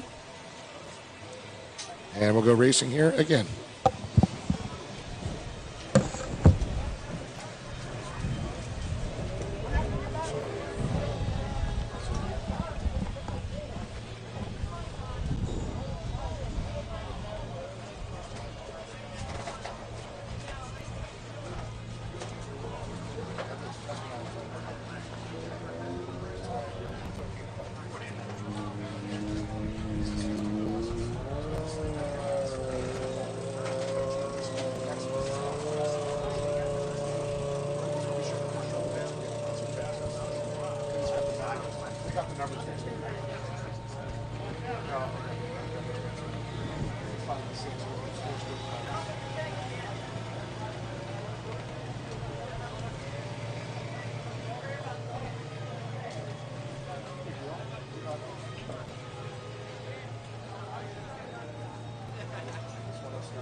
I think part of our problem is the ramps get clogged up, people getting in and out. Surprised we didn't have more boats staged up on the beach line though.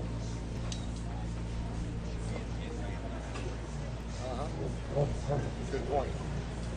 Good point. That I agree with 100%.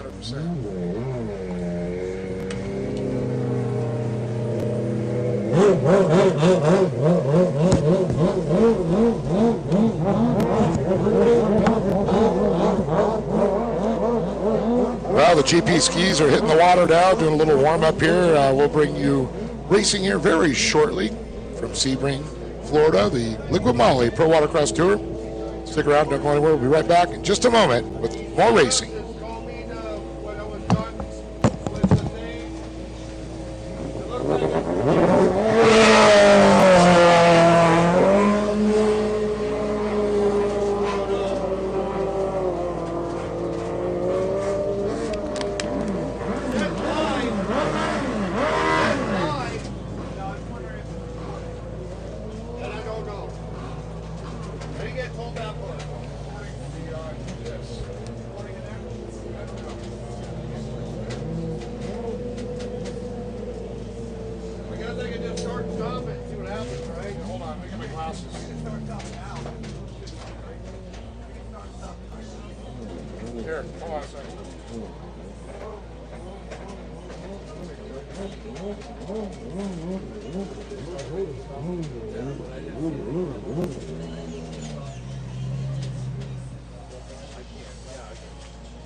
corner.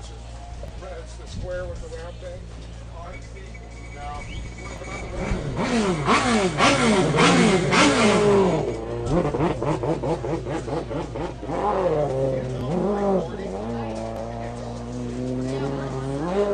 Well, Ray wants it. Yeah, Ray wants it recorded.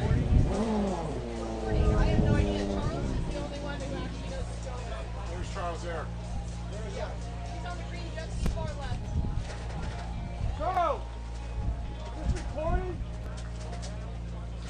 Is this recording? It's on the live stream. Yep. So we can pull it back. It is. Okay. All right. Excellent. We're good. I'll take it. Thank you.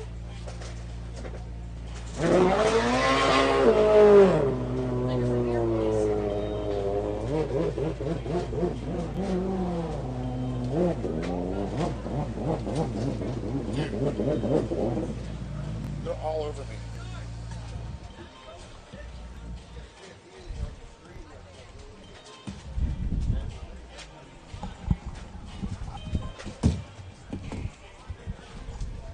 When you're racing at this level, every second matters, and so does every detail.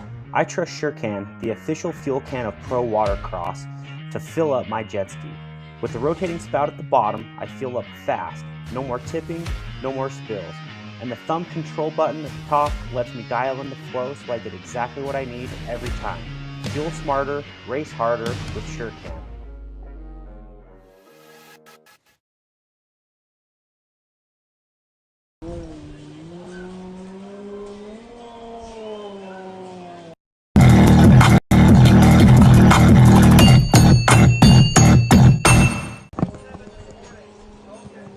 Kyla. Welcome to our hometown, where charm meets adventure and smiling faces greet you at every turn. Vibrant stories line our walls and invite friendly chats with our neighbors. Here, every sip, every bite offers an opportunity for cherished memories and beckons you to return again and again. That's what hometown is, and we'd love to show you around ours.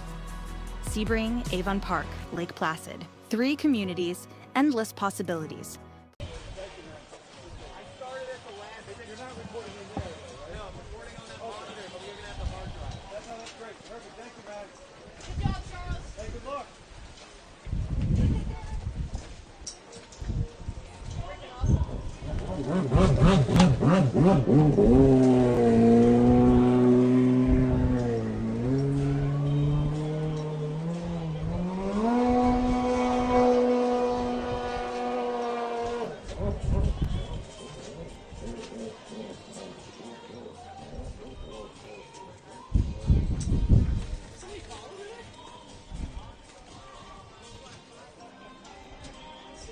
Yep.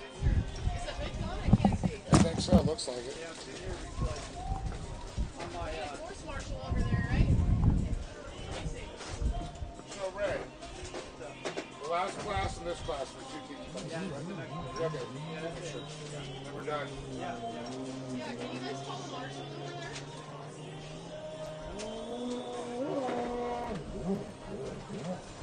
Looks like we need to get a course marshal over the far right side. We got a ski on tower. It's not running.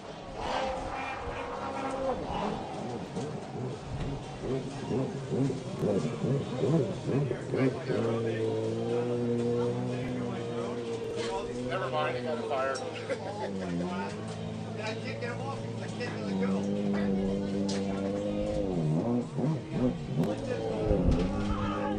At least they don't like. No, I don't care.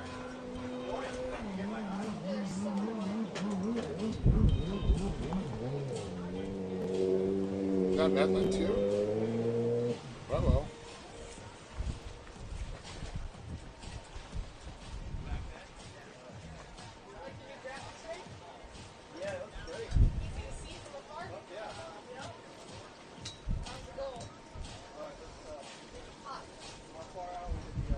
You got love bugs making love to your ankle. They've been all over me.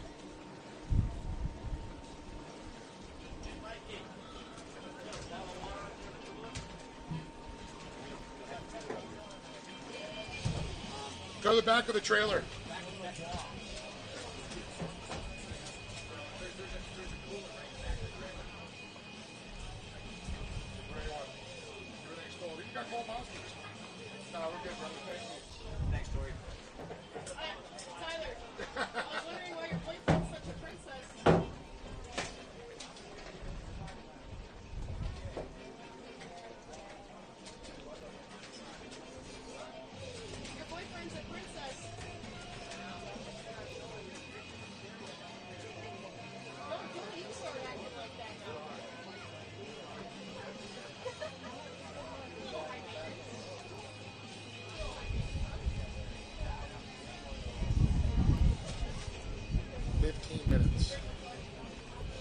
More like 20.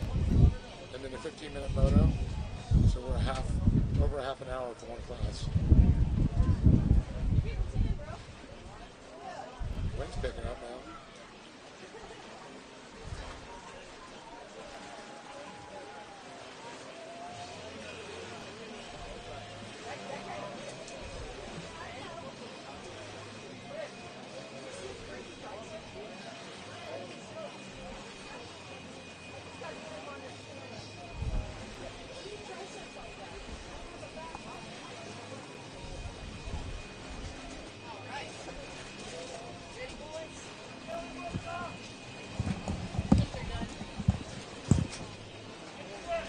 Well, folks, it's time for the roar of the big bore. The GP skis are on the line. Oh, there's got to be, at least $200,000 of horsepower on that line right now, Mike. Yeah, I tell you, some really nice-looking boats. You got the fast power sports boats out there. You got Commanders out there. You got a Bullet out there. I mean, you got everybody who's anybody in the aftermarket hull business is being represented down there online. And I want you to know, though, Kawasaki's represented in every single one of those because they all run Cali power plants. All right, riders told to fire up their engines. 595 is Kelly Wilcox, 24 is Charles Gunchard, 114 Sean Dudek, 51 is David Cabrera, 730 Braden 7, 201 is Crystal Landis, 98 is Eric Medlin, 169 Isabella Parker, 54 is Thomas Lambert, 43 is Pete Noctigal. Here we go. GP ski underway. Well, it looked like Chris Landis got a jump there on the outside. He was sitting on the outside pole at the beginning of this one. We'll be taking a look at that blue 201 on the outside. Let's see the inside. Who's going to get the whole shot here? Looks like Medlin. He did whole shot the last moto, Mike. Yeah, that is Medlin that's leading on the inside. And it's Landis on the outside. Landis will have the drive coming from that outside split. Let's see if he can pick off Medlin. And here we go. Going to be a drag race down the front straightaway. Landis on the inside, Medlin on the outside. Landis pulling right up beside Medlin as they head to the top left-hand side of the track. That is Cabrera back there in third. Isabella Parker in fourth. And it looked like Dudek back there in the fifth spot. That's right, followed by Braden 7, who was the leader coming out of round number 1. Followed by Ginchard, Wilcox, Lambert, and Nachical. Yeah, 7 taking the win back there in Orange, Texas. First round of the Liqui Moly Pro Watercross Tour. Now there's a little deja vu moment from Moto number 3. And it looks like Landis going to go to the inside, Medlin to the outside. Landis going to try to shave some time off as he works his way through that inside split.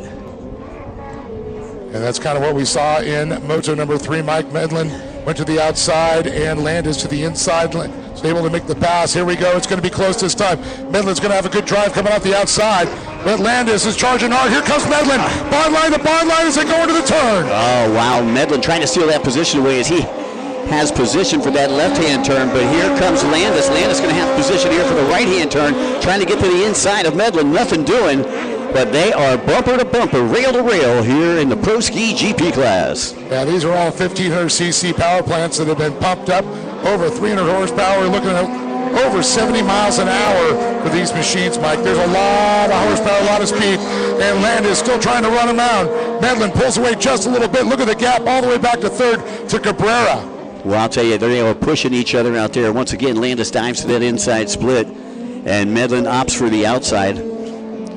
A little more wide open, a little more sweeping on that outside, a little more tighter, a little more technical on the inside. As you see, Landis just setting up for them turns, and it's going to be close as they come out again. You're right, Mike, and you can't make a mistake at that point, but I think this time Landis will have the drive coming off. He's going to take the lead. Medlin's going to put the hammer down, trying to catch up to him. Landis looks over his shoulder at him and knows he's got the lead. A new leader, Christopher Landis. Yeah, Chris Landis, great job there by Chris.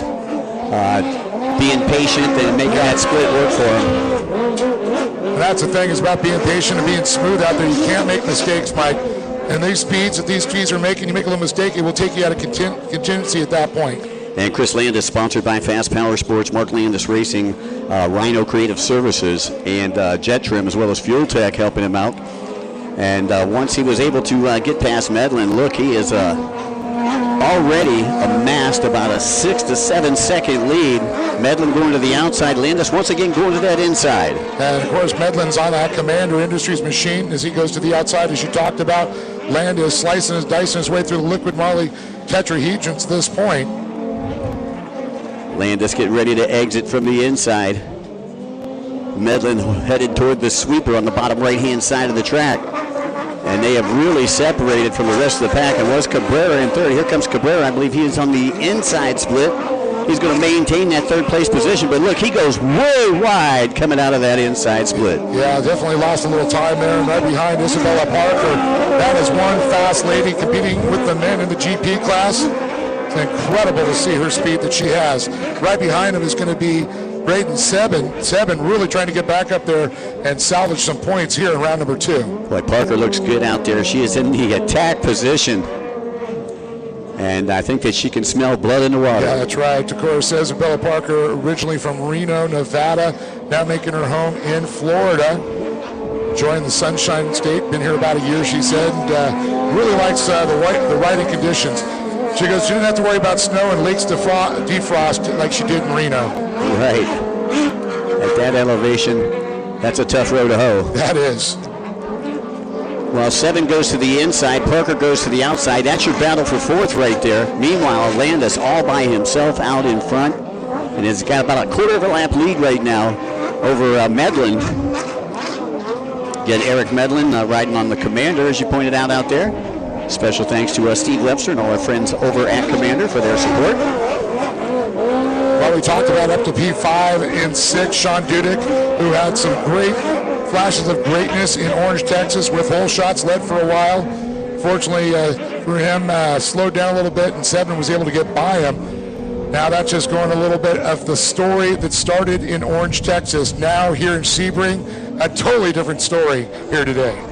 Yeah, it looks like Lambert pulling off early out of Johnson City, Tennessee. And yeah, they're taking the Kawasaki off the ramp right now. Well, that's got to be a tough road to hoe with that factory Kawasaki machine there. Those holes, they do have a limit on how fast they go, where these Fast Power Sports and Commander and Bullets, 70 plus miles an hour, where the Cowies unfortunately have a trouble struggling up to 70, and that's why they went with the Hyperion. Hopefully we'll see some Hyperions when we move on to the next round. And I'm looking at Landis out here. He's working his way through the lap traffic, top left-hand side of the track. And Landis right there next to Gunchard. And Gunchard's like, where did this guy come from? Gunchard on that British Racing green, number 24 there. A little throwback to the old 60s open-wheeled Lotuses. Kind of a big fan of that type of racing. I love the colors. Landis so far 3 for 3 on the weekend, trying to make it 4 for 4. A perfect weekend so far for Chris Landis out of Delray Beach, Florida. Yeah, that's got to be a big boost in your confidence level there. Landis coming off the tetrahedron on the inside split there. He's part of that Markham Park crew that practices down there in Fort Lauderdale every weekend. They got a permanent track down there, and they rent the lake out all year long. That is beautiful. Love that fact. Gunchard makes his way back as we see our leaders starting to separate big time for the rest of the pack out there. Medlin still holding on to second. And Cabrera in third, but being pushed right now by Parker. Eric Medlin on that 98 machine. Commander Industries on the side of it. Cabrera sitting in third out of Miramar, Florida, sponsored by Ignite Racing Fuels, Ballard Motorsports, and Judge Motorsports. And Paul Jordan helping him out over there at Exotic Signs. Now, I always talk with people and tell them that they have these 4-cylinder motors now in these stand-ups. And, you know, just like a tuner car, you pull the laptop out, you can program the ECUs, set them up for your timing curves and everything you need to do, just like a car. So they've really, the technology is really fast-forwarded over the last couple of years for this division. We went from 2-strokes, 3 cylinders to 4-cylinder, 4 strokes. Medlin right now, second place, coming out of the outside split. Got a couple of back markers in front of him. Looking quick, grabbed the hole shot, but lost the lead to Landis on lap number 2. Well, Luke is starting to reel him in a little bit. Isabella Parker back there. She's really turned it up quite a bit. Yeah, Cabrera's got to be able to feel the heat that she's applying. Yeah. As they work their way up to the sweeper up there on the top left-hand side of the track. I watched her coming around that corner and said, ooh, she found some fast speed there really quick through that outside split. Well, again, they're going to have to deal with some lap traffic, too, and that's your battle for third between David Cabrera and Isabella Parker. That's always a tough situation with lap traffic out there because, you know, you got to hope that they see that blue flag, know that somebody faster is coming out. If you're on a different part of the track, you don't know, and you move over and you can take the leader out. Well, taking a look down here at some of the fast lap times. Fastest lap time so far thrown in by Landis. Landis has a 1:03.145. Last lap around for Medlin, a 1:06.623. And Cabrera, a 1:05.556. Landis has really turned the heat up.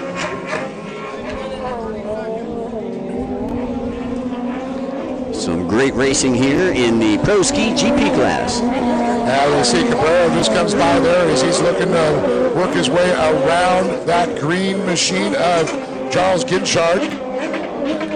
You see Isabella Parker not far off. Looks like Cabrera got by him, not a problem. Now Isabella's got to deal with the lap traffic herself. Well, it's a great weekend to be at Veterans Park here in Sebring, Florida for round number 2, Dave. Been an amazing weekend. Great weather here in Florida. Oh, man, I always say the Sunshine State does not disappoint. Sun is shining out. Got blue skies, white puffy clouds, and a light breeze. And a beautiful day here, like you said, at Veterans Park. Got just under 5 minutes plus a lap to go in this, and Chris Landis is in command.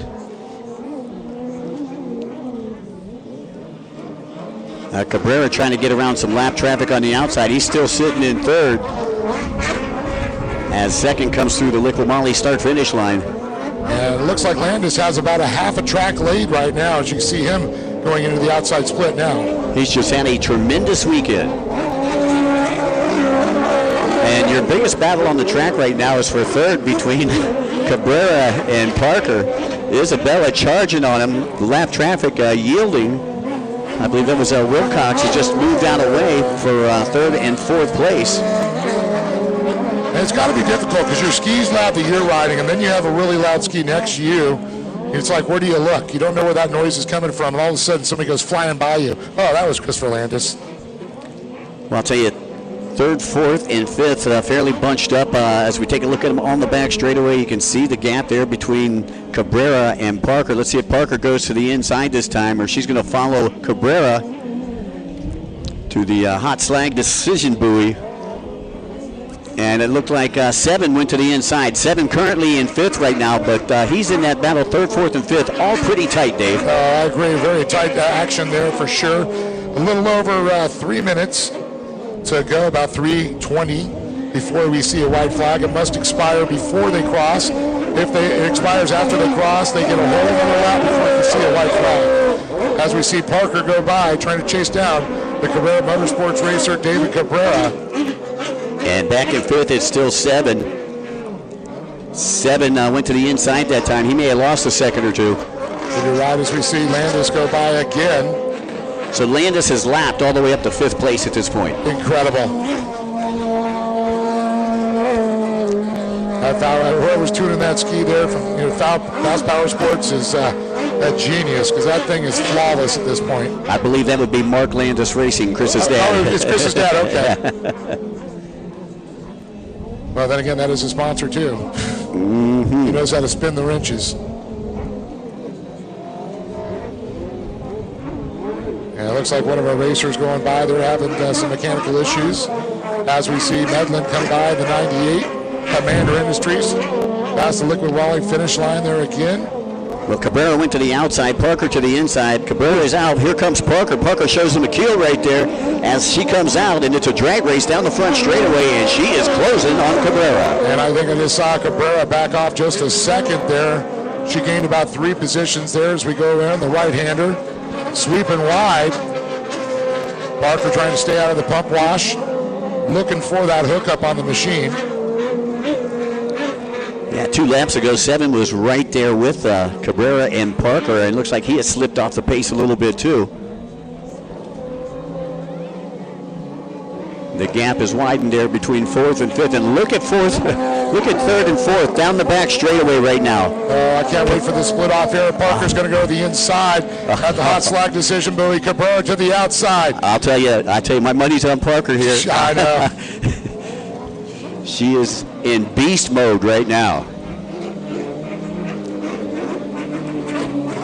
Let's see as they get ready to come out.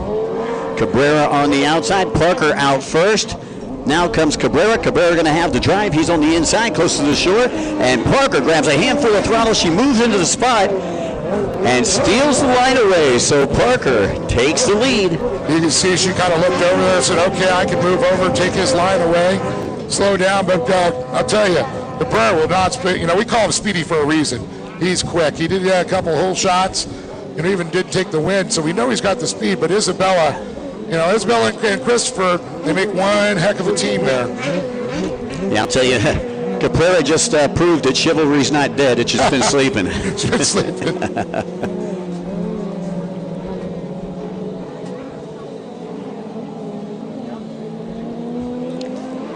So on the back straight coming around that battle there, Cabrera now following Parker to the outside split. As we get ready for the clock to expire, we're counting down. Goes to 5, 4, 3, 2, 1. We will see that white flag, and there it is. So right now, Landis has lapped all the way up to 4th place. He's got Cabrera in front of him right now. And that's something you don't see too often as the white flag comes out for Landis. Yeah, yesterday in Moto number 2, I believe it was, Landis lapped all the way up to 3rd place. The only 2 that finished in the lead lap with him were Cabrera and Medlin.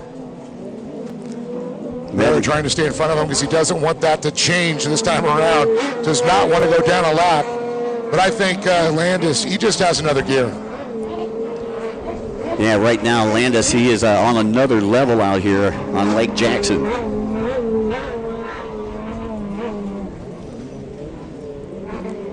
And this is going to get interesting here. A little lap traffic in the mix here for our leader coming around.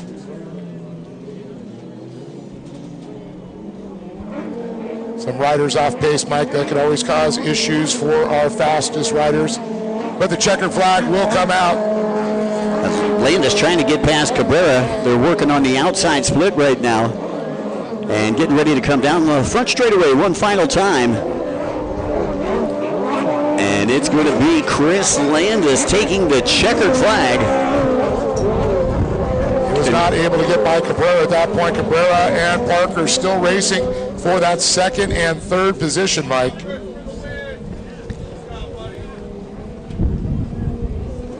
Medlin solid 2nd right now, and Parker in 3rd as you see her working her way down the back straightaway. She's got about a half lap to go before this one's in the books.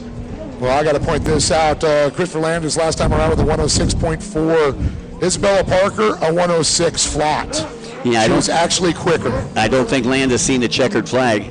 He's on a victory lap right now.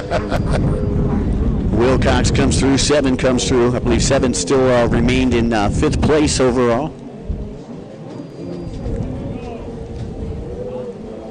Parker unofficially in third as she works her way right to left down the front straightaway.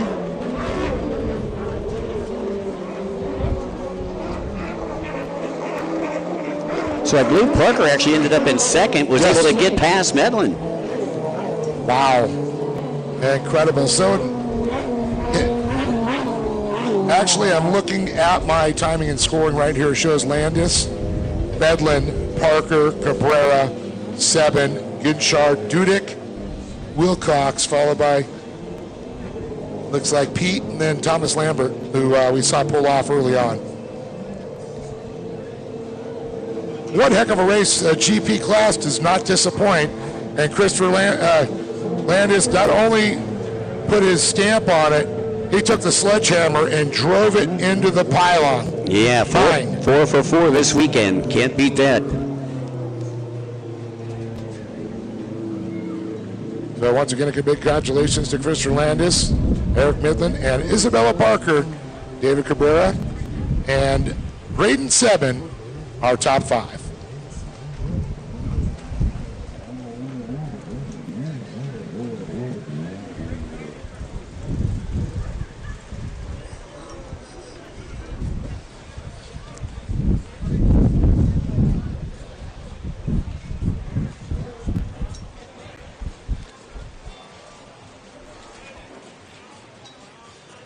Well, Mike, looks like the last race of the day is up on the line here. Sports Spec, my friend. Yeah, we got boat number 33, Cash McClure, out of Saudi Daisy, Tennessee, sponsored by TC Free Ride, as well as McClure Racing and Tasco. Boat number 11, Bryson Dill, out of Naples, Florida, $9.95 from Ooltewah, Tennessee. We got Jax Rowe. 55, we've got Kirsten Hasty, sponsored by KA Racing. Then we've got Tyler Reardon out there on boat number 118. 14 is Braden Dill. Boat number 110, Tori Snyder, sponsored by Snyder Built, Judge Motorsports, and Monster Energy. And boat number 02, that's Yanio Bermudez, a.k.a. Bermuda. For some reason, I want a pina colada now.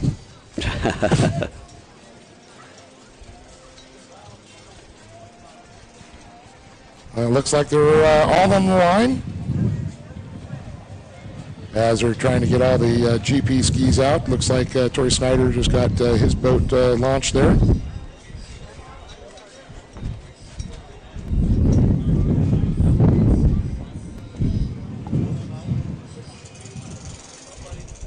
Now I see a boat out there that I believe used to belong to Hayden Skellett. Yeah, I saw that. Boat number 296, but we don't have him on our sheet here. I believe that is Dill. Yeah, okay, that's probably okay. Because the 14, or the one boat they had problems with. I think it was the 11. Yeah, Braden Dill. Yes. So the Dill brothers are out there, Braden and Bryson. Yeah, they had one of the machines go down in motor number 3. So a little quick boat change there.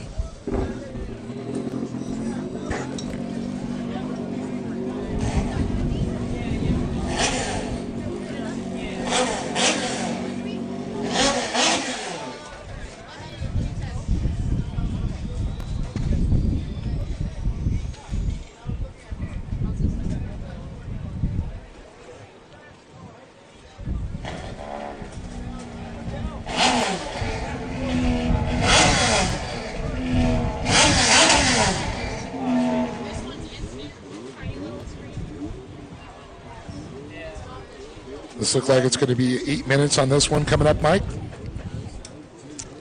8 minutes to glory. 8 plus 1, and here comes Tori Snyder. AKA Mr. Business. Yeah, and I believe he's been perfect in this class as well. He's going to be right next to Jax Rowe, and him and Jax were battling it out for the whole shot in Moto number 2 yesterday. Tori will have the pole position on the outside. Yeah, I think you're right. It was an old Skellett boat. I see Broward Motorsports on the side of that. I recognize that boat, too. Well, the wind has picked up quite a bit here.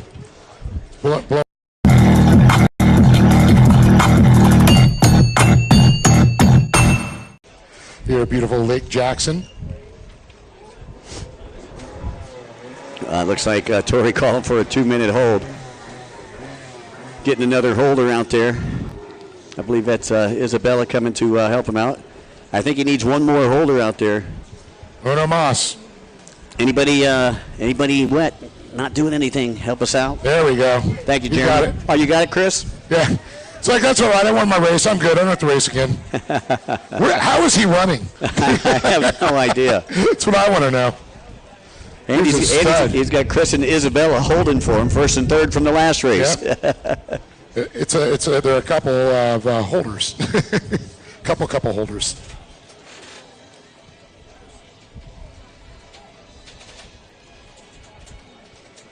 Yeah, looks like the sign says, yeah, we're good. Let's go.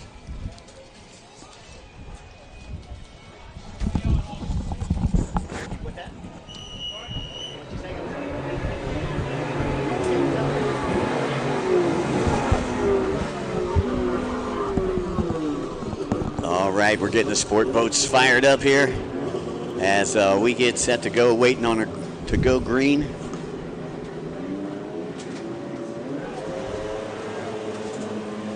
Dill with a good jump on the inside. Rowe and Snyder side by side on the outside. Yeah, it looks like Snyder has that pole position, the inside lane coming in on the outside. It's going to be Dill on the inside, followed by McClure. Can't miss McClure on that bright red 33.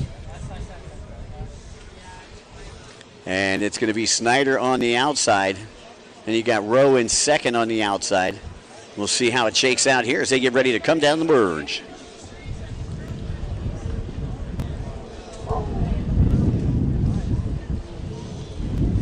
And it's going to be Snyder, followed by Dill and Rowe, 1, 2, and 3. McClure back there in fourth, and Kirsten Hasty in fifth on boat number 55. So, yeah, that was going to be, once again, Braden Dill.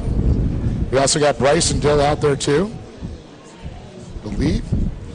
Yep. Yeah, number 14, currently sitting in second place. That is Braden Dill. I believe that is the younger of the two brothers. Yep. And Bryson's got the older one, and he had the number 11 that broke on him. That's why they brought out the extra boat that they bought from the Skeletons. Very fast boat. Hayden's won many races on that boat right there. All over the country.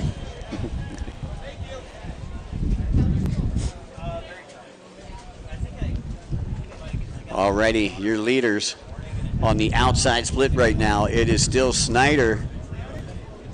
And it looks like Rowe was able to get past Dill. Dill back into third. McClure to the inside. Yeah, McClure going to be working on Dill right now. Let's see if he can get past him here. Coming from that inside split. And it is going to be close. Cash comes out from the inside. Dill on the outside. Dill going to try to steal that line away from McClure as they work their way through the Liqui Moly start-fish line.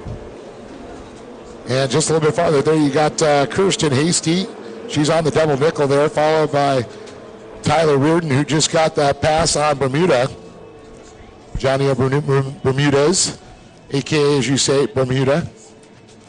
And this is the final race of the weekend. I believe award's going to be held probably about 30 minutes or so after this final race.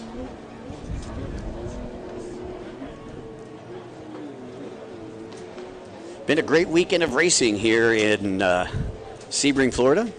Veterans Park, a great facility here in Central Florida. Love the boat ramp, the double boat ramp here with the dock. Makes everything nice and easy. A nice beach. Yeah, you know, we were talking about the wind shift in directions. You know, yesterday the wind was coming from the lake on shore, and maybe that's why we're going to have the love bug problem today. I mean, the love bugs have just been out of control because now it's going from onshore to offshore. Pushing it right at us. So about 4-second gap there between first and second place as they work the top left-hand side of the track and into that chicane section before heading down the back straightaway. Dill in a solid third place right now. And it looks like Hasty has moved up. Yeah, McClure sliding back. Where did McClure go? It looks like he's down, or do you have a problem with his transponder? Not quite sure, but I do see a rider that looks to be down out there on the top left-hand side of the track. And I'm not sure. That may be Snyder. Oh. Yeah, let me see here. Well, that's a blaster.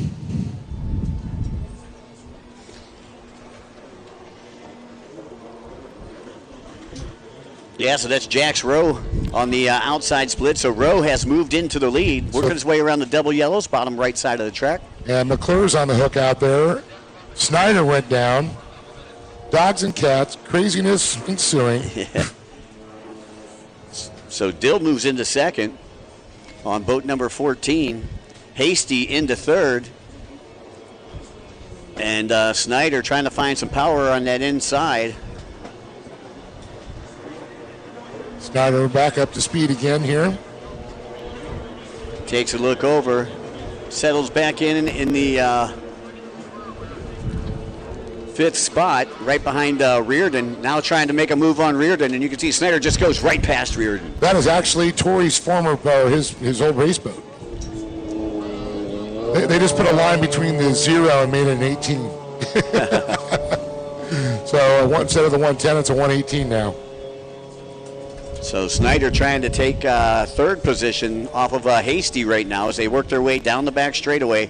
And you can see Snyder to the inside of Hasty, and he overtakes Hasty. Hasty gooses the throttle right there. They're bond rail to bond rail as they get ready to come into the split. And I'm guessing Tori's probably going to go to the outside and take that line away from Hasty, so she couldn't get to the inside.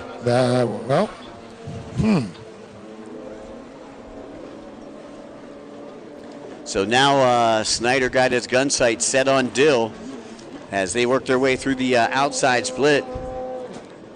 Meanwhile, your race leader is Rowe, Jax Rowe, who's up at the top left-hand side of the track. He's got about a half-lap lead over second place.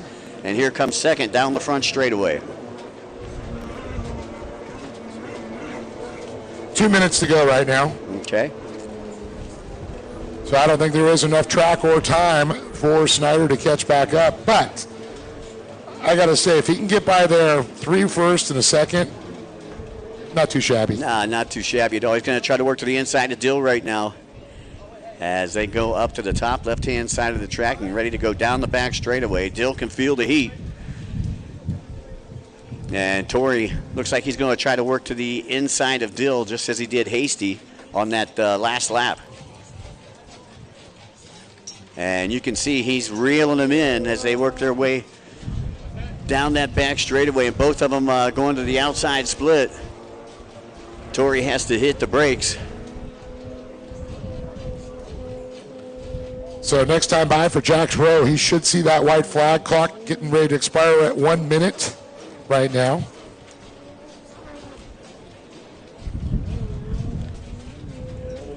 And Dill has a lapper in front of him that slows him down a little bit, and Snyder goes by. So Tori Snyder moves into second. He just goes right around the outside on him.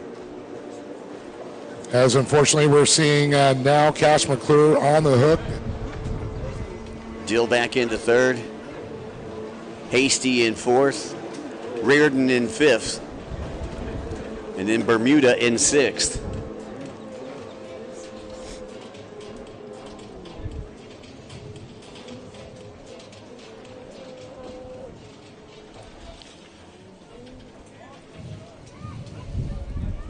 So once again, time just about ready to expire.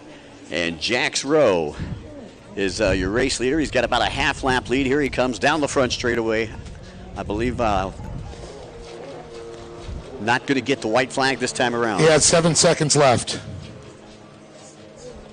So he's going to have to do 2 more laps. trying to get Tori right back into this one, huh? I know. It's like, hey, that was a gift, Tori's going to say. But, you know, Tori, you can see him right now on the outside split coming around.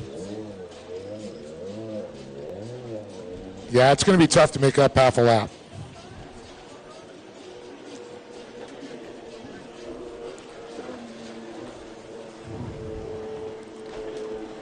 Not quite sure what happened to Tori. I think he maybe just lost the lanyard. Either that or he slid out because he went off the boat. They've been known to slide out on people.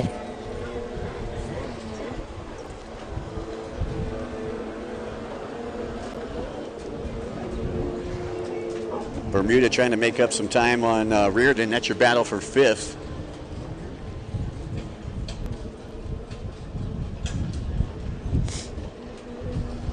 Meanwhile, Rowe will get the white flag this time around. And here comes Jax down the front straightaway. Got a healthy lead. Stitch is making it happen. Did you find out how many stitches he got? 5. 5? 5 stitches. Okay, so it's Jack's 5-stitch row.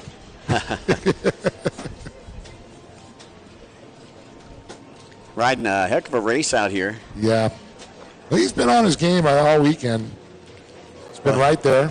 Him and Tori were right there at that hole shot, and he was just followed Tori through that outside split on lap number 1, and then when Tori went down, Jax was gone because them two were pushing each other, and they had such a big lead. And that's why Tori, when he got back on the boat, only lost a couple positions. Yeah, correct.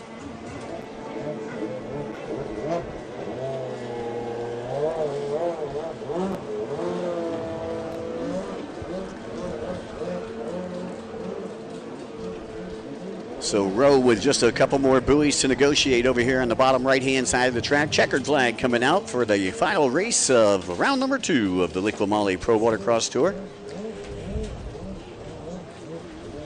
And Rowe just takes a look behind him, sees what kind of lead he's got right there. Snyder just now coming out of the outside split. He'll have to settle for second, Dave. Actually, he's just through. He's not even through yet. Look at this. That's actually the other oh, that's deal. That's, yeah, he's on a white boat too. It's hard to tell, but here comes Snyder. So that was a good lead that Jax Rowe had. But I still think that's enough still to give Tori the overall, of course. Oh, yeah. 3 1s and a 2, nothing to be disappointed about. 60, 60, 60, and 53. And he rode, 3 classes yesterday and 2 classes today. Yep. Well, Mike, that's going to do it for today as the rest of the riders come by. Looks like number 14 is going to make his way across there. That, again, is Dill, Braden Dill, and to get which Dill it was. Then you got Kirsten Hasty. And then the 118 is going to cross there. That is Tyler Reardon.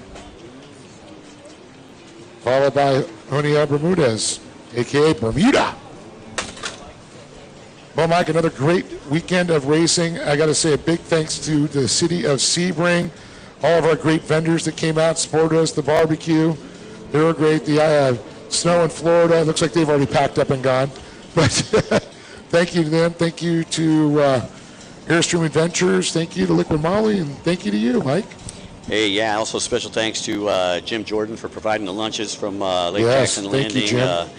Tommy Bonacci for the bomber eyewear. I think the whole staff got a pair of that, a pair of those. Airstream Ventures, Fuel One Solutions, great hanging out with Bill and the crew. Special thanks to our good friends from Visit Sebring, SureCan, Short Block Technologies. Of course, Pro Rider Magazine. They're going to make heroes out of all of us. Aloha Medical Services, Moto Option Clothing, No Limits Metalworks. Special thanks to Liqui Moly, 10mm photo, as well as 139 Designs, 595 Handling Solutions, Aerial Flicks, Beard Art, Cabrera Motorsports, Young Guns, Carl's Gunchard Photography.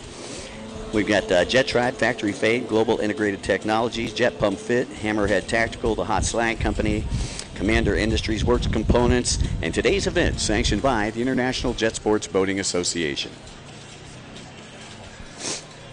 Well, once again, we'd like to say a special thanks to everybody for coming out. Awards going to be held in about a half hour or so, right behind the stage here at the podium. Hope everybody has a great weekend and safe travels home if you take off before the awards. For Dave Arnold, my name is Mike Young saying so long, folks. We'll see you in the pits. 3:30 the awards. 3:30 awards.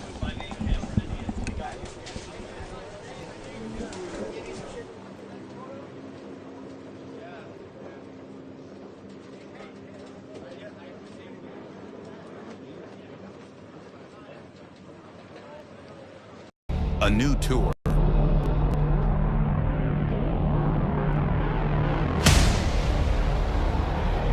new energy. The best riders in the country,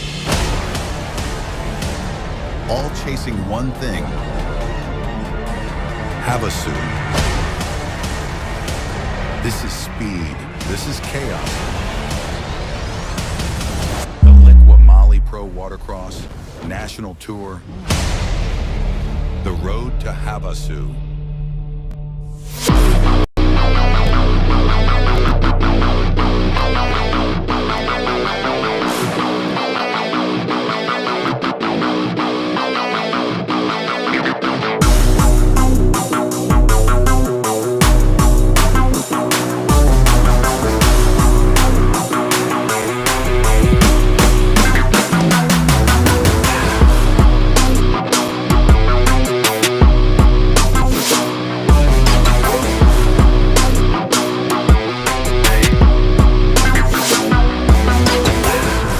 Whether on the streets or the track, our premium oils and additives keep you moving no matter the road.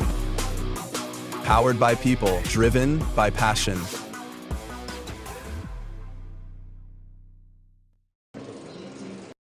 Welcome to our hometown, where charm meets adventure and smiling faces greet you at every turn.